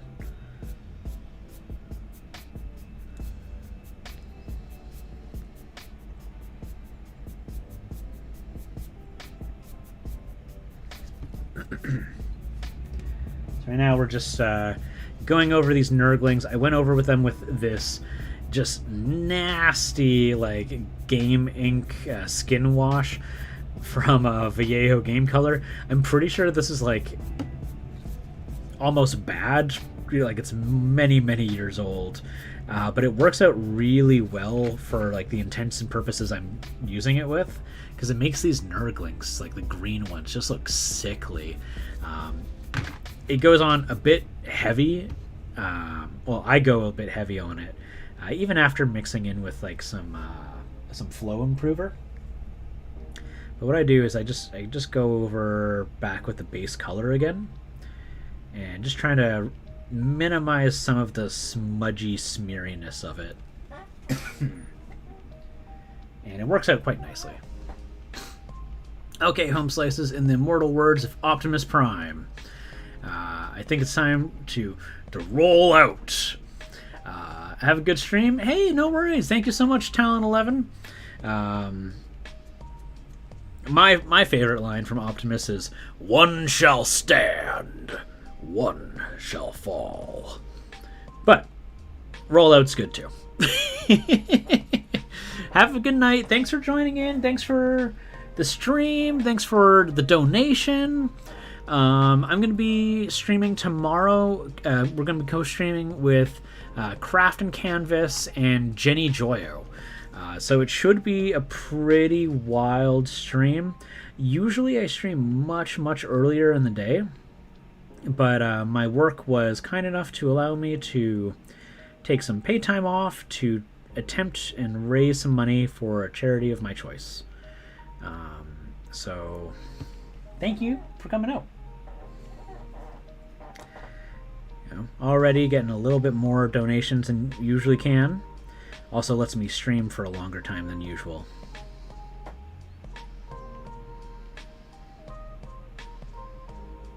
Does anyone else have a favorite like cartoon character from like, when they were a kid that they would always try to mimic? And then to find out, my favorite line, my favorite like is burritos are more powerful than Cybertron. Burritos are stronger. I like that. That's funny.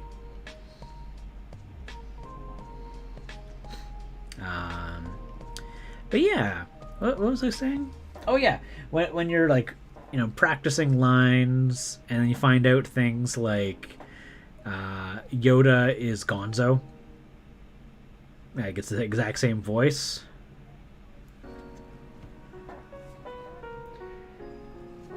Like if you can do the "do or do not, there is no try," then you can probably do a Gonzo, like not Gonzo, Grover, Super Grover. It's almost the same voice.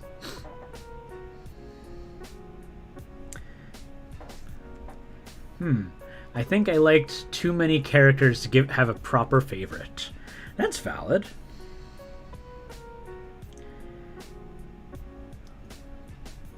Were there any that you tried to do a voice of?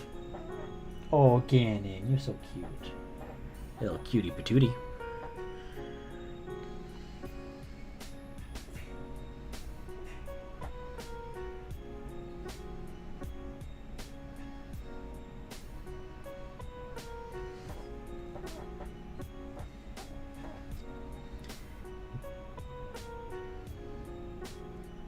I like how I mentioned Grover and Gonzo, but I think one of them, if I recall, is a Muppet, and the other is a Sesame Street character.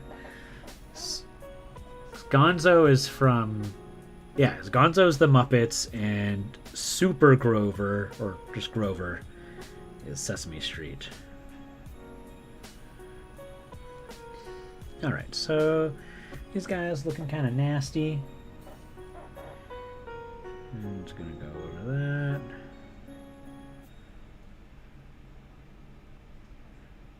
Do a little bit on that fold there.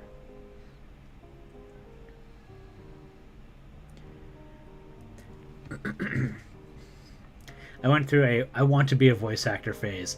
Yeah! I totally had that. One of my favorite voice actors out there Largely just because, not because of any particular role, um, is Steve Bloom. If you are ever lucky enough to get to meet Steve Bloom, he is one of the most real, down-to-earth, and kind voice actors I have ever had the pleasure of getting to meet. And he does classes, too.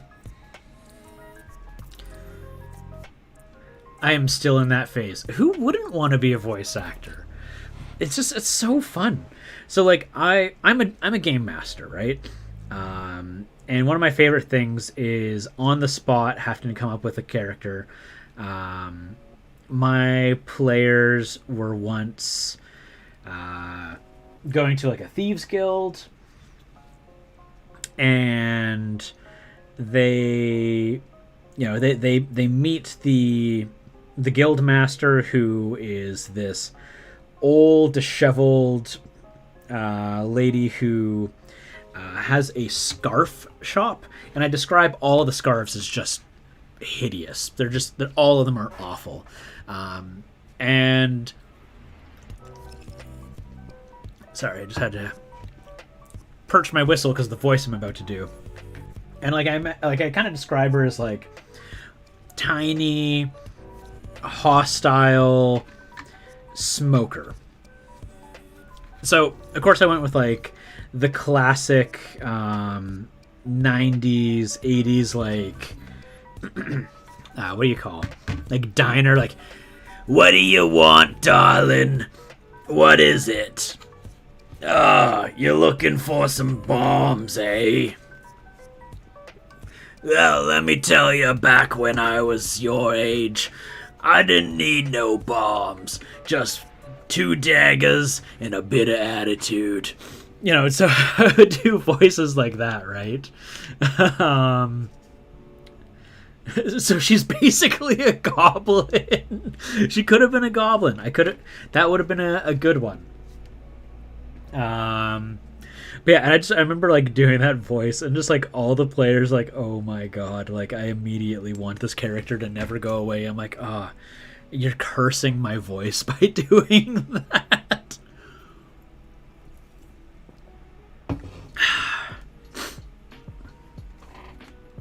But it's so fun just like doing the voices. The voice that I wanted to do more than any other was Unicron. Like Orson Welles' 1980s, 1970s Unicron from Transformers the movie. The problem is I could never get my voice deep enough to do it. Like there was a lot of voices from there, so like I really liked, there were just like one-liners that stuck out to me more than anything else. So like I can't necessarily do a great Optimus, but I can do the one shall stand and one shall fall. It'll be you, Prime. Like I can do that. That was a bad Megatron, but like that was the very like very raspy Megatron. But then there was like that like scene where you see Unicron for the first time. The music is like dun dun dun dun dun dun dun dun dun dun dun, and there's like all these like machinery sounds and stuff, and like just the very first, well, not the very first line, but one of the first things you hear from him is just, I am Unicron. And I can't do it. I can't do the voice. I can't do it loud. Because it's not a quiet, it's like a booming, trebling bass. And that is a very difficult thing to do. I do haunt acting during the Halloween season. Know what the first health tip is? Never draw a voice from your throat. Yep. You will hurt yourself.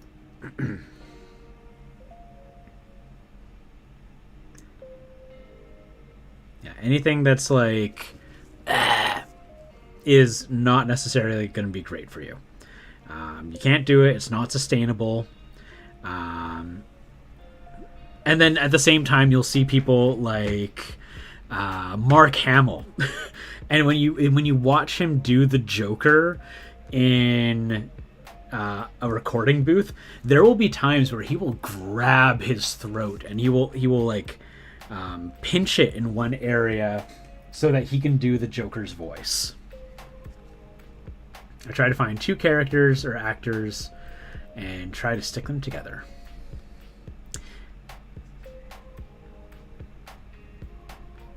It's basically...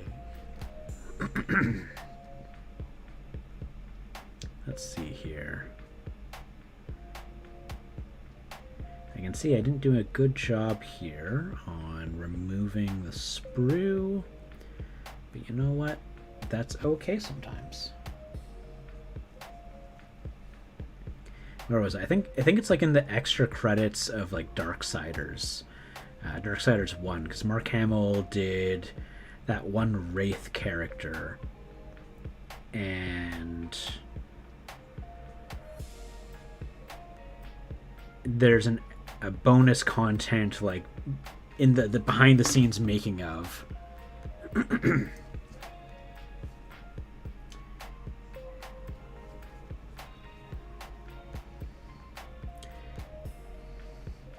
Yep.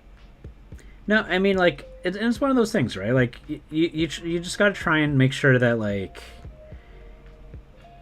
I mean, a good example. A good example is if there's a voice that is literally causing you pain or discomfort, practice it on your own time, and if it's something that's like going to hurt you, don't do it. Don't show anybody it. Because if you show someone it and it sounds good, but it hurts you, they're even if you say I can't do it very often, they're gonna ask like, okay, well, what if I pay you extra, right? So, like, you have to kind of find out in private, is this a sustainable voice? The worst was the guy who did the main character for Black Clover. The guy just yells all the time. Oof. That's rough.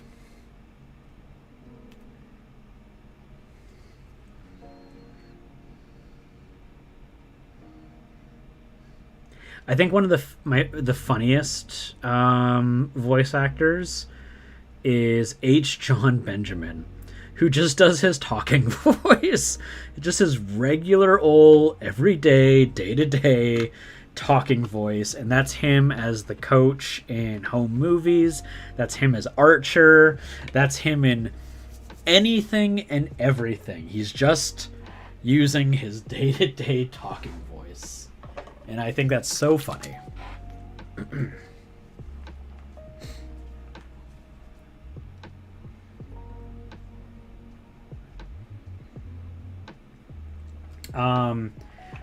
The best thing I could say is if there is a voice that you want to do that's kind of raspy, instead of trying to force it, try to do a what is it called?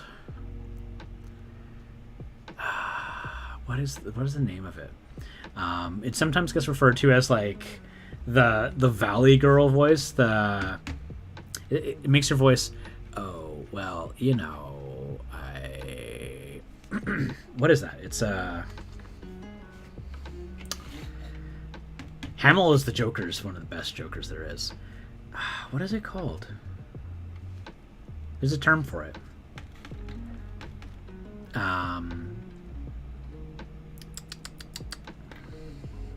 What is that thing called? Yes, he's a great Skeletor. He-Man! Oh, he's so good. Let's see here. Why is it doing that? What am I hitting that's causing that? If I go types of screams in vocals, it's no, I don't want to do any videos. I'm gonna mute this tab because I know it's going to try and do things. Does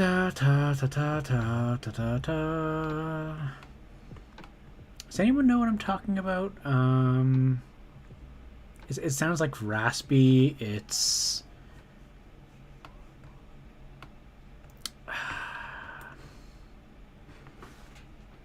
I'm not gonna be able to find it. That's okay. Anyways, when you're doing that and you just raise the volume, it can sound like you go from like the Jersey, or not Jersey, the Valley Girl of like, oh, what's going on? But if you start to increase the volume, oh, what's going on? It changes it very drastically, very quickly, without it causing a whole lot of harm to your throat. And it's actually the way that a lot of bands, the screamer, like for example, even in Linkin Park, that was how they were doing the vocals, and how they're not destroying their throat.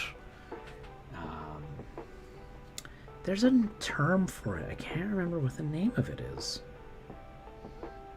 Some people tell you not to do the voice, but there's no evidence of it causing harm or anything. What is it? It's I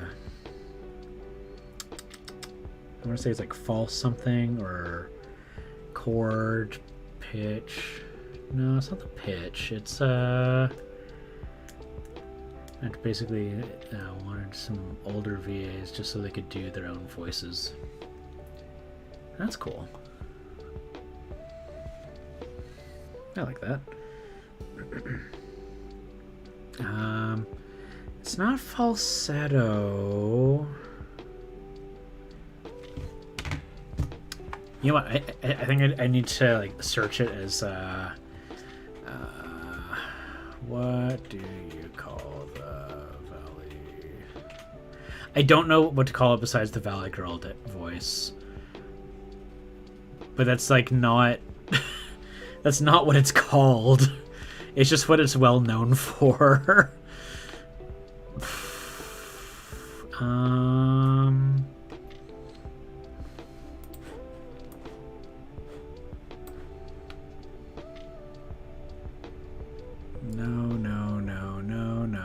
That's not what it's called. Vocal fry. It's vocal fry. And like, it's just when you relax your throat. Like, instead of me talking like this, I would be talking like this. It changes my voice. It drops the tone a little bit. But when I go louder, you start to get it like that. And it's a way of creating a what do you call a distortion in your voice without hurting yourself, because it's literally it's loosening your vocal cords rather than tightening them.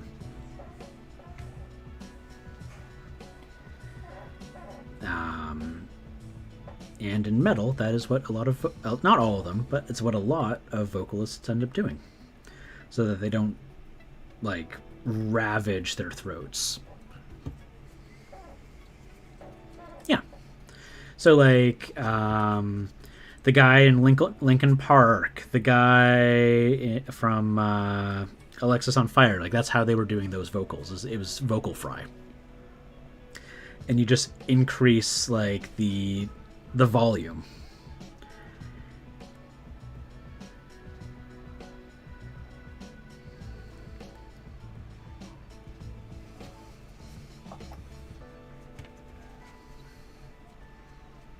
Now, I wouldn't be surprised if Mark Hamill does a little bit of it for Joker in Skeletor.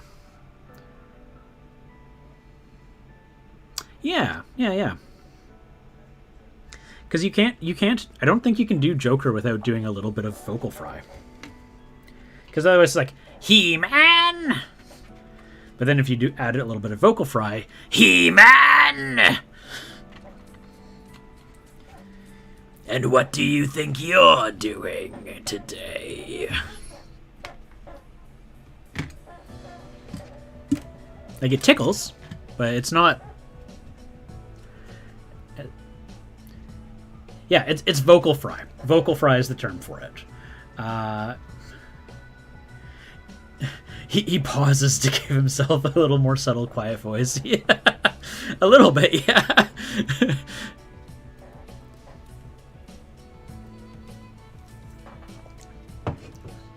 I can't imagine it would feel too pleasant to go immediately from doing that. I do it reflexively. Okay, so I've got a bunch of nasty looking Nurglings. Now I need to add a little bit of Whatcha-Who's-It. A little bit of Whatcha-Who's-It. There we go, Flesh Wash.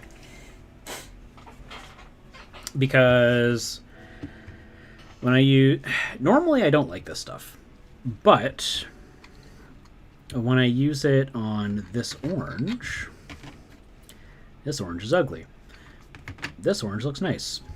And I think... I didn't write it down, so I'm kicking myself in the butt for it. But I'm pretty sure AP Quick Shade Flesh Wash is what I used, I think. I hope.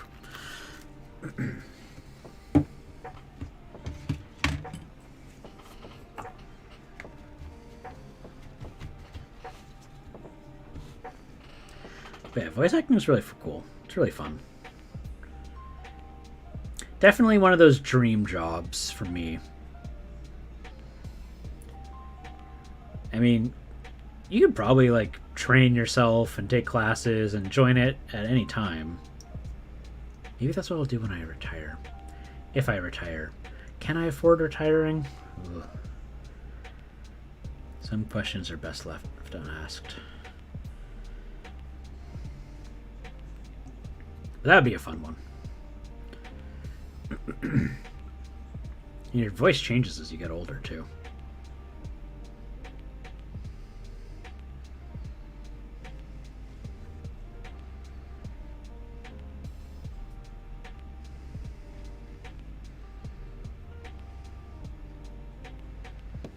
Okay, I think it's safe to say that it was a Flesh Wash. Because that now looks about what this one looks like. Close, at least.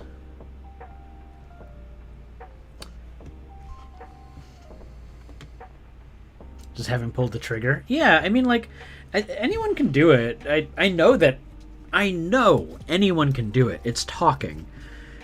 Like, in the end of the day, it's talking in different ways. It takes dedication, it takes training, and besides just doing voices, you have to be able to act, right? You have to be able to put emphasis into things.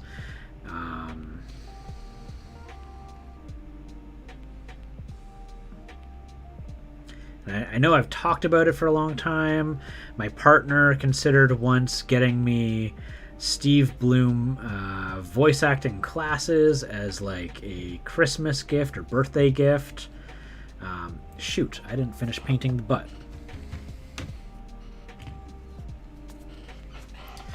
Yeah, it takes training and acting. But like, what I mean is like, it's not like, I don't think it's one of those things that, like many things, no one, like, only certain people can do it. You know, with effort, dedication, training. You know, unless you've tried acting before and you're like, I cannot act to save my life, then yeah, you probably can't do voice acting. But maybe you can do voice acting because you don't have to be in front of a crowd to do it. You just like get to sit in the booth You know, some people that's the thing that keeps them from being able to act. Because there are people who can't act, but they can voice act.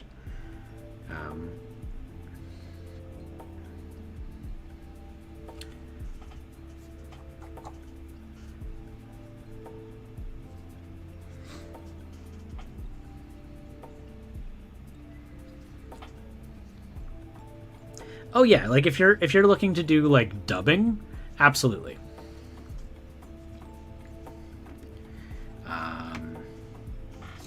Whoop. There we go. Sorry. But like if you're doing something like, for example, like 3D animation or like doing the original recording, you don't necessarily have to do mouth flaps because that'll get animated to you rather than translations.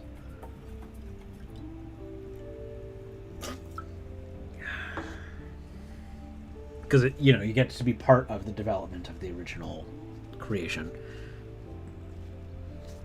But yeah, if you're doing like dubbing, absolutely. Yeah, you have to match mouth flaps. And that is a skill all on its own. A very intimidating one.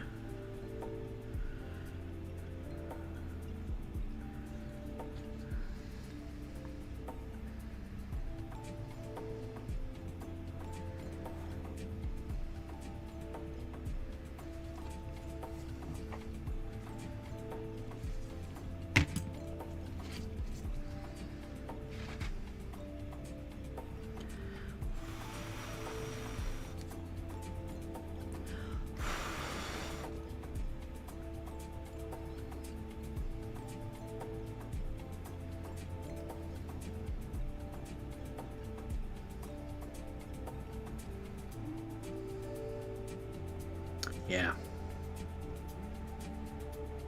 Yeah, especially if you're like specifically you're like, I want to be anime. Because like that alone is its entire own appeal, right? But if you're like, I want to do video games, yeah, you're fine. But it sounds like anime is like definitely one of the goals.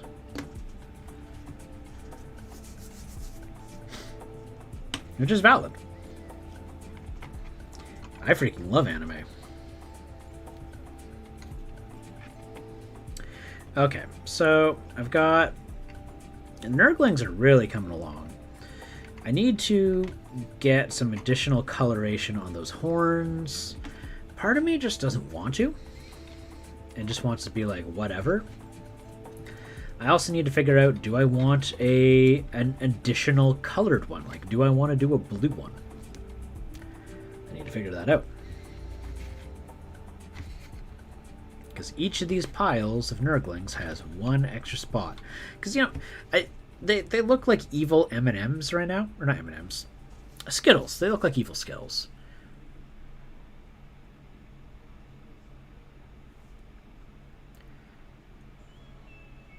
Again, but like that's what I mean, though, right? Like it falls in the same same line of like you're translating.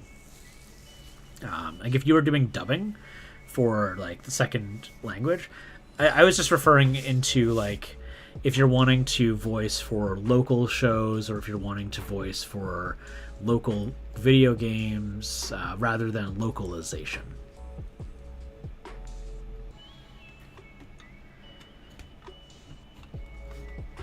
Plus, with video games, there's a lot of dialogue that doesn't require. There's a lot of dialogue that doesn't require lip syncing, or at least it requires very minimal. For example, like Overwatch. I don't know if at any point you actually see anybody say like lip flap anything except for like Winston, I think, in the opening, right? I think. I could be wrong. But yeah, if you're wanting to do translations, totally. And I think when you see certain voice actors too, like you definitely see some people specialize in certain areas like translation and doing lip flaps more than others because you see them in those recurring roles. Whereas, like, for example, the casts that you usually see in other things, they might only dabble in it. Like voice casts in Studio Ghibli movies, usually they only do it like once or twice. You don't really see those actors doing it more often than that. Usually just because it's like, hey, this is like a film that's being localized by Disney. Do you want to be on a Disney film? And they're like, oh my god, yeah. I guess like I could get some ink, try to darken up the tips of the horns. Oh, I see I missed a spot there.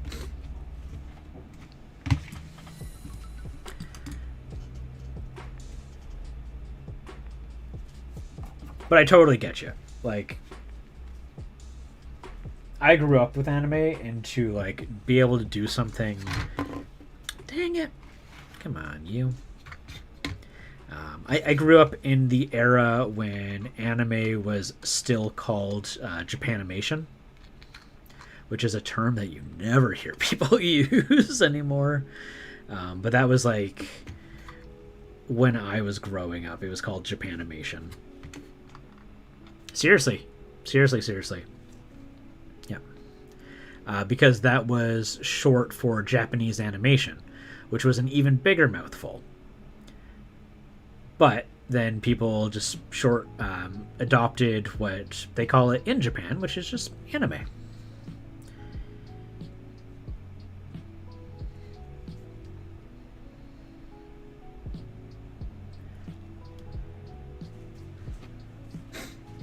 Yeah, it's something that not a lot of people talk about. My brother was the voice of Freddy in the Five Nights at Freddy 5. Oh, cool. That's really cool. Huge congrats on your brother. FNAF 5. Is that the one that's just coming out?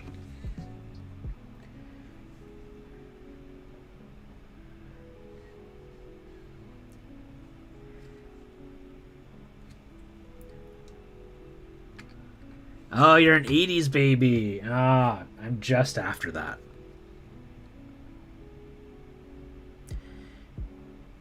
$90 on the dot.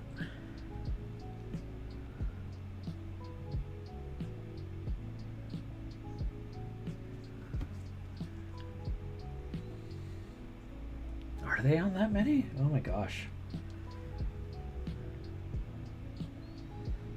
So let's see here. There was the first one, which was in the pizzeria. Like a very ghetto looking one. Second one was the fancy looking pizzeria, but was a prequel to the first one.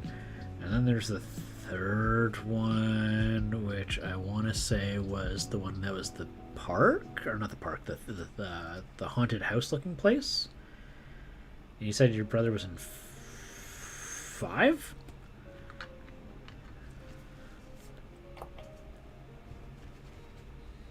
I have no idea.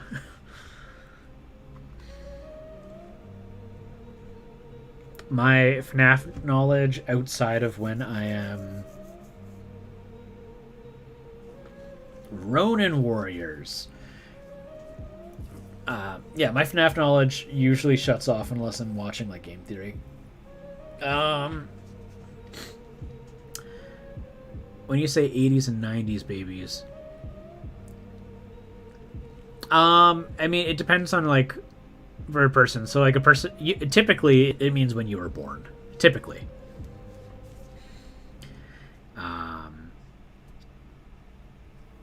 So like I was born on 90, and okay, yeah, so you're 10 years older than me, yeah.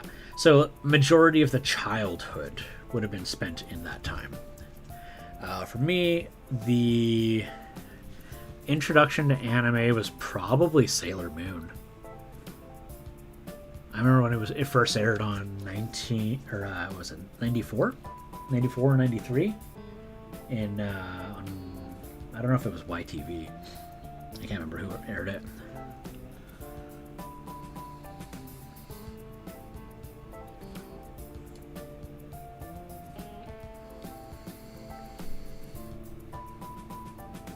all your cartoons were 70s.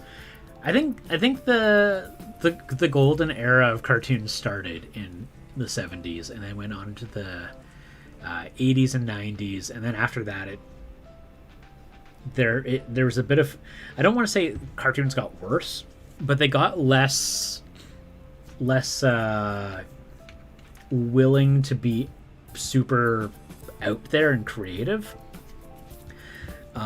So for example, like you would see biker mice from Mars. Like you've got alien mice who ride motorcycles and fight crime, right? Like that was a perfect example of like a 90s cartoon where just like, yeah, let's just throw like 3 words together and make it work. It was wild. It was crazy. It was like the Wild West. And it was like that before that too. But then, you know, playing it safe and, you know, trying to fit in with what was proven to work became more popular.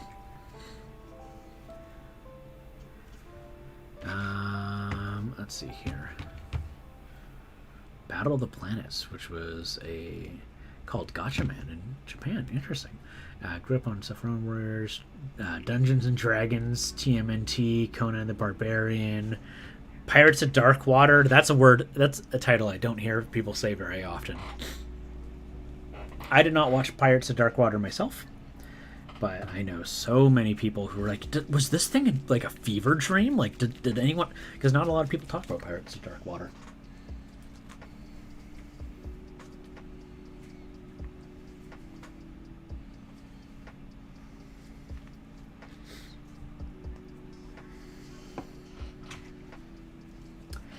One of my favorites from when I was a kid was Bucky O'Hare.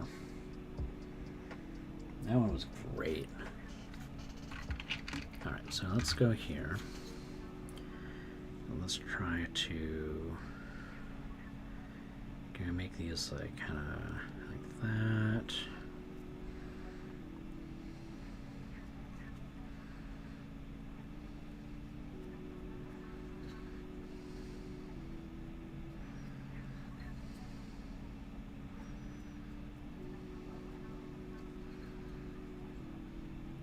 Man, am I going to regret making more work for myself here?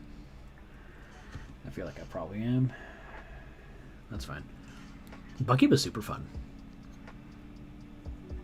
Herculoid, Zoid, Space Ghost. Oh, Mighty Max. Yeah.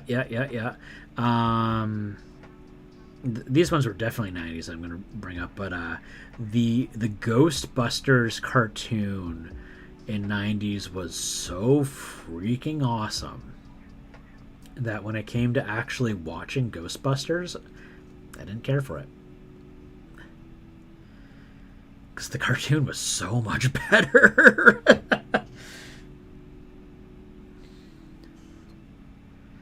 Oh, Captain N, Game Master. Yeah.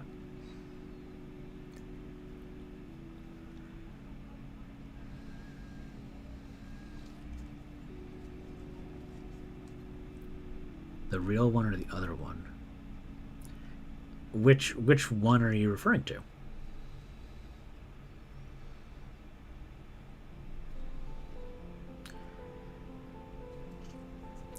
They had the Ghostbusters and the real Ghostbusters. Really? Was there 2 cartoons? I'm thinking of the one that was kind of dark and gritty and had them kind of question their own existence quite often. Not the movie, no. Here, so I need to go take a look at this here.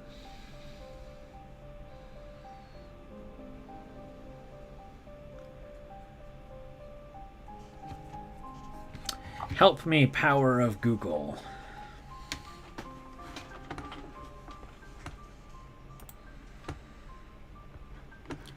Now, are you talking about the live actions? The Real Ghostbusters animated series. I don't know. Is this the one that I watched? 1986.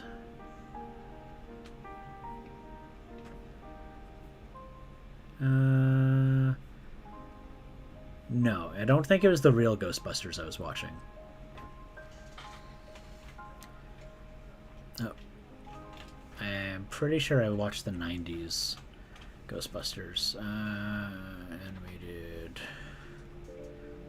series Ghostbusters. Let's take a look here. Oh, this does not look like it either.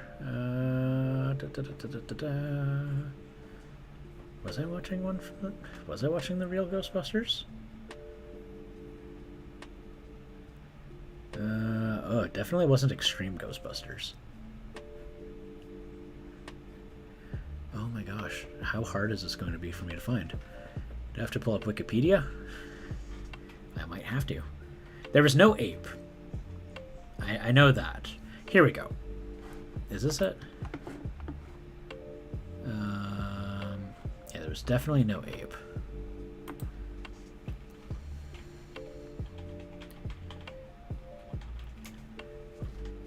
Because they had Slimer hanging out with him all the time. Ghostbusters. I don't think I was watching a show from 1986, though. And not to be confused with the film, a 1984 film, or the subsequent animated series, The Real Ghostbusters, which premiered 5 days later. Oh my god, they were running 2 shows at the exact same time. I think Sonic did that as well, which was a nightmare. But The Real Ghostbusters. I know that there's another series. Not video game, not that. Oh my gosh, how many Ghostbusters products and shows are there?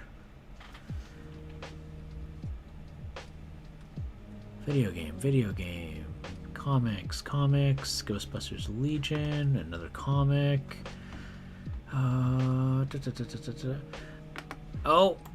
is this it? I just said that this was one that I thought it wasn't. I know it wasn't that one. Oh my gosh.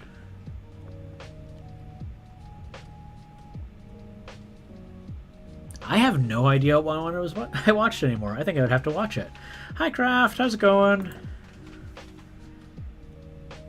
Try Googling Collect Call of Cthulhu? What am I gonna find if I do that?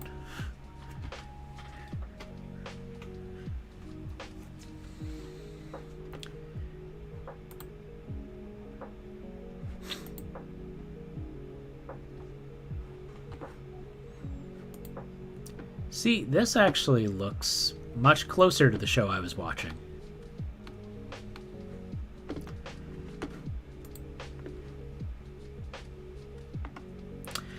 All I remember is that there was an episode in the animated... Oh, you know what? Maybe if I just look up... If I go... 90s Ghostbuster cartoon...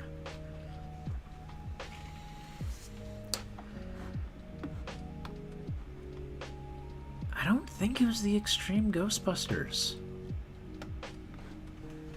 Because I don't recognize Extreme...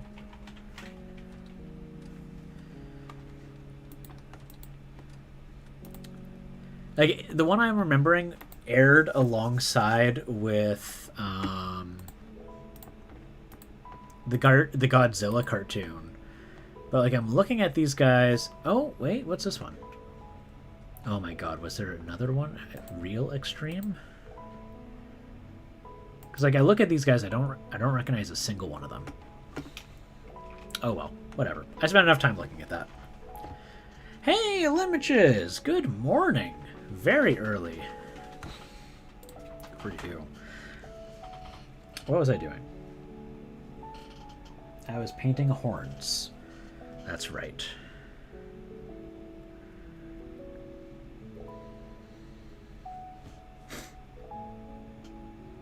Yeah, no, there was a fear one or something like that, or like there was like a episode where there was like a plant deity, and they thought that they were dealing with a very kind plant, but it turned out to be an evil plant, and they were having all this problem trying to like fight it because it was like a plant monster and not a ghost. And so what they did is they eventually killed it and then captured it like a ghost. I remember that was an episode. I remember there's an episode where one of the guys was like really afraid of like, I think it was like old age or something like that, and like the ghost they were fighting on was like making them face their fears in like isolated rooms. And so like the one guy went bald or something like that. I think he was like, yeah, derailed the Nurgle train. Yep. Am I thinking of the real Busters? Okay. My cats still aren't getting along. Just came because I heard hissing. It's all good.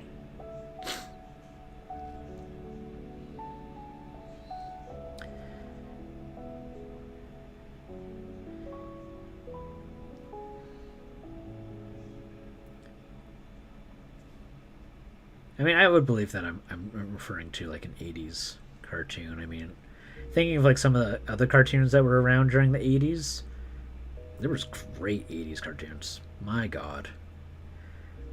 And realistically, most of the cartoons I did watch growing up were reruns.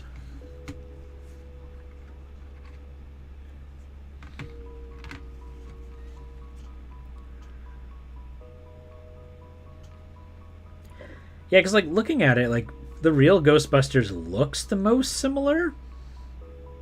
Doesn't match up how I remember watching it, but like I remember watching it when I was in grade 3, grade 4. Oh geez. One of these days I'm going to drop that into that ink.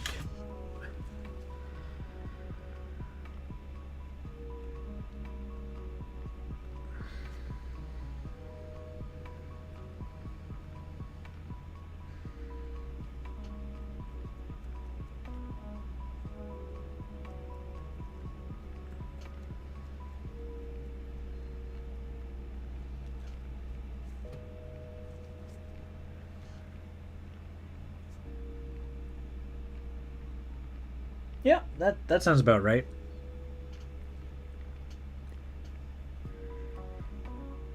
Well, especially back then too, right? Like, because you would find a lot of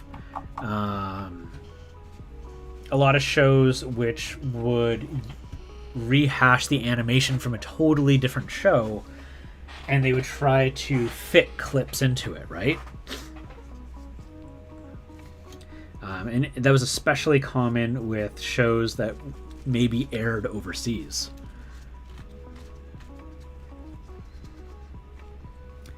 Oh yeah, that's right. There was 2 Mario shows.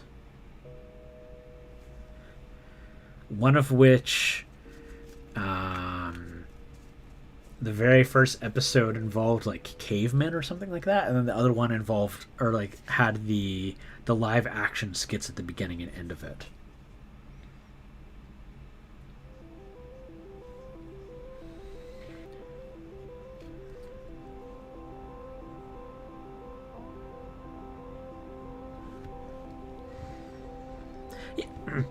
Oh my god, I almost choked. Yeah, no, because I explicitly remember Slimer being in the show.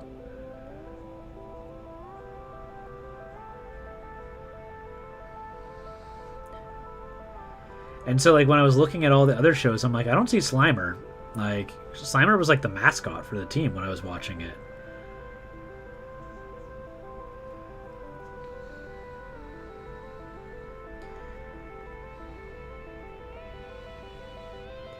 I wonder if like maybe like the season I was watching like didn't come out until way later, because like beforehand the show wasn't really airing on TV. So maybe I was watching like a new season.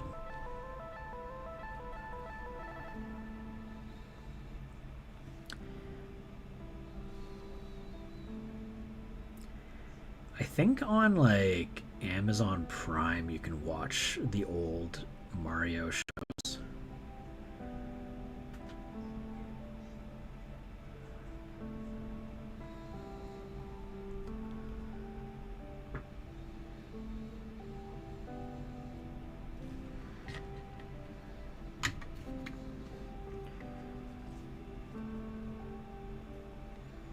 Yeah, it was tied in with the Legend of Zelda cartoon.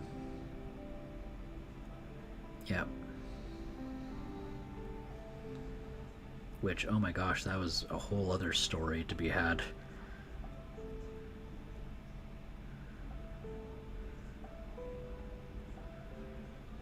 Excuse me, princess. Blech.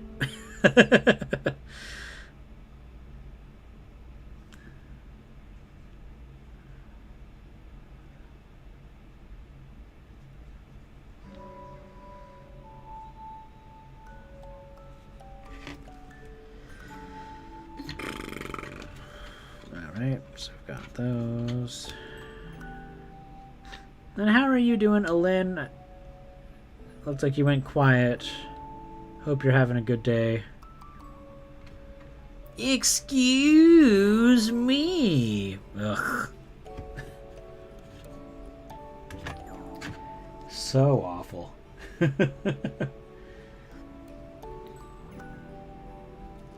You thought as I typed it. And then when I finally saw the message, I said it again. Don't you love delays? Don't you love it?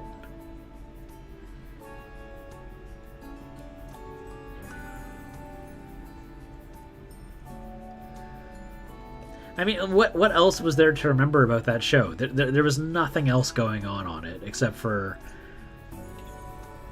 Oh, God. And I don't know why writers back then thought, like, catchphrases like that were, like, something kids would love. And, I mean, they do. And then they grow up and they just cringe. And, oh, yeah, he was, like, they made Link really gross. Like, borderline sex offender. Or sexual harassment. It was like, dude, like, you gotta stop. You gotta stop. Yeah, the action scenes were cool. It just, they made Link a really gross and unlikable character.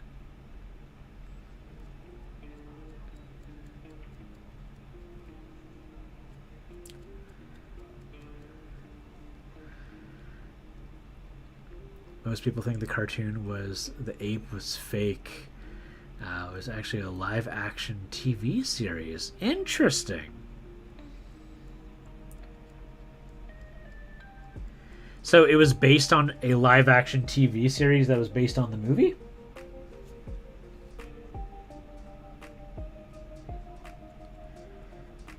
Because apparently they aired basically like within 5 days of each other.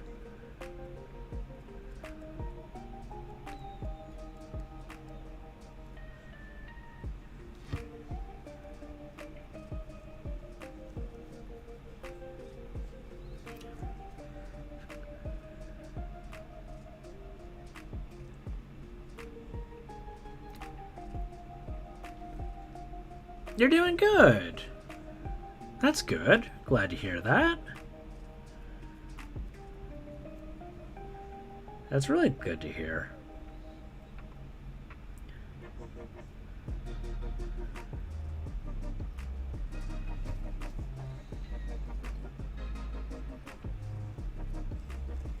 ...1975 series with the ape in it. 1982 had ape in it, which was from the cartoon. Yeah. That's what I was trying to say. Like, was there a TV series that was live action that had an ape in it, and that's what the cartoon with the ape was based off of?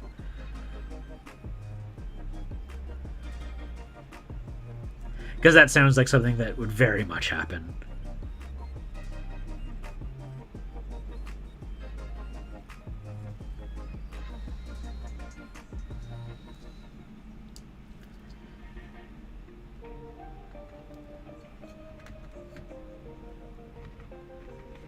Oh, interesting.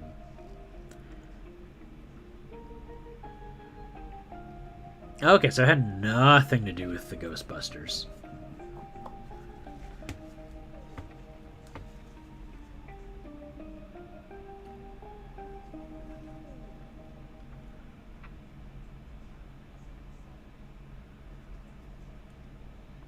And now I want to go and watch the Ghostbusters cartoon. Because what I remember of it was really cool. And very bleak. Like one of those cartoons that, like, you look back at it and you go, was this really for kids?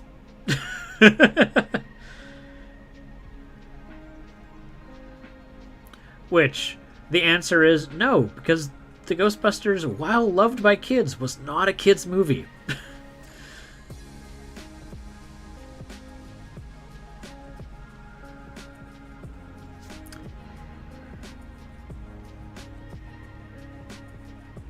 Ghost Blasters. Interesting. I did not know that.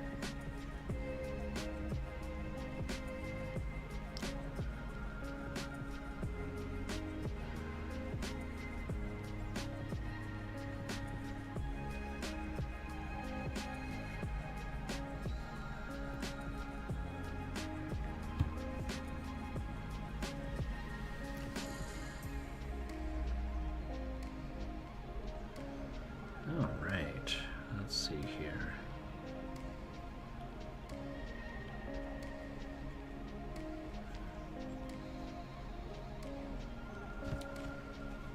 Oh, am I way too far away again as I paint? Probably.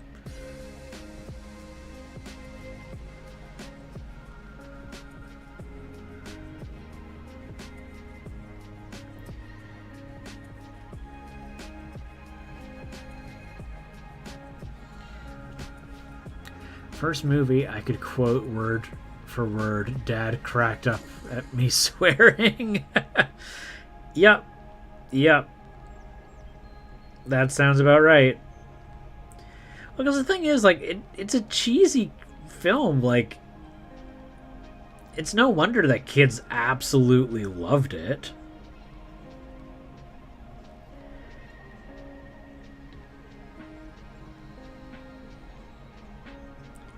Like, I say this lovingly, it's a very corny film.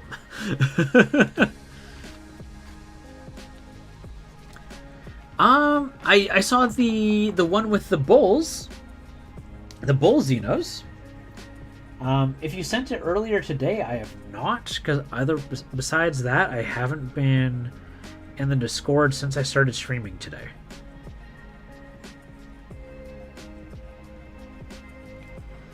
Oh, you're heading out, Geltip? Yeah, thanks for coming and hanging out. It was nice getting to hang out with you, Geltip.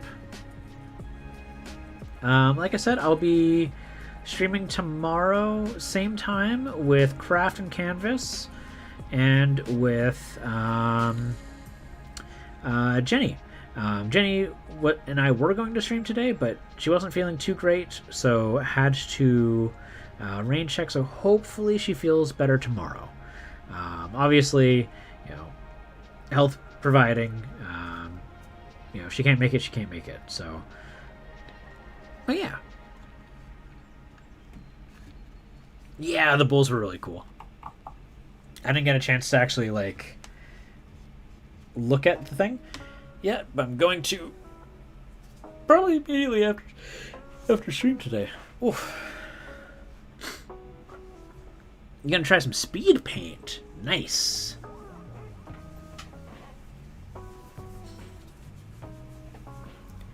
Done working for this evening, only to get up in 6 hours. Oh, jeez. Oh, thanks for the follow. I appreciate that. Let's show this prehistoric out of... Yeah, oh, jeez.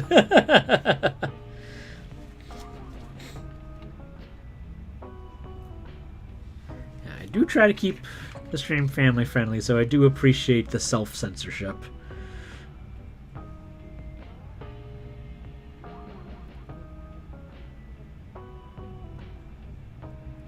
Thank you for catching on. All right. So,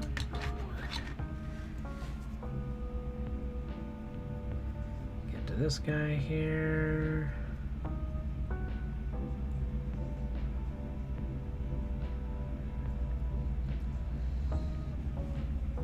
I feel like the horns don't really add anything. Like, I'm not looking at the horns, no matter how I paint them. Now, another thing I noticed is with this scheme, because I have multiple different colors of Nurglings, does it look great on a table? Not at all. Not at all. This thing only looks good if I pick it up and I look right at it. And I'm okay with that. Oh, I appreciate it. Thank you. You know, it's one of those things that, like, I like mini painting. I have friends who have kids, and they like mini painting. And, you know, there's no shortage of, like, not kid-friendly mini painting streams. So I wanted to make a space that, like, yeah, you know, parents can play this as they have their kids in the background, like no issue or anything, or like, hey, you wanna paint along while this total stranger just listens to chill music and paints scary little evil skittles. It's literally 8 a.m. here. It is 10:52 p.m. here. I took the day off so that I could try to raise money for charity. Although, to be honest, pretty sure it's not family friendly. O'clock, basically anywhere. Let's see here. It is... Yeah, it's 8 a.m. Like Lynn said over there. And then if you go further east... actually, usually my typical streams are... would fall in after work hours over in Europe and the UK. So usually I stream around, like, what would you say, like 8 p.m. Ellen is usually my stream time. Yeah, Western Europe is probably where I get the most people, because I stream at very weird times for somebody who's in North America.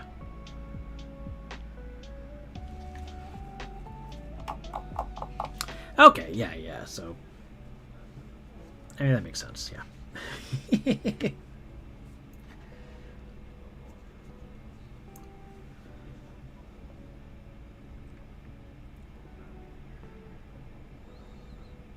Alrighty. I'm looking forward to having these little guys done. I still need to figure out, do I just make another green one, or do I attempt a blue Nurgling?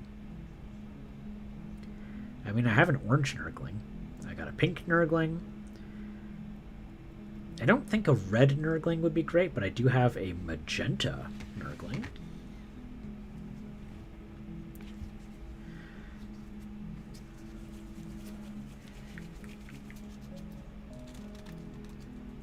So depending on the savings time. Yeah, that's true. Back to the mountains. Oh, okay, so you're That gives me an idea of whereabouts you're located there. How do I even pronounce that? ITCSH. So it's Sharonan? It's Charonan?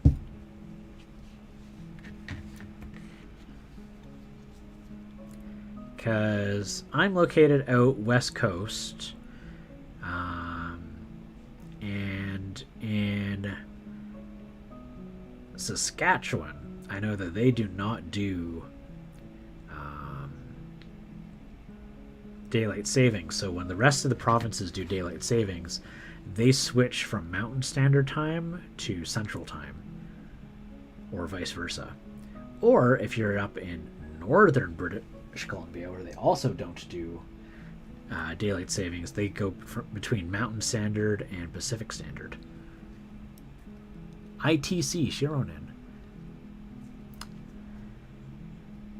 ITC. Okay. So for abbreviation, should I call you Sharonan or ITC?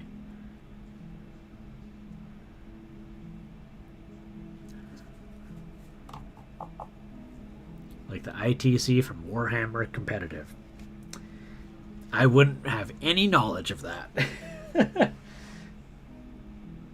I am a filthy casual.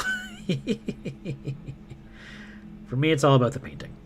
I'm honestly probably a RPG player first and a skirmish, like a wargamer second.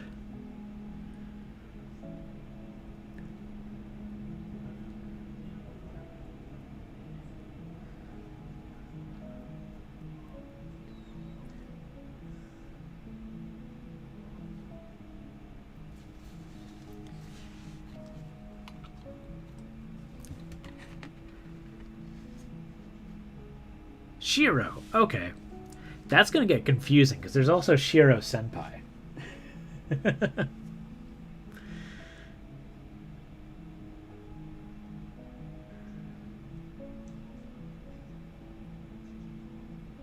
Shiro from Quebecois. Oh, not from Quebecois, from Quebec. Shiro is kind of Quebecois. It's Quebecois in the sense that he lives there. I love your role-playing too. Dad weaned you on the red box of D&D. Nice!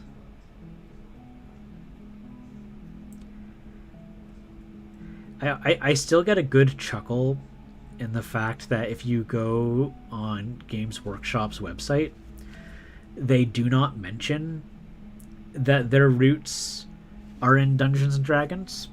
They don't mention Dungeons and Dragons at all. Which, I mean, like, maybe they do it for legal reasons, but part of me gets the feeling they just don't want to admit that they started off as the UK distribution for Dungeons and Dragons. Because, you know, it's a lot more compelling if your success story is about your own success and not about how, you know, someone else helped you become successful.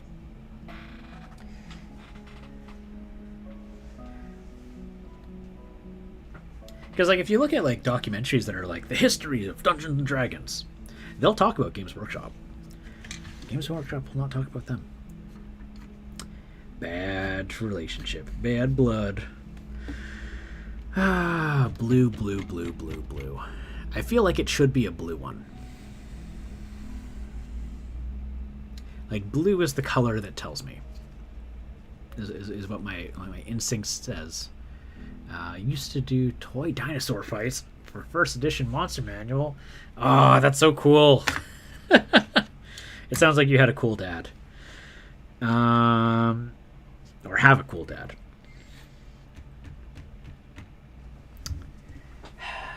Do I have a nice blue from you guys? I do have a nice blue from you guys. Okay. Let's use my Pro-Acryl blue.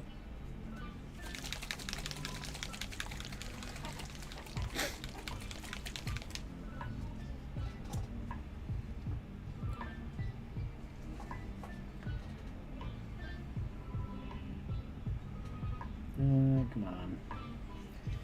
That's very still mixed together. Good afternoon from Sydney, Australia, down under. Oh, I'm sorry to hear that. My condolences, Shiro. That shade of blue is impossible for me to read. What does that say? Tip Top Baker. I like your name. That's awesome. Hat tip to the tip top. All right, let's see here. Get this working again. There we go. That looks much nicer. It's a very fluidy paint.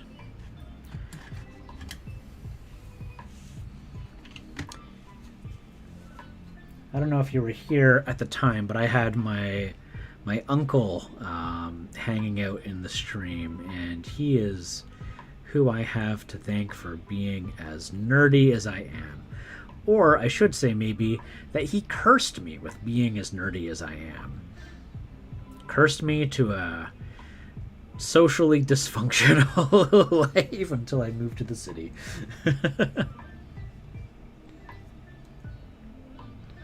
Tip Top, what are you up to today? Are you painting? So, my plan with this guy is I'm going to use a purple wash on him. And hopefully that'll make him look disgusting.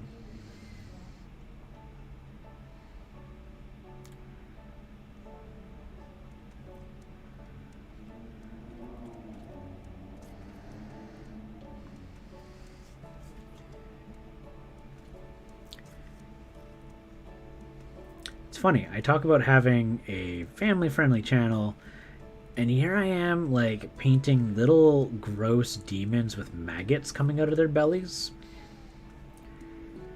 Am I, like, setting myself up to, like, derange children? I hope not.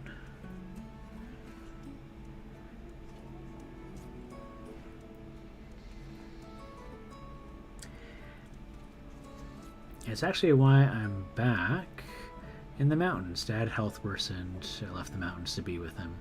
Aww. Well, it's very nice that you wanted to be there. It sounds like you had a very close family life. But you know, not everyone always has, so it sounds like it was a nice blessing.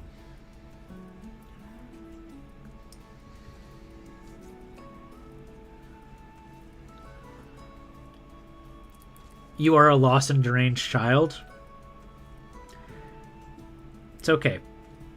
Nurgle welcomes all. Hopefully someone gets that reference. I do not. We're the Isle of Misfit Toys. Yeah, you know, that's... Yeah.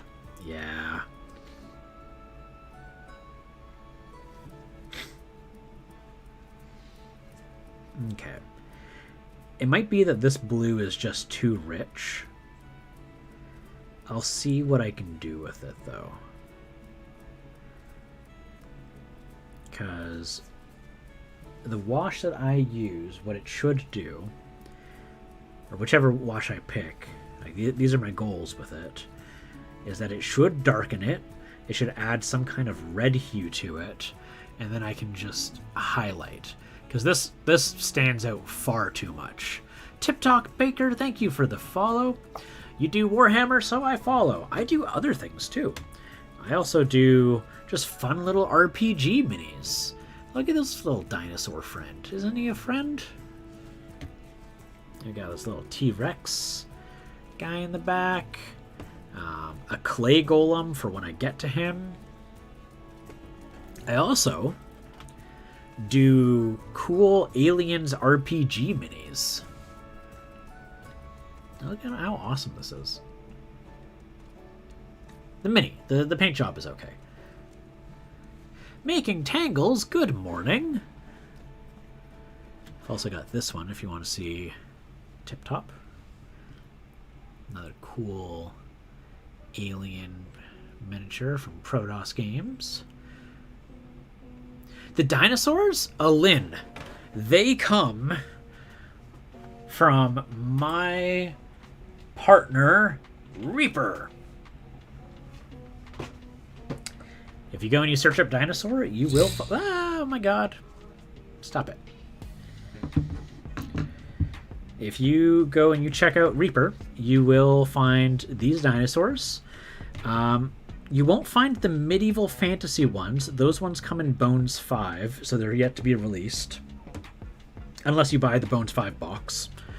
But they do have currently the sci-fi dinosaurs, which are also in the midst of still being painted.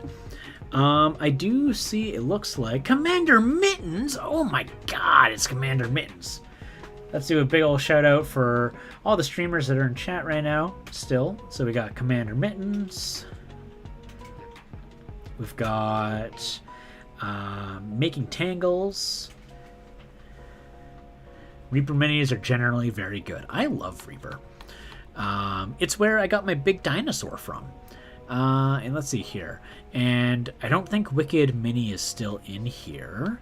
But who else rated me? Hammer Pattern rated. And Shiro rated. I don't think any of them are here. You followed Shiro's raid? You've been there ever since? Wow. Yeah, I mean, I'm streaming right now for, gosh, how long now? 6 hours. There's also, if you're interested, Tip Top, this cool alien or xenomorph dragon from, who was this from? I want to say it's Archon Studios.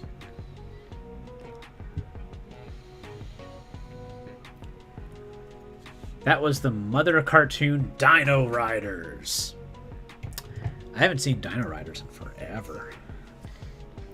Okay. I wonder if I want to use the game ink on it. You know what? Let's add a little bit more flow improver into this ink. As soon as you said sci-fi dino, I remember that. Yeah, I hope you're doing well, Making Tangles. As well as Commander Mittens. Commander Mittens, this is the first time you have ever partook in one of my streams. So, huge hello. At least it's the first time you've attended live. Maybe you've watched a VOD. Craft! Oh my god, what? What's oh my god? Are you saying oh my god to the murder Skittles? I got a blue one now. Oh yeah, I was gonna go take a look at, have I already gotten a command? Do you, I don't think there's a command.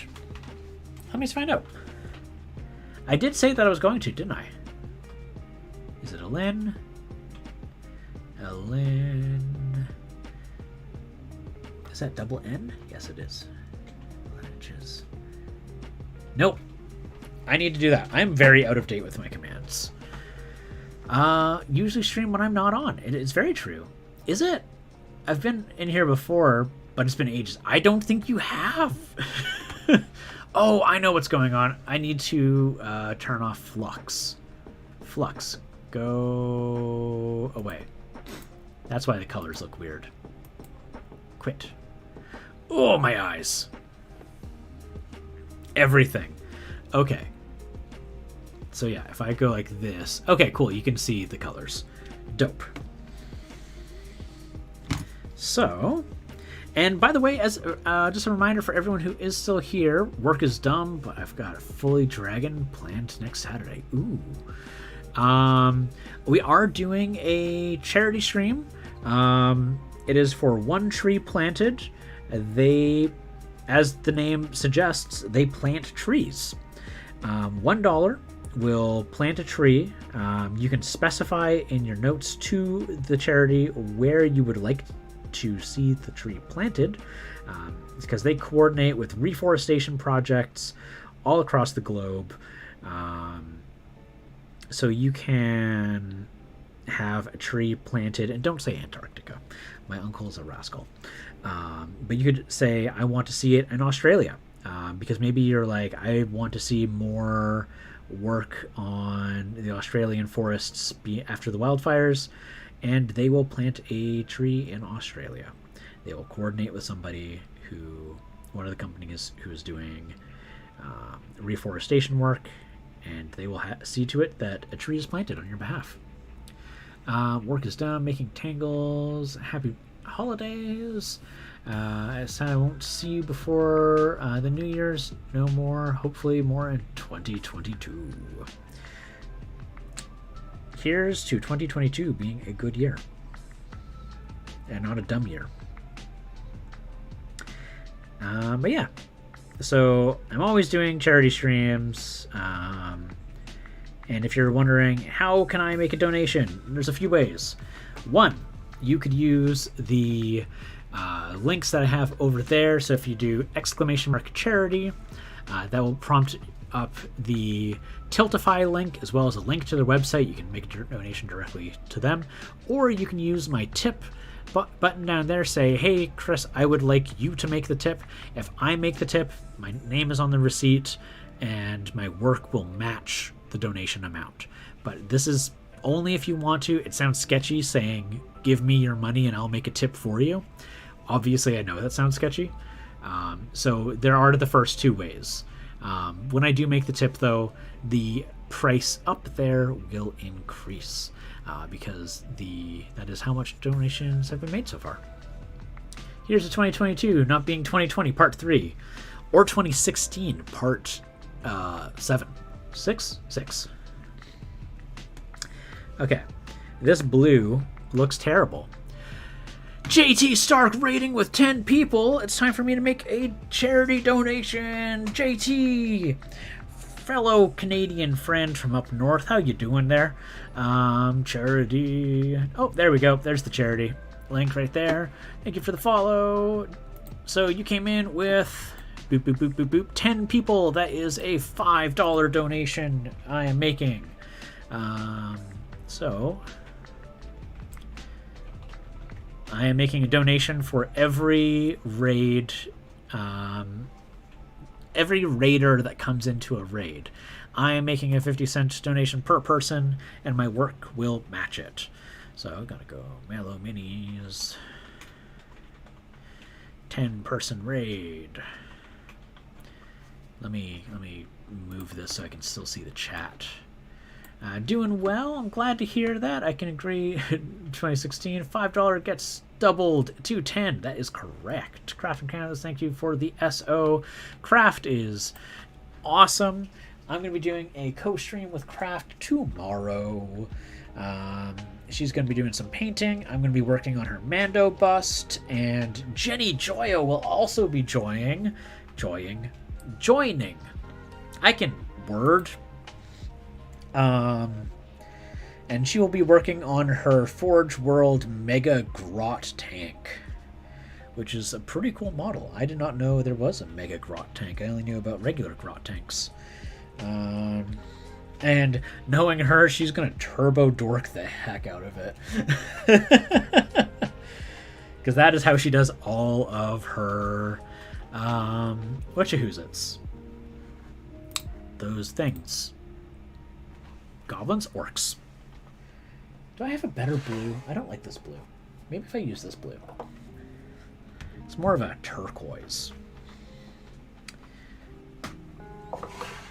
I'll do a comparison. I'll repaint one. No problem. How was your stream? Yeah, how was the stream, JT? Words are hard. English is a garbage language. I can see the special... Can I be the special retired guest who comes and just butts in about 3D print? Oh, there's a donation! Oh, that was my donation there. It's already going to be a pretty crammed space, so my apologies at the moment. It will just be the three of us. If there is a fourth, it would be because Valley Dweller will be joining in. Nice meeting everyone. Yeah, Shiro's been a real pal hanging out here. Stream was good tonight. First co-stream with 46 plus 2. Oh, awesome. All right, let's see here. Will this be a better color? I think this is probably going to be a better color. I think the other blue is far too rich. Looks like garbage. Let's go with this guy. You will be my victim. And we're going to try this because I want there to be a blue Skittle. because I've decided that these are murder Skittles. What were you painting today, JT? JT is another person I would love to do a co-stream with sometime.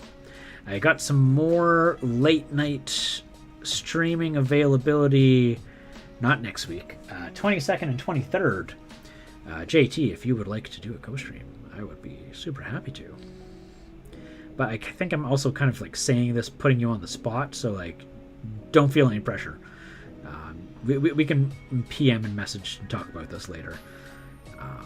My bad. I totally just like put you on the spot.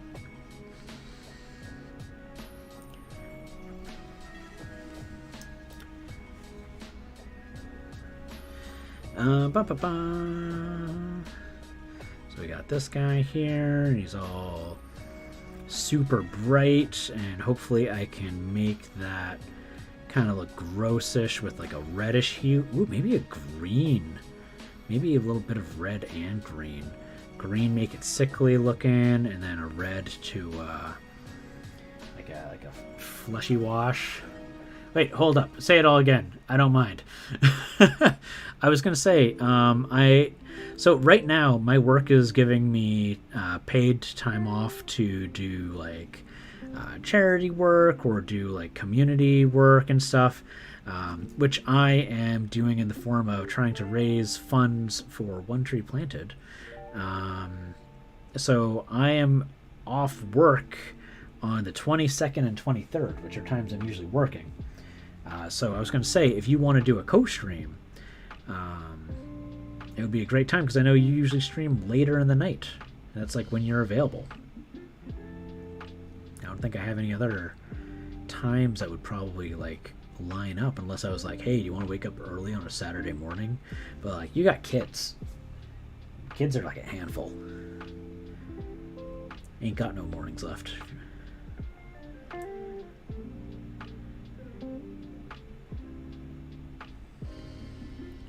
One of my best friends, he's got 3 kids.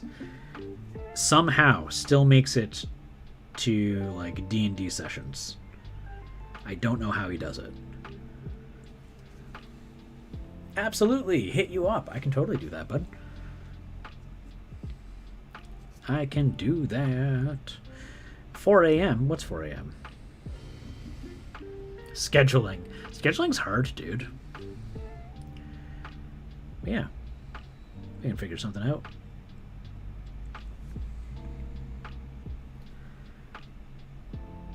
The unlock for kids is scheduling. Yeah. Yeah, I just basically, I try to like plan things like 2 to 3 weeks in advance, because then he might be able to either A, get babysitters, drop them off at like grandma and grandpa's, you know, all that jazz. All the things that smart people do.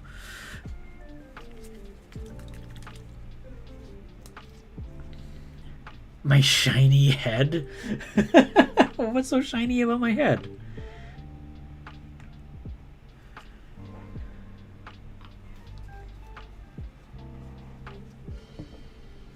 What was the reference? The 4 a.m. thing? Alright.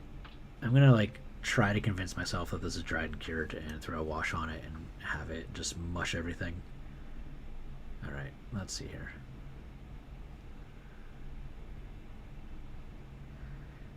Ooh, that is ugly. But not ugly in a bad way yet.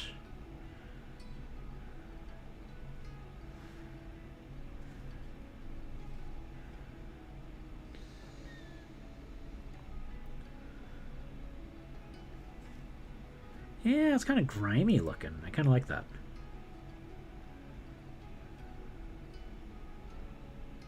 Are these the greatest looking? No, of course not. But they're fun.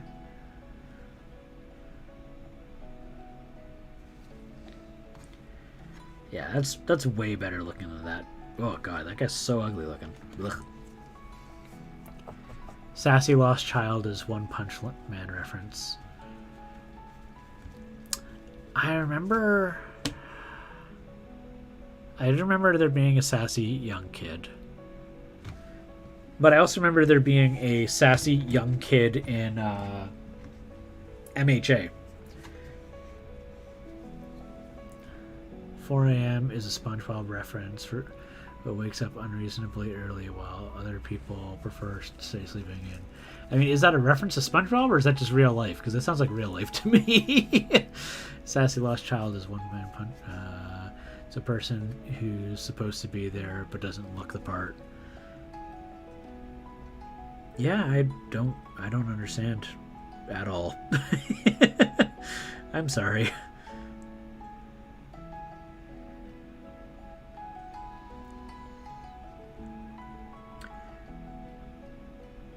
But if you bring up what you call it, who's it? It's is it Tiny Tim? Tiny Tim and SpongeBob. I know about Tiny Tim and SpongeBob.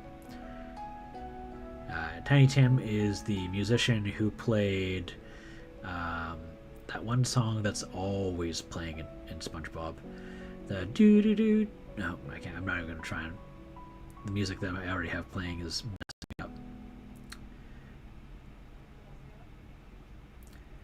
But I think it's like A Wonderful Time. What's the name of the song? We'll have a wonderful time. Da da da da da da da da da da da da da da. That's the song.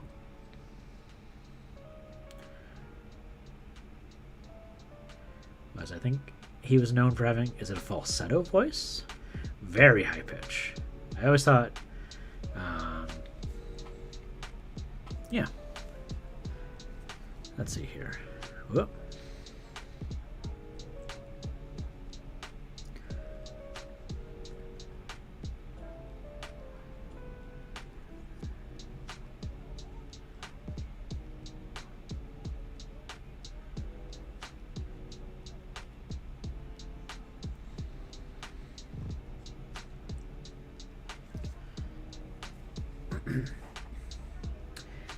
Can you PM me that YouTube link? While I'm streaming, I can't really pull it up. My laptop has become very finicky on how many things I have running at a time. And when I'm doing streaming, it doesn't really like me having anything else open. But I will gladly look at it afterwards if you PM it to me on Discord.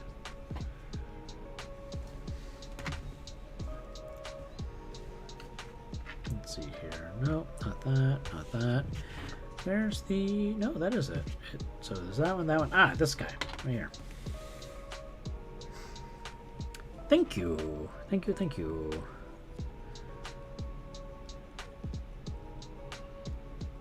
I look forward to finding out what it is. Oh yeah, I was gonna go ba-ba, ba-ba. Here we go. Gotta do this little arm blue.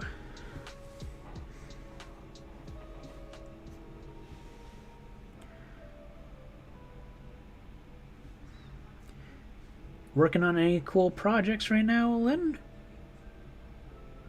And I don't know if I ever got to find out what JT was working on today.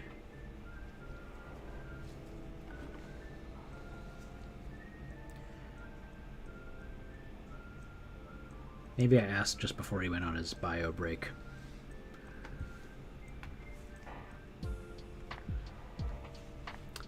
Ooh, bust of your D&D character. Awesome.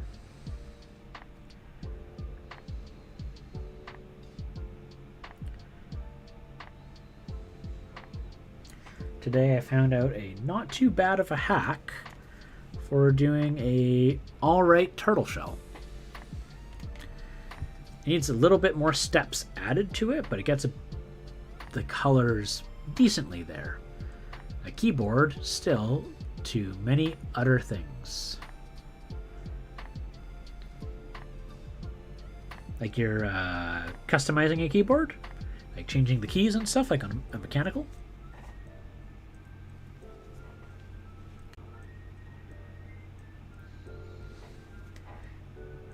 You know, the more I talk and I am on stream, the more I'm realizing, am I a thembo? Because himbo, not quite accurate. So am I a thembo? It's okay to say yes.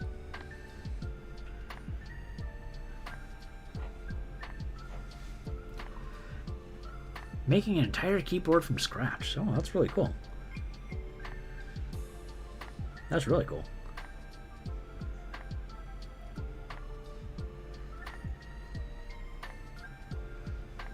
What? So, a himbo is like basically a male bimbo. Kind of airheaded, good intentions, nice, sweet, but not all there. And so that would ergo suggest, am I a thembo? What's a bimbo? I will let you Google that. It's sometimes not always meant in a nice way, but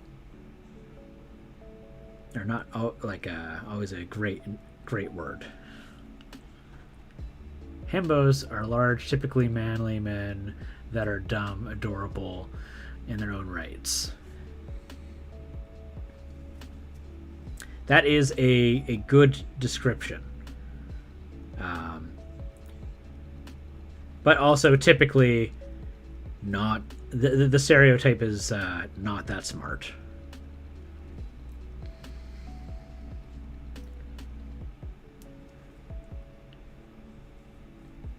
It's a delicious baked good. Thank you for joining in there, Waldos. Like Kronk? What's Kronk?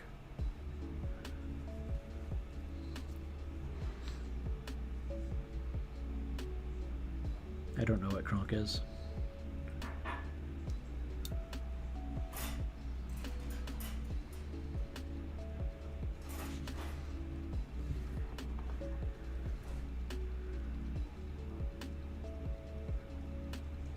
Yeah. Like being a himbo, not necessarily a bad thing. For anyone who's played Monster Prom, the werewolf is a great example of a himbo.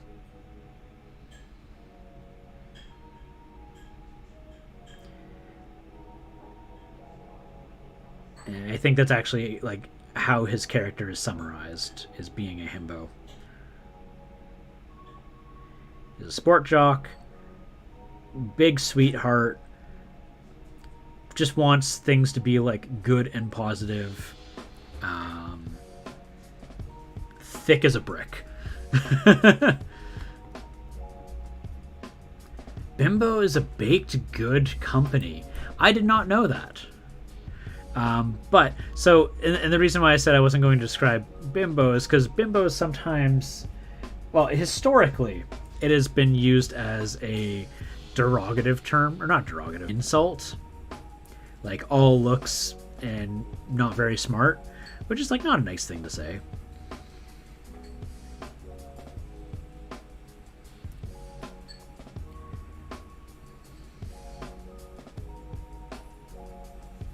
And I think the use of himbo has kind of been to try and like reverse some of that, I think. Kronk from yes, Kronk from Emperor's New Groove, absolute himbo.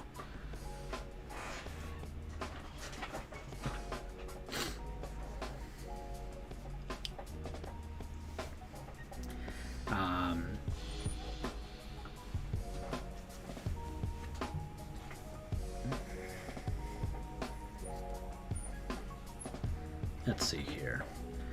So that one goes to there, and this one goes to here. Yeah, I much like this. I much prefer this blue. I mean, I don't know. Do you describe yourself as one? I mean, you're a programmer, so I don't know if you could be called one. Like, just by what your occupation is.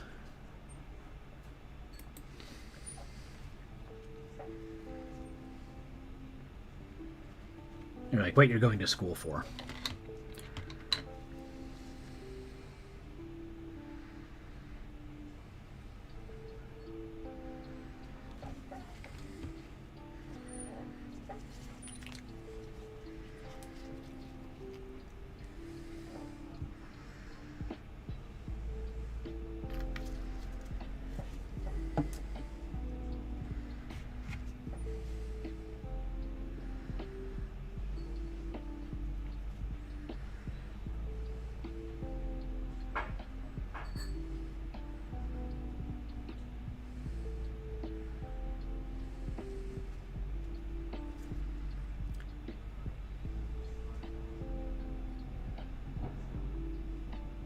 Yeah, yeah. So you notice that too, as well, making tangles. I would like to think that, I mean, because the thing is, like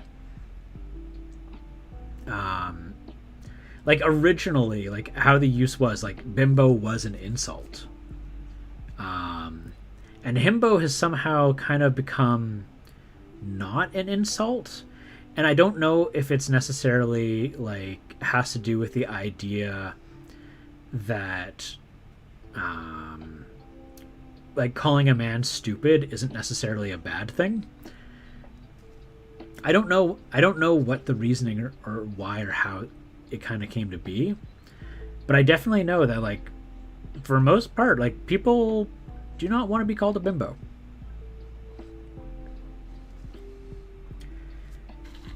So I'm very curious how to observe how it, like, kind of goes and develops, because I think there's still a lot of, like, it's still very much like culture wise, it hasn't come to its full stop.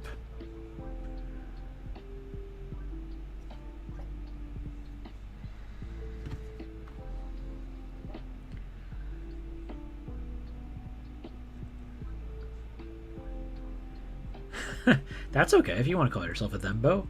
All good.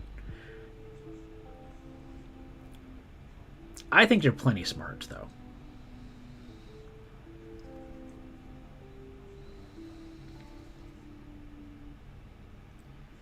All right, so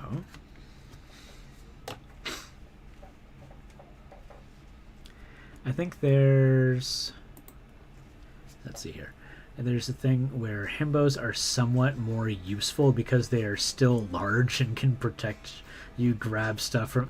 I kind of think of them more as like what do you call those? Like construction equipment. Can you go grab that for me? Can you go put this away? Can you lift this heavy object? Yeah, open a jar.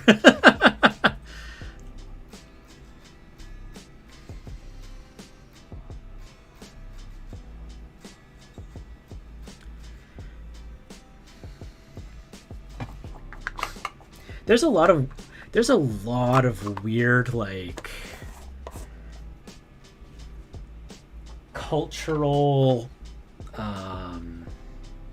I think we're already on the subject. Like, there's very weird things that are considered sexist when applied to one gender but not to the other. When we're talking about, like, the social norms of binary gender.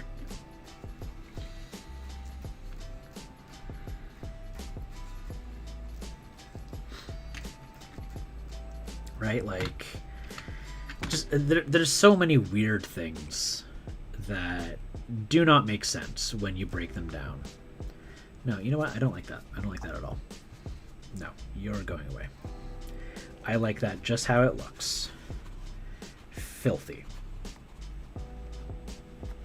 I don't want to do any highlights on that. I'm calling that done.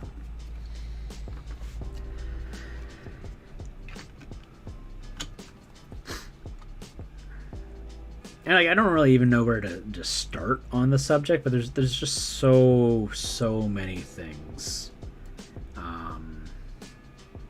that, when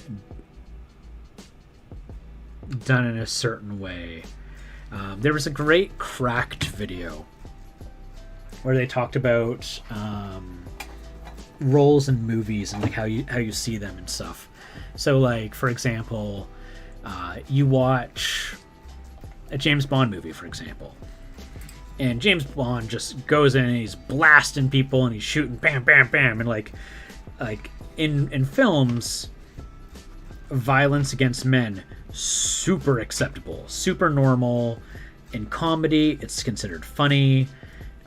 There's all those things, but if you were to switch the scenario, where like maybe it's,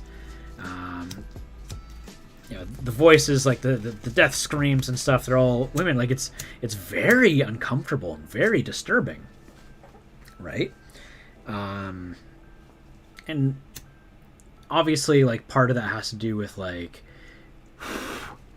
there's already like a lot of bad, just like abuse and violence against women in day-to-day life, which is awful. But like when you deconstruct things like that, you start noticing some very, dark but fascinating things.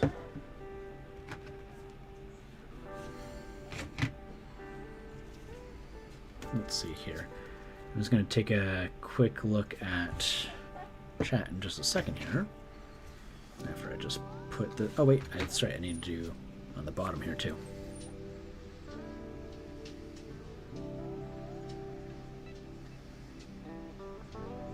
Not really going to worry about the middle of the base, because the middle of the base isn't really going to get seen very much.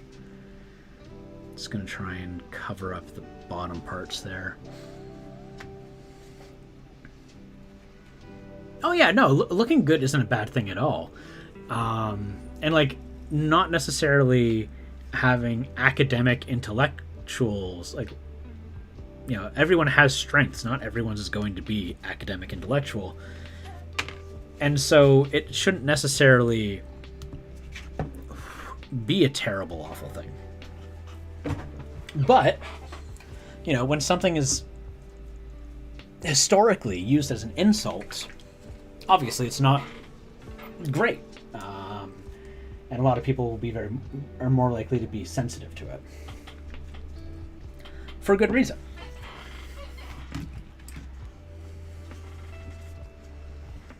Anyone dies. I hate when James Bond just shoots random people. Oh yeah, exactly. Oh yeah, no. James Bond is awful. He's not a good dude. And I remember I haven't read them myself, but I remember someone was telling me, like, in the books, like, he is perceived very differently. He's a cold, psychopathic murderer who will use you to get what he wants. He is not a hero.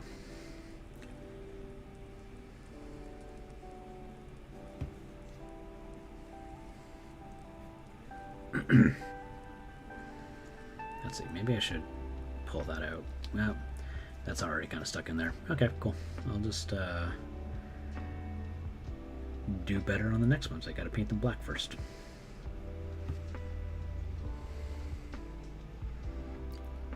Alex Agnew, Belgian comedian.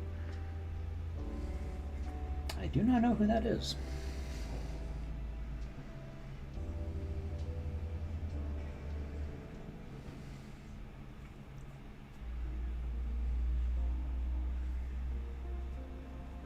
Oh, that's comical. I may have to check that out. That sounds fun.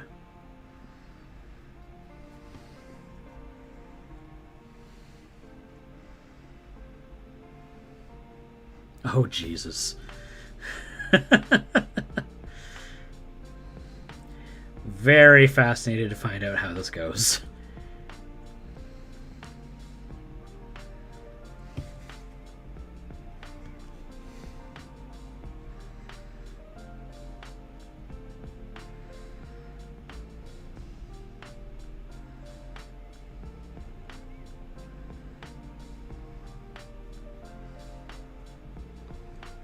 I'm sure there's a translation.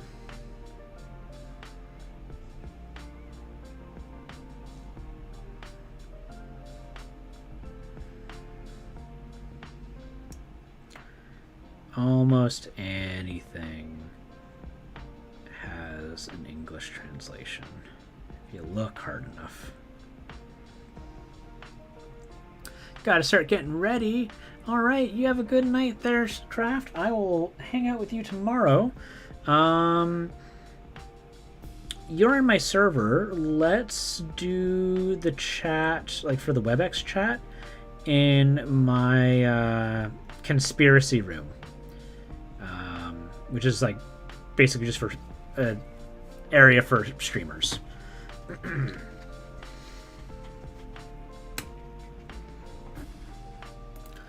Also, he constantly is like, don't find me attractive? Well, I'll show you.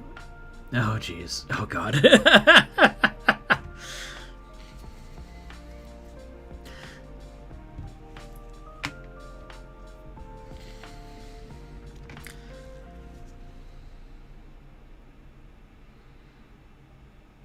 Yeah.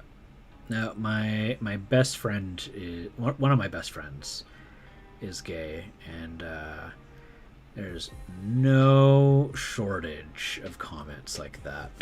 I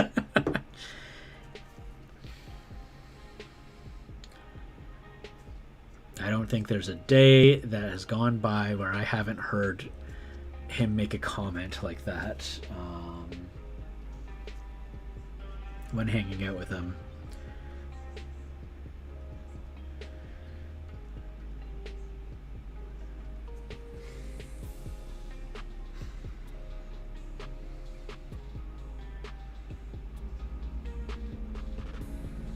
Oh, yeah. Make no mistakes. I talk like a trucker in real life. It's just the streams are family friendly. And the server.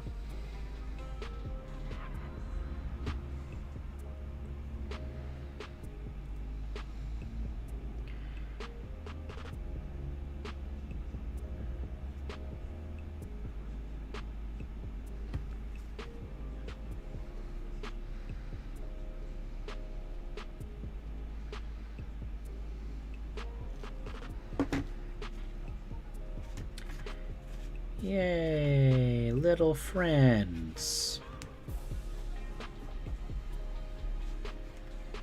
Oh yeah, no, it's no different than how I talk day to day.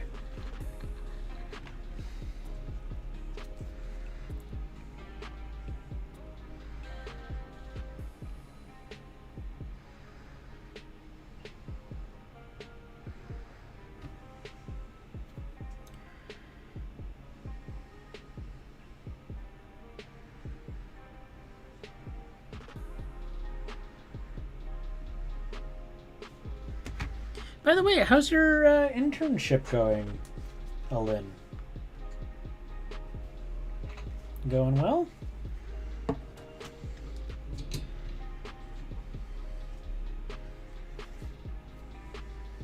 Normal in terms of like how I'm used to people talking around me.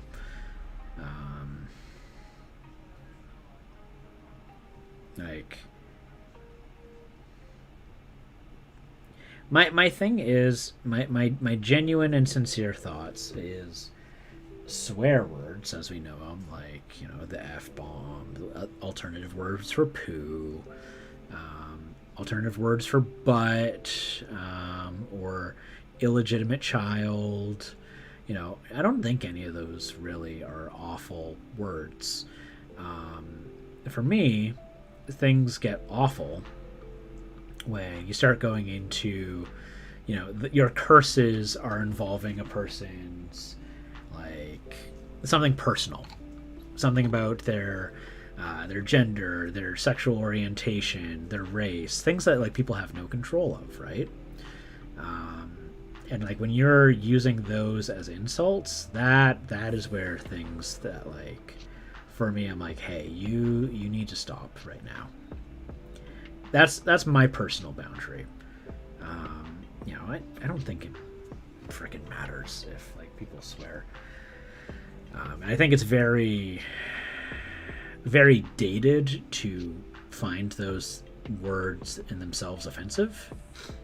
But I keep them out of my streams and out of my server just because I, I want everyone to feel safe and comfortable here.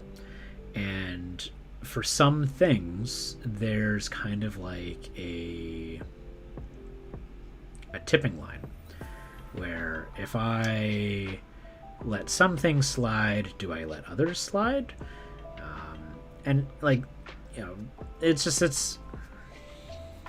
a balancing act, right?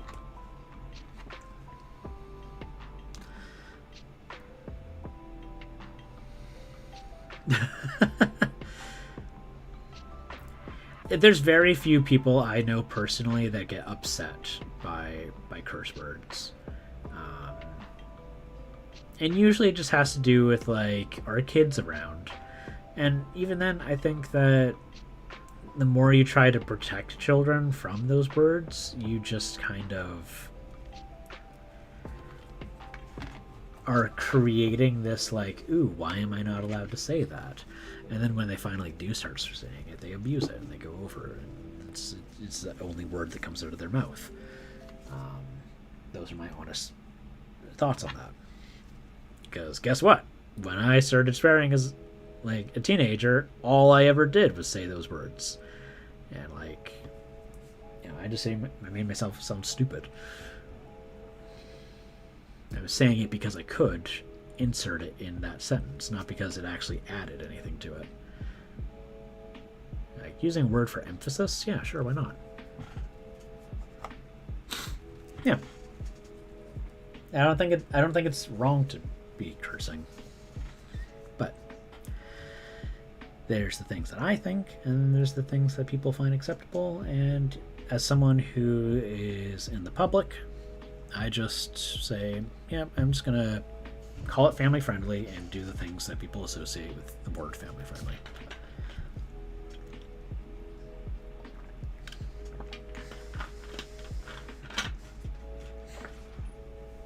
And besides, this is a place for people to relax.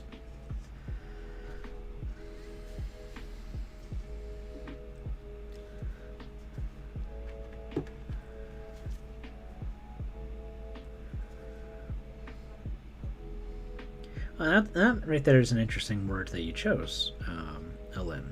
Normal, right? Normal is totally perceptive. I think swearing's pretty normal. Some people don't. Some people think it's unsophisticated, which I think that is unnormal or abnormal.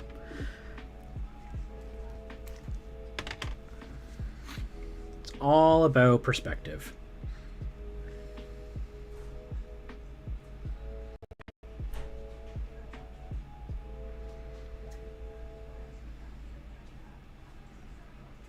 Oh, come on.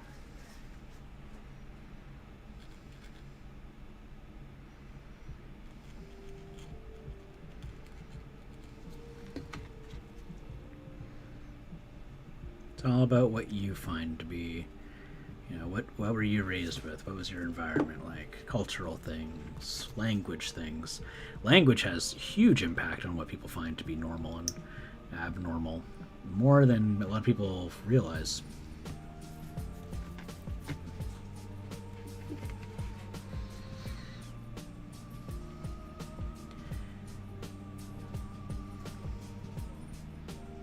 It's a whole slew of things that, when combined, define culture.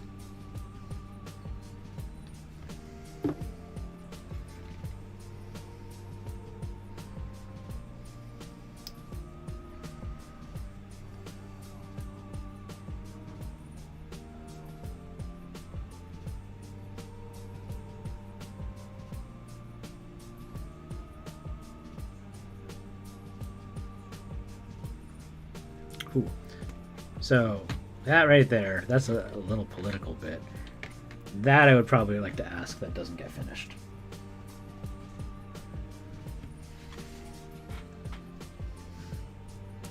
There is so much things that have to do with that date and time. I want to keep them at a 10-foot pole distance.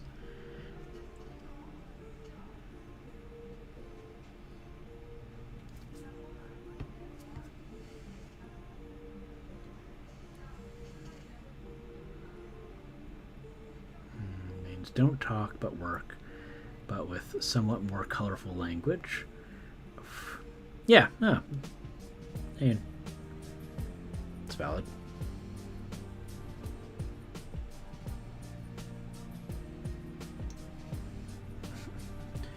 Sounds good, yeah. PM, yeah, sounds better.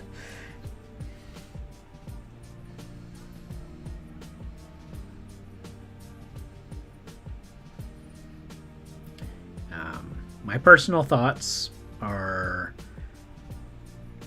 and this I'm not afraid to say, I think that if you were to compile the list of actions the United States has performed themselves since that day and time, are countlessly more horrific on an annual basis. But I'm not going to say anything that would sully anything or any families affected by that.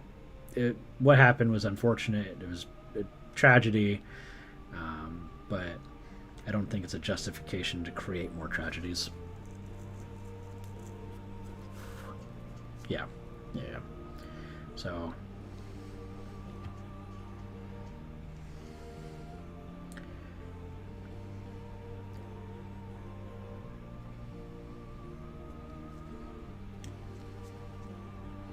but mind you, I'm Canadian. I don't live inside of the country. I look at things from over the fence.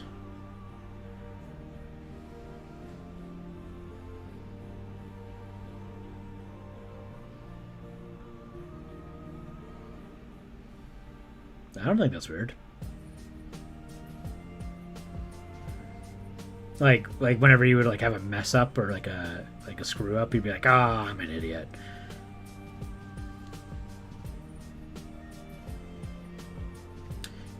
So, I'm gonna let you know on that making tangles.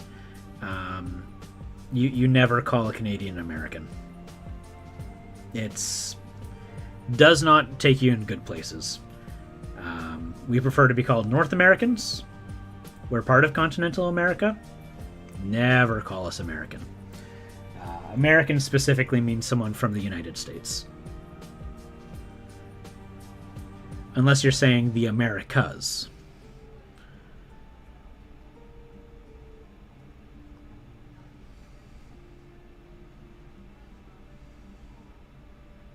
Oh yeah. Yeah. I mean, I don't think that's that crazy.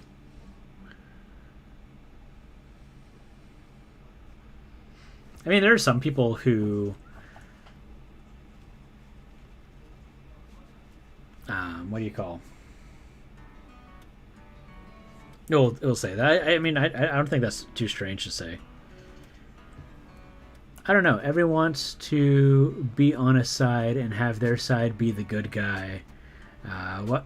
Why you gotta pick sides? Yeah, I mean, I don't know. I'm very much in agreement with that. Like, it makes more sense just to like judge on actions. Like, I don't think there's any. Realistically, looking at like all the stuff that's happened like in the last X number of years and events, I don't think anyone's really been in the right. Yeah, sounds good. Wild Dawes. You know, I think there's been a lot of bad things that have been done from people who call themselves the good guys. But, I mean, like, I don't think necessarily a lot of it is at fault of the people who want to call themselves the good guys. A lot of it has to do with, propaganda. Like, it's easier for a country to achieve something if they can convince their people that what they're doing is right and good and righteous. You know, like, take, for example, look at, like, the Crusaders. The Crusaders all thought they were great guys. They were awful human beings who were committing mass murder due to different religious beliefs. But that's not what they believed themselves to be, right? They believed themselves to be like warriors of God. And it's no different like today when, you know, the United States goes and like invades some country in the Middle East. They tell themselves that they're liberating them, even though it's a war over resources.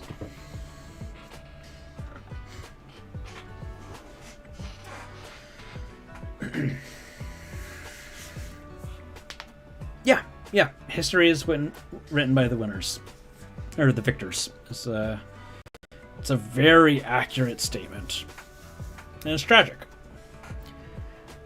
Nothing good was accomplished. No one won.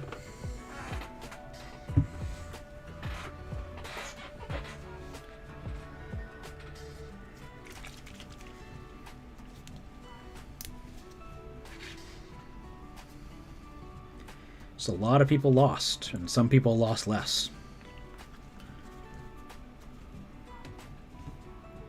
Or walked away with more than they came in with.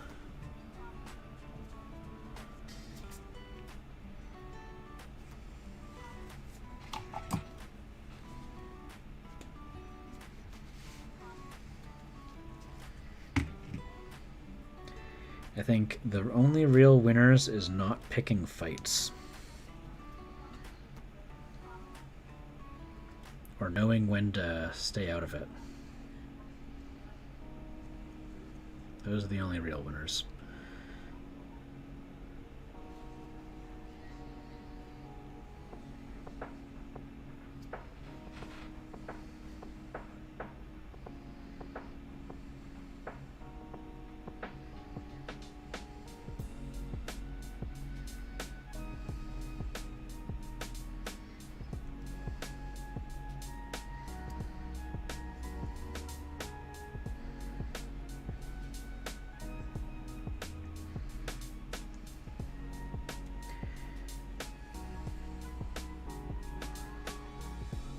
My apologies for anyone who's, from the United States who might feel very offended by some of the things that I said.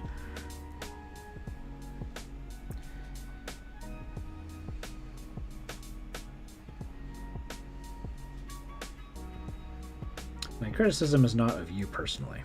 Just please do know that.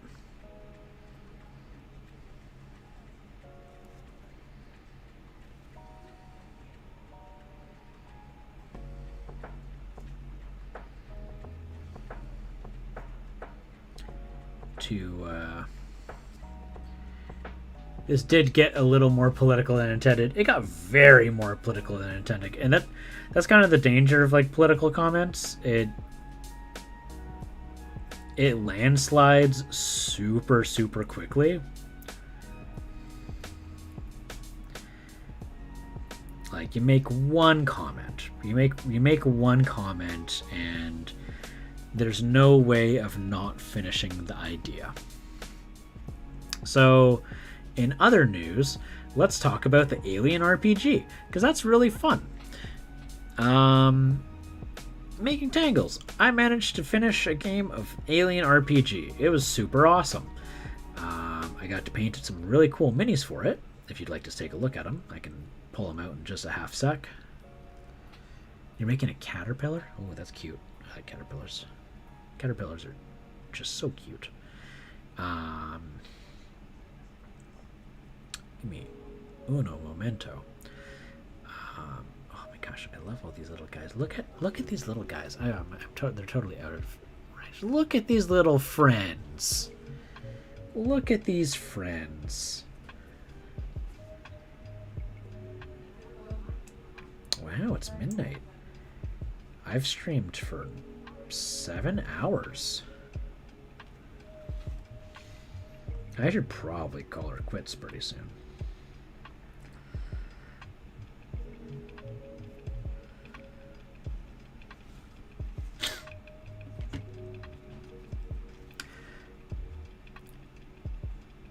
Need a few brown skin Skittles, then you can a zoo spaceship enclosure for.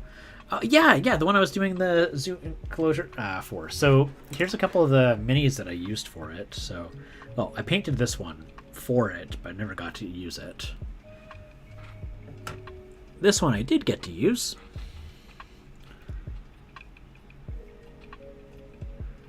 He's big. And then this one I got to use as well.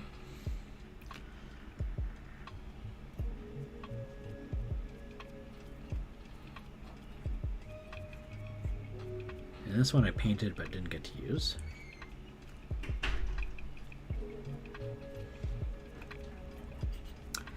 And I had this little warrior ready.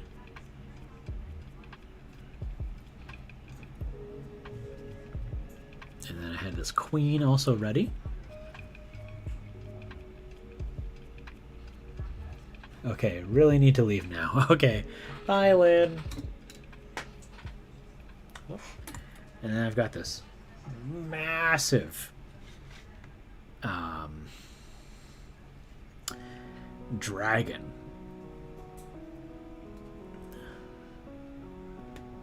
Just huge.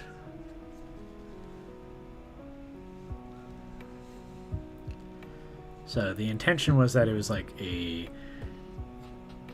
galactic zoo that was studying and researching alien life forms for the purpose of being able to use the results of the research for different sciences and developing like maybe agriculture or military research or like whatever they could find. Like maybe there was a animal that had an extremely tough carapace that could be used for like bunker walls or armor or something like that.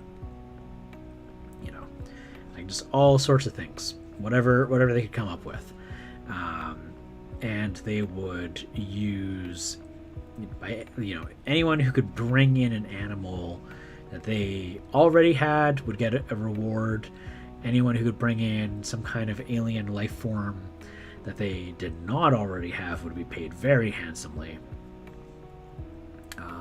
And in the meantime, so while these things were being researched, or like before they would be researched, they would be on display in a zoo. So that way they could, double tap into their profits. While they're not actively dissecting or like doing tests, the animal is just making them a passive income by sitting in a cage. It was kind of like a commentary thing, like on not great zoos. But yeah. And then one day somebody accidentally brought in an alien. Well, they came in and they were infected with an alien, and they didn't realize that they were bringing in a super aggressive, violent life form, or a person who was infected with one.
Wolf Parable, I'm doing well.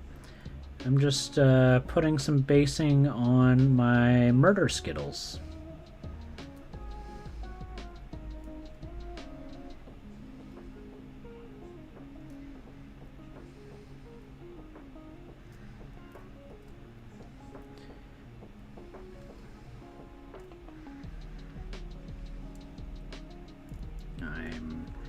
close to completion.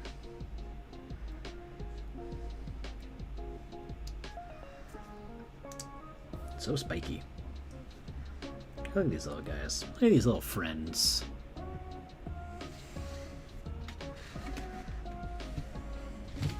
Very colorful. They are. I think from a distance they look terrible. But you look up close and you're like, oh, look at them. They're so cute. And I'm okay with that. I'm happy with that. On a table, they do not fit whatsoever with the rest of the guys that I'm working on. But that just doesn't really matter to me too much.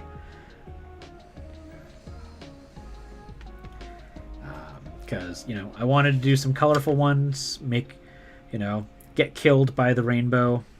And, yeah. Let's see here. There we go. So, I'm gonna...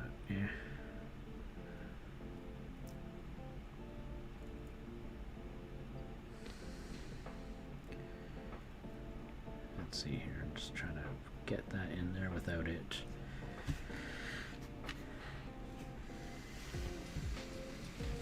Oh, thank you. I appreciate that. Yeah, they're definitely tiny. Like, let's see here. Just keep going. Come on, see how close we can get. Yeah, considering like T-Rex guy like stands taller than all of them. But it's not too bad, right? Like, they're actually pretty, like... I find the lines are... Like, the raised parts and shallow parts. If I'm having to re-highlight something, it's kind of big enough. And anything that, like, I can't do or would go over probably is already, like... It's not necessary to go over. I do think that these guys were very well designed. Some very dangerous beings seem not fitting with the others. Yeah. Yeah, well, because, like, the other ones I have are, like, look much nastier. Like, oh, gosh, that is hostile and will kill me. And, I look at these guys and I go, well, they'll probably kill me, but I feel like I'm more okay with them killing me because they look like they're just fun. I think they're just neat.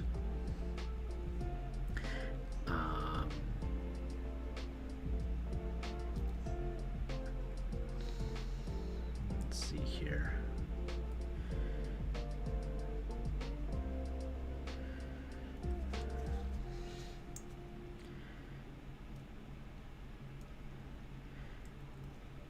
Who knows? Maybe one day I'll finally start a Guo. I don't know. Who am I kidding? I've started one or two before. But I'm overdue on another big Guo. And I've got one that's half assembled and one that's fully assembled. There was a shop that had a pretty good sale, and I was able to go and get myself a nice actual my first actual G-dubs Guo. Like giant anteaters. They are very dangerous, but a lot of people feel they look like they would want to hug. Oh geez, no, anteaters got like big claws. Like those things are,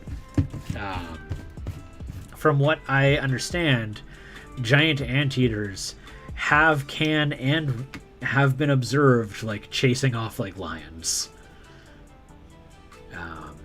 which is not something that you would expect me to say.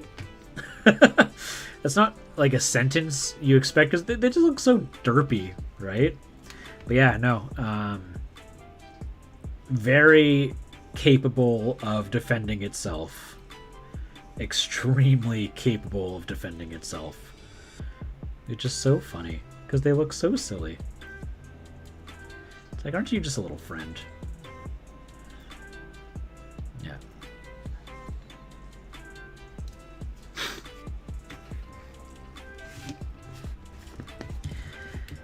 I'm so glad to finally have these little stinkers mostly done. At this point, it's just like detailing.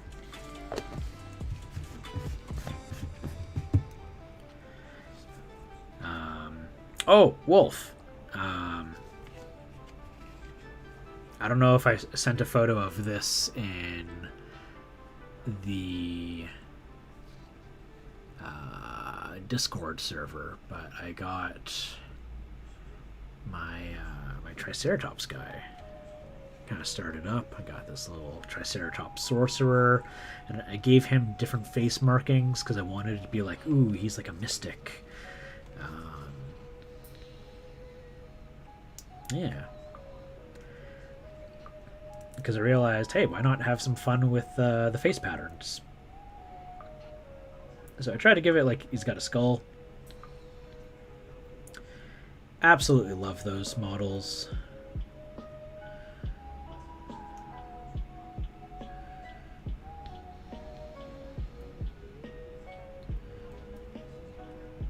Right? Yeah.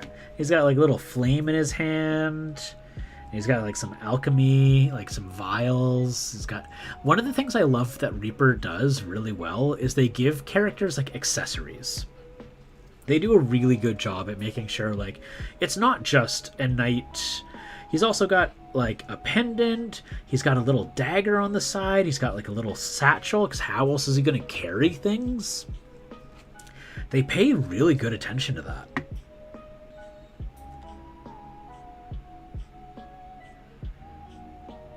Or like there's a lot of adventurer miniatures that they have that have backpacks, because yeah, of course they have backpacks. How else are they going to carry that much stuff?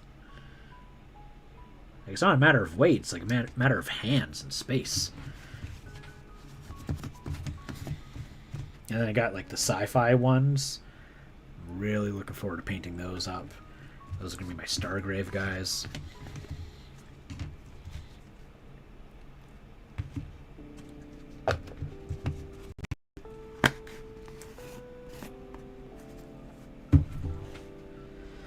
But for now, I just want to... Well, I mean, I did get distracted. I started working on those guys. But I really want to get these little stinkers, like, just to a point where I can put them away. Maybe take some photos, put them on IG. Be like, I tried making them colorful. Like, no doubt, like there's gonna be people who have like gorgeous Nurglings, with like crazy detail. There's too many for me to put in that kind of effort.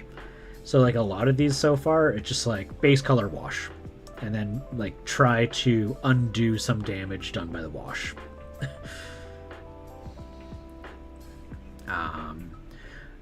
Which is why I'm like really glad that there's the those kind of reddish washes that I have, because they really make them look just nasty.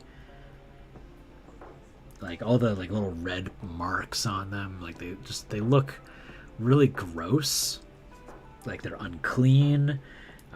They're like they've got sores or something like that, and I'm like, yeah, perfect. Just yeah, like that.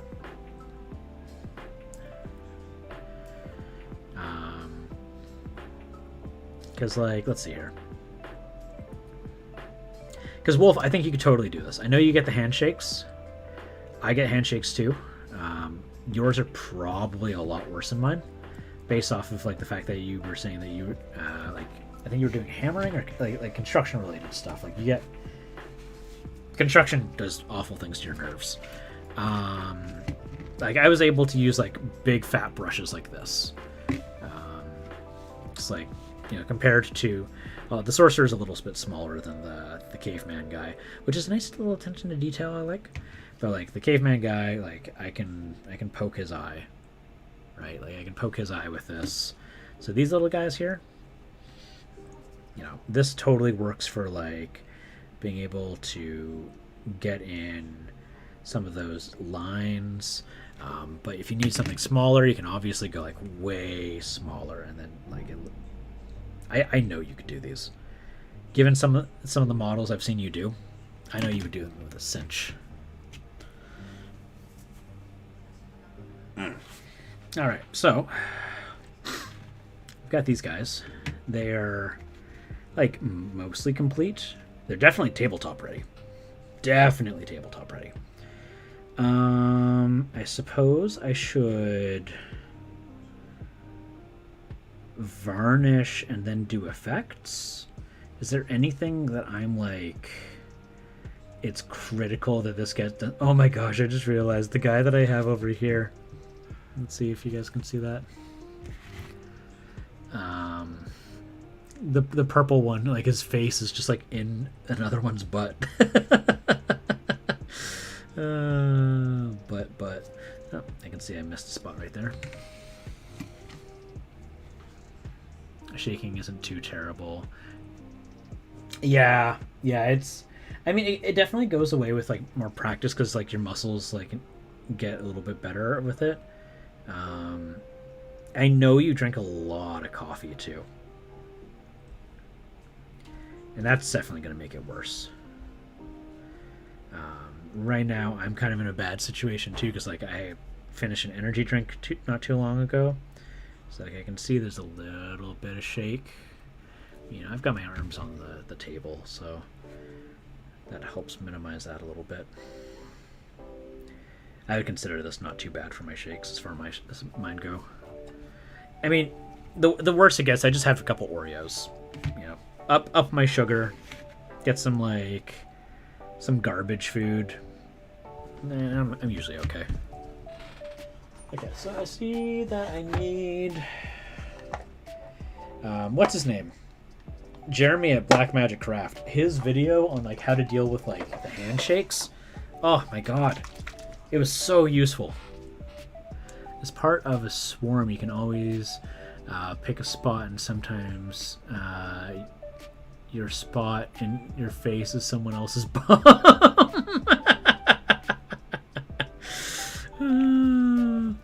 As part of a swarm, you can't always pick your spot. Oh, you can't always pick your spot, and sometimes the spot... Yeah. It's someone's bum. Okay, there was a tongue that I wanted to just like do this with. Like, this kind of like, I mean, like when I'm being like super lazy, like with this, I'm like anything that's like guts, a tongue, I'm just like, yeah, sure, you're a contrast, go for it. You're a contrast paint, and I'll never touch you ever again. Yep, you're a contrast. A little bit right there, yep. Tongue, you're a contrast paint now.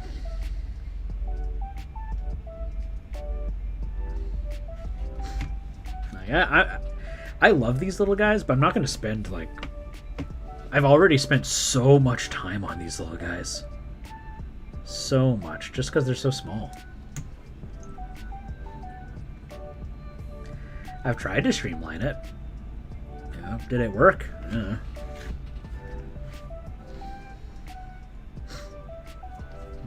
Let's put a little bit right there. And yeah, okay, cool. I think I could varnish these guys. I was going to varnish them. That's my medium. Here we go. For anyone who's not usually a part of my stream, never buy hobby varnish. Ever. Just buy some Liquitex stuff. It's made in France. It's good enough for a canvas painter who's working in oils. It's going to be good enough for you. And like, what is it? This thing that cost me like $15. I think like my tiny bottles of like high quality like gloss varnish from Vallejo, I think this cost me $4. Like, look at this difference. Yeah, it's worth the 3 times the price. Max value and not used on every part every time. Oh yeah. Oh, I use contrast paints well. Oh, thank you. I really appreciate that. I mean, like with these dinosaur guys, these guys were mostly inks and stuff, but like inks and or contrasts. But like, say this guy for example, like I did him in a combination of inks and washes / contrast. But then like I also go in afterwards, and I try to touch up things because like this part's obviously not contrast, that part's obviously not contrast. Like that's like I painted that on, and it seems nicely because otherwise, if that's the only thing that you're using, it's very obvious. It's very, very obvious. One part I do really like, though, is this. This I did a sepia ink over top of a green paint. And I want to do like a little bit more like dabbing in browns and reds into it to try and get that like tortoise shell. But like, you know, I've done it a couple of times here. So I got like 3 different turtle shells, and I really like it. It looks better than what I could do by hand.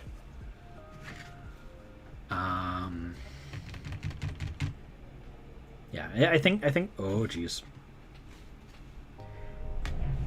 I think just like every tool, like in a painter's arsenal, inks, contrast, whichever you're using. Contrast is just a brand of ink that has certain properties that are different that are really good. I do like the fact that I don't have to varnish after using a contrast. I don't have to do it in the sense that like I don't have to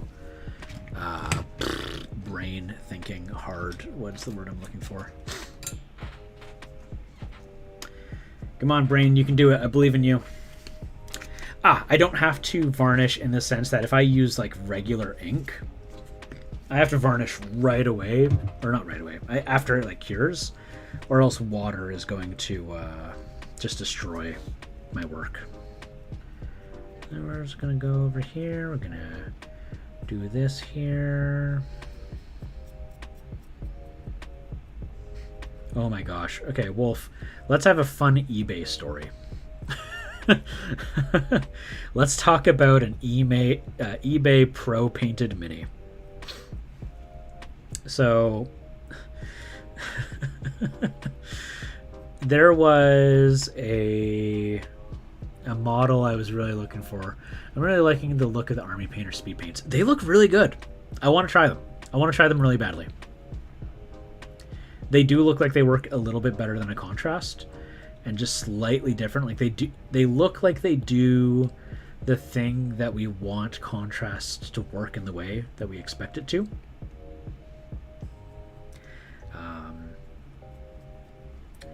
But yeah, so what is it called? It's an out of production Forge World model, Plague Hauler. So I was on eBay and I was trying to find one, and I couldn't, obviously an out of production Forge World model. I couldn't find one that was like less than $300. And so I reached out to this one guy, and he marked his as pro painted. And the whole thing from beginning to end was just exclusively contrast paints. And, you know, I'm like, hey man, you know, I would like to negotiate price with you. I'm willing to spend $300 on this if you're okay with that. And he's like, I'm sorry, that's not very much. I'm like, well, truth be told, I'm going to strip your model as soon as I receive it. And second, that thing is top to bottom contrasts. So, like, you know, I don't think you didn't put time in. I didn't mention like those details. It was like, it's still going to take him time to paint the whole thing, even if he's using just like exclusively contrasts. My theory is pro painted just means they were paid for the mini. They were paid for a mini once in their life. It's definitely a bit of a meme. It's definitely a meme.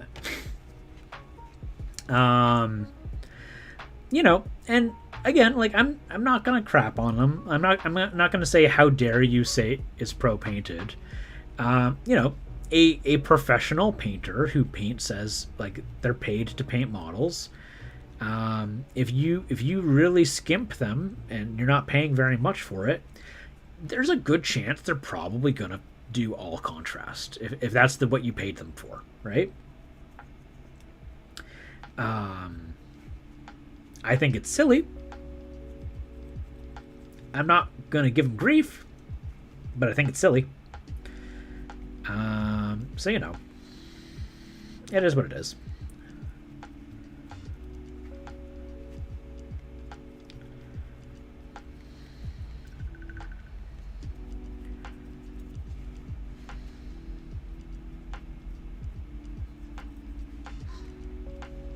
I really like these little chaotic boys. Here, let's give you guys a thing and be like, bam, there you go.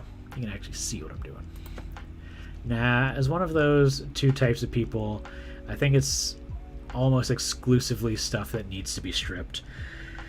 Yeah, the thing is, and it's entirely like what my intention to do is. My intention is to paint the mini. I have an idea of how I feel that miniature should look, and I am going to remove your paint job so that I can do what I want to do, right? There are some minis that, you know, do look great. There's one or two like out of production, you know, minis that I have bought that I have not stripped the paint off of, and I don't really plan to do it soon because it doesn't look bad. It's not on my priority list. Like, at the end of the day, the number of minis that I have that are unpainted probably take a bit more priority.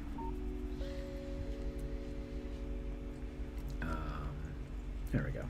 So I have once again wasted varnish, but I'm not going to cry about it because, again, I spent $15 on this. I've been using it for a year, and this is how much I've used up, so that's okay.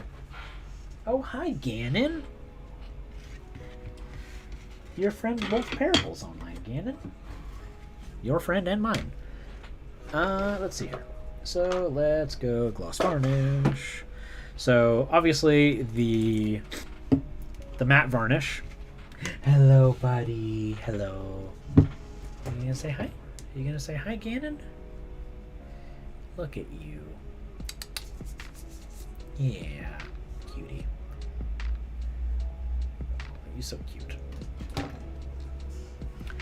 Row painted is the most exclusive, is almost exclusively stuff that needs to be stripped. I still think that's so funny.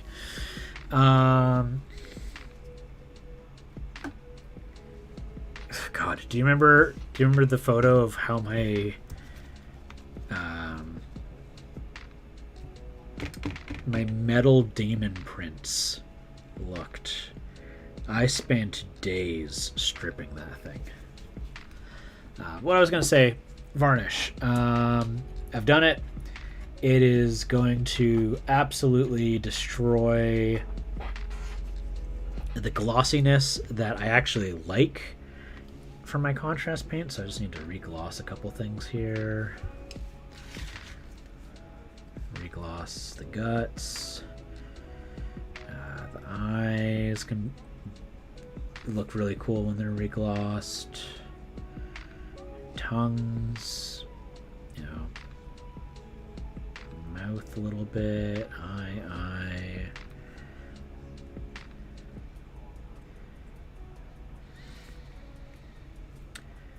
Contrasts have that inky gloss look to them, and it's not a bad thing if you use it in your favor.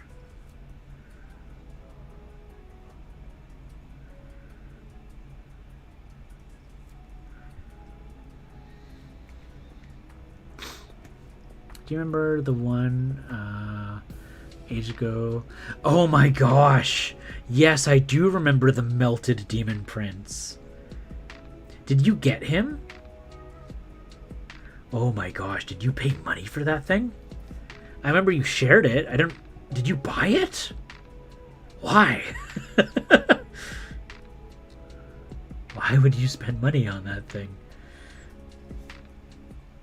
The person was asking an outrageous amount for a pile of melted plastic.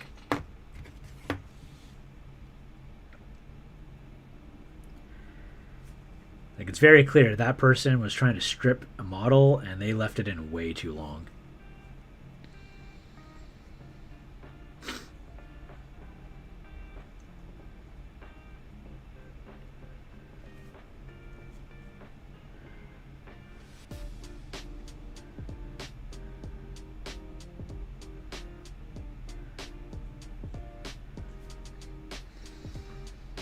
No, never.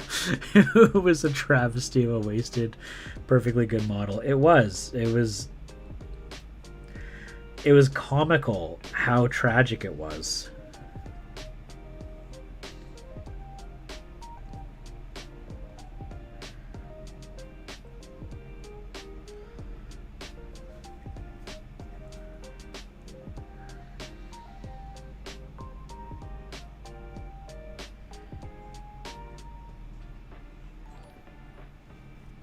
Magical hack rating with 11 people.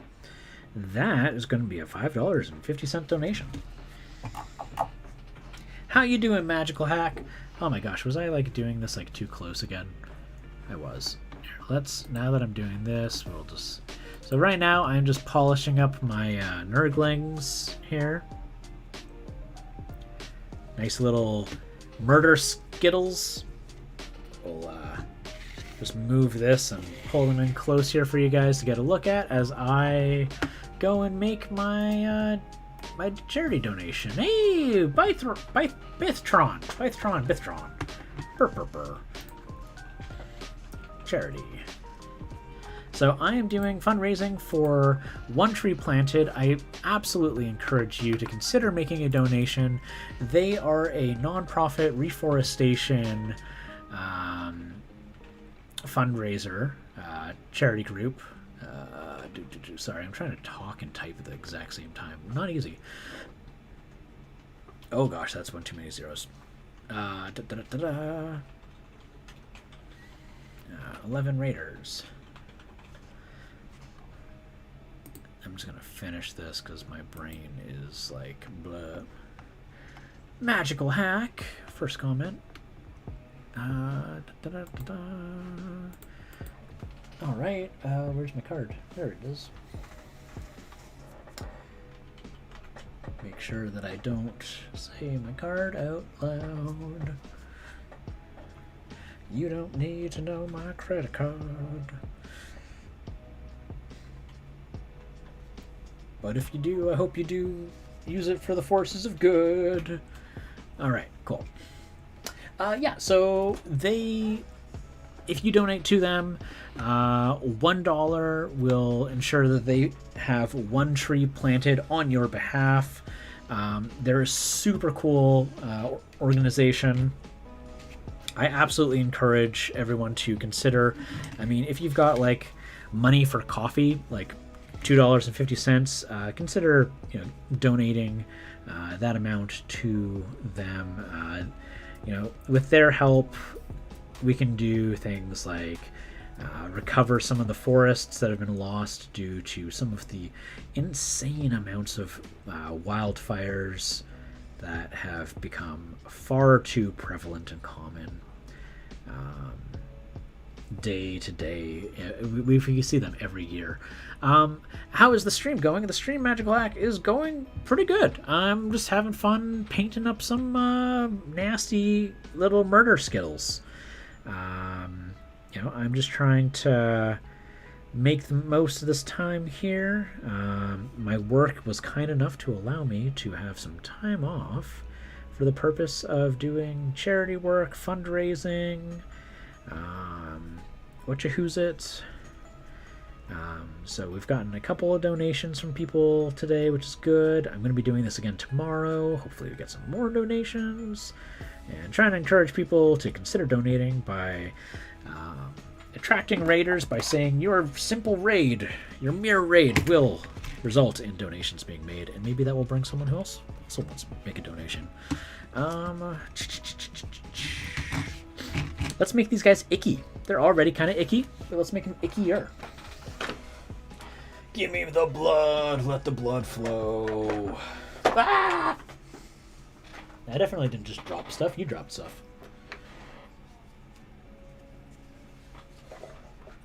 Alright, we got blood and goo. Goo. Yeah, but yeah, besides that, we're just having a jolly good time here, hanging out with my cat Ganon. We've got some dinosaur friends. Look at this dinosaur. Look how awesome that dinosaur is. Isn't he cool? Sorry, I'm shaking with my right hand, and I'm like, there we go. We got a dinosaur friend, got another dinosaur friend. I like dinosaur friends. Oh, you love the Nurglings? Thank you. Sorry, I just noticed that second comment that you had right below it. Come on, shake, shake, shake, shake. Yeah, there was, like, I had seen people do multiple different colors of Nurglings, and I was like, you know, just having them all green feels kind of like a wasted potential. And I know some people do the pink one sometimes, and I was like, okay, well, what else could I do? And I was like, man, what if we do, like, a purple one? What if we do a yellow one? I really like the yellow one. The yellow one makes me really happy. And I was like, but what if we got an orange friend over here? And then I literally started pulling up what colors do Skittles come in. And so all of these guys have like the same colors schemes going on them. But yeah, let's do some. Oh my gosh! See, look at this. Magical hack, $5 for charity. Thank you so much. Trees make oxygen. Oxygen is good. Yes, it is. It absolutely is. I mean, like, and it's kind of crazy too, right? Like $5. $5 is gonna make 5 different trees, and like a single tree will do so much through its lifetime. You know, so you don't have to necessarily donate a lot to make a lasting impact. So thank you, Magical Hack, so much. Let's start trying to make these guys goopy. So I see that there's like some just goop, some general goop. Let's mix some goop with some blood. The goop is going to look best on the ones that are not green and yellow. So let's see if I can get like some pink guy goop. Goop. Maybe give him a little bit of goop dripping out of his mouth. Is like, yeah, I got the goop. I feel like I'm overexposed right now. Let's reduce the exposure. Go boop. Nope, that's too low. There we go. That's a good little happy place. Goop. And I saw one friend over here. He's got like this thing, and I'm like, well, of course we're gonna make goop right here. Goop. Orange friend, you're gonna got goop all over you. You're just pouring out the goop. 'Cause that's nasty looking. Magical Hack, what were you working on today?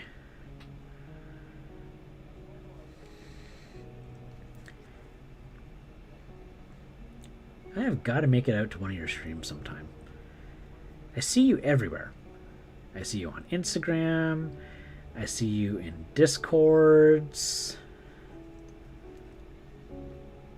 But I don't think I've yet been able to attend a Magical Hack stream. Ooh, yeah, that's good goop. Let's do back goop.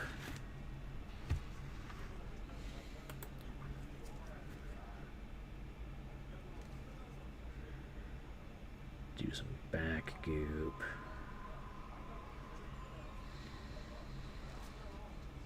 Yeah, nasty Nurglings.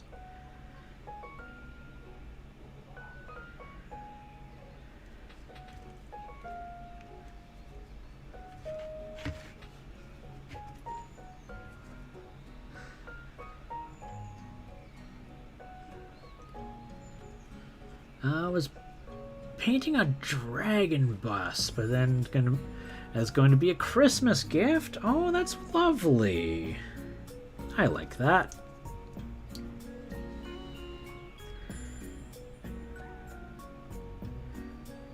That's a lovely little Christmas gift to give somebody.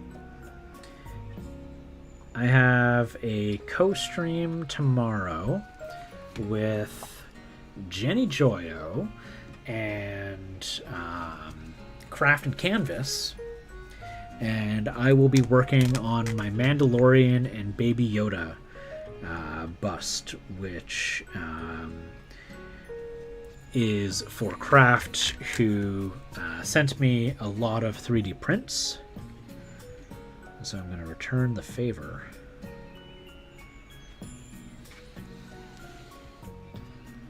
At first, when I read the Dragon Bust, I read it as Dragon Ball. And I was like, yeah, Dragon Ball! And I was like, wait, no, I don't think that's what Magical Hack has said.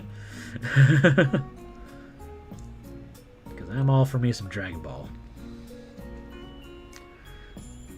And blood. I'm gonna go here and be like, yes, he's dripping the blood. Oh, and he's got the blood going down his friend.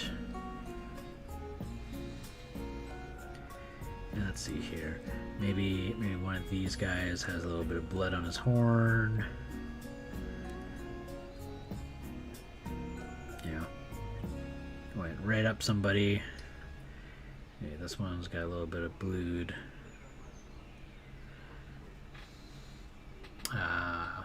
Thinking of painting Vegeta Pop for him. Ooh, that'd be cool.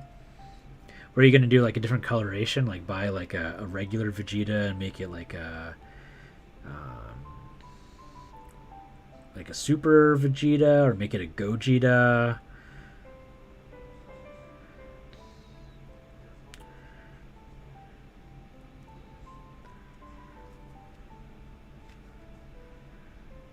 These guys are just making things gross.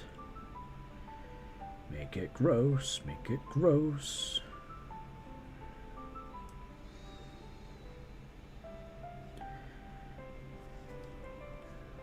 This guy, a little bit of blood on the fingies.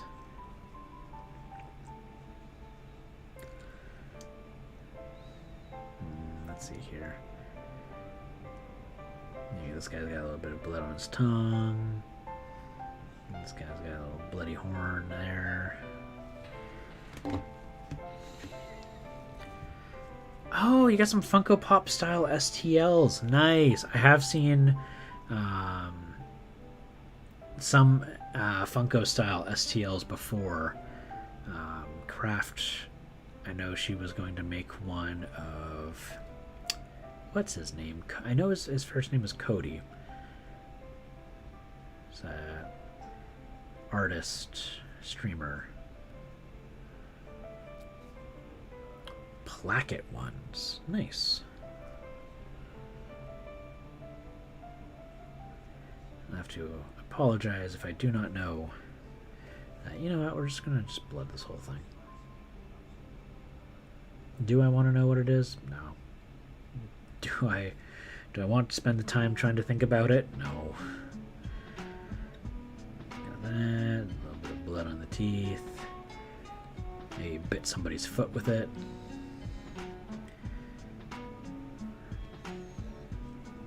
Because Nurglings are just nasty little things. If you've read Lords of Silence, you know some of the stuff Nurglings are capable of. Blood, blood, blood, blood, blood, blood, blood, blood, blood. There we go. Just lots of blood.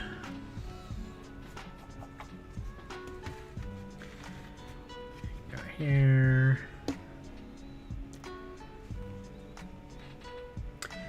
Let's see here. That. Oh yeah, I'm gonna put some there.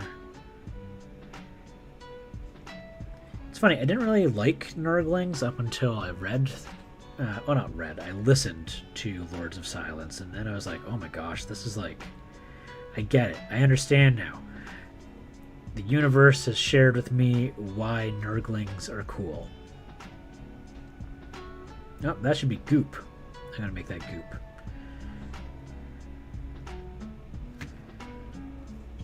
This guy is just like there. Maybe it's like, nah, it doesn't really show up there. That's okay. Yeah. Yeah. Make him nasty. Jeez, I didn't do anything with that. And you know what? I'm just not going to show that in my Instagram upload. What's the secret to Instagram? Don't show them your failures. Not voluntarily. The number of things I've uploaded on Instagram, and I just did not show what was a bad angle.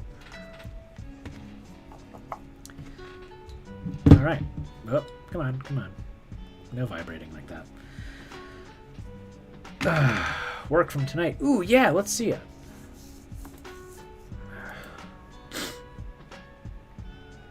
Oh, that's awesome looking. I like that. Yeah, you have to give me a moment. I'll have to pull that up on my phone. Give that a proper like.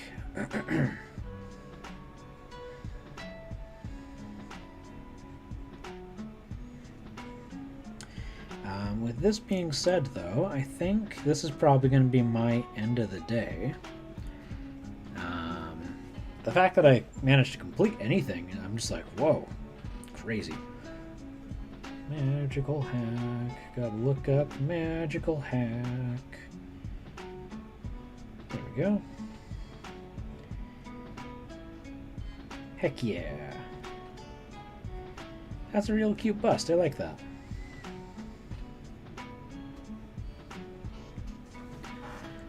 It's nice too. It's like, looks like it's like yay big.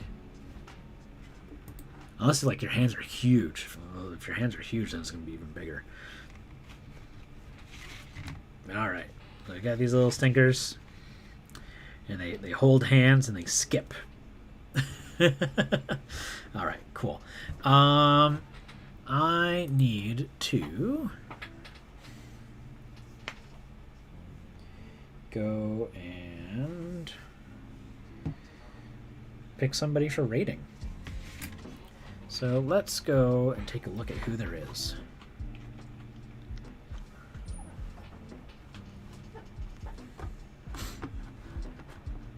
First, I gotta log in to do that. It's always so hard. Yeah. All right.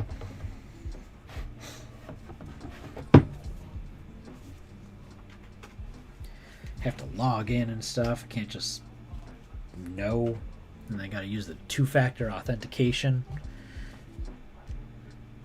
Because security is important. Come on. Alright, that's 287.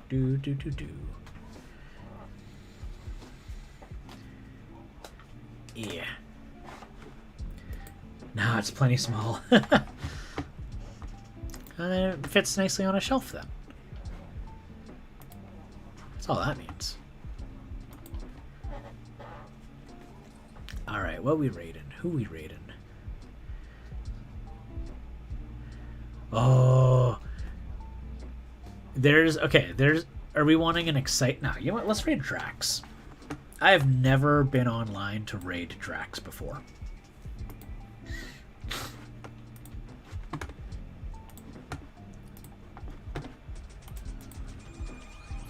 Ah, geez, commercials.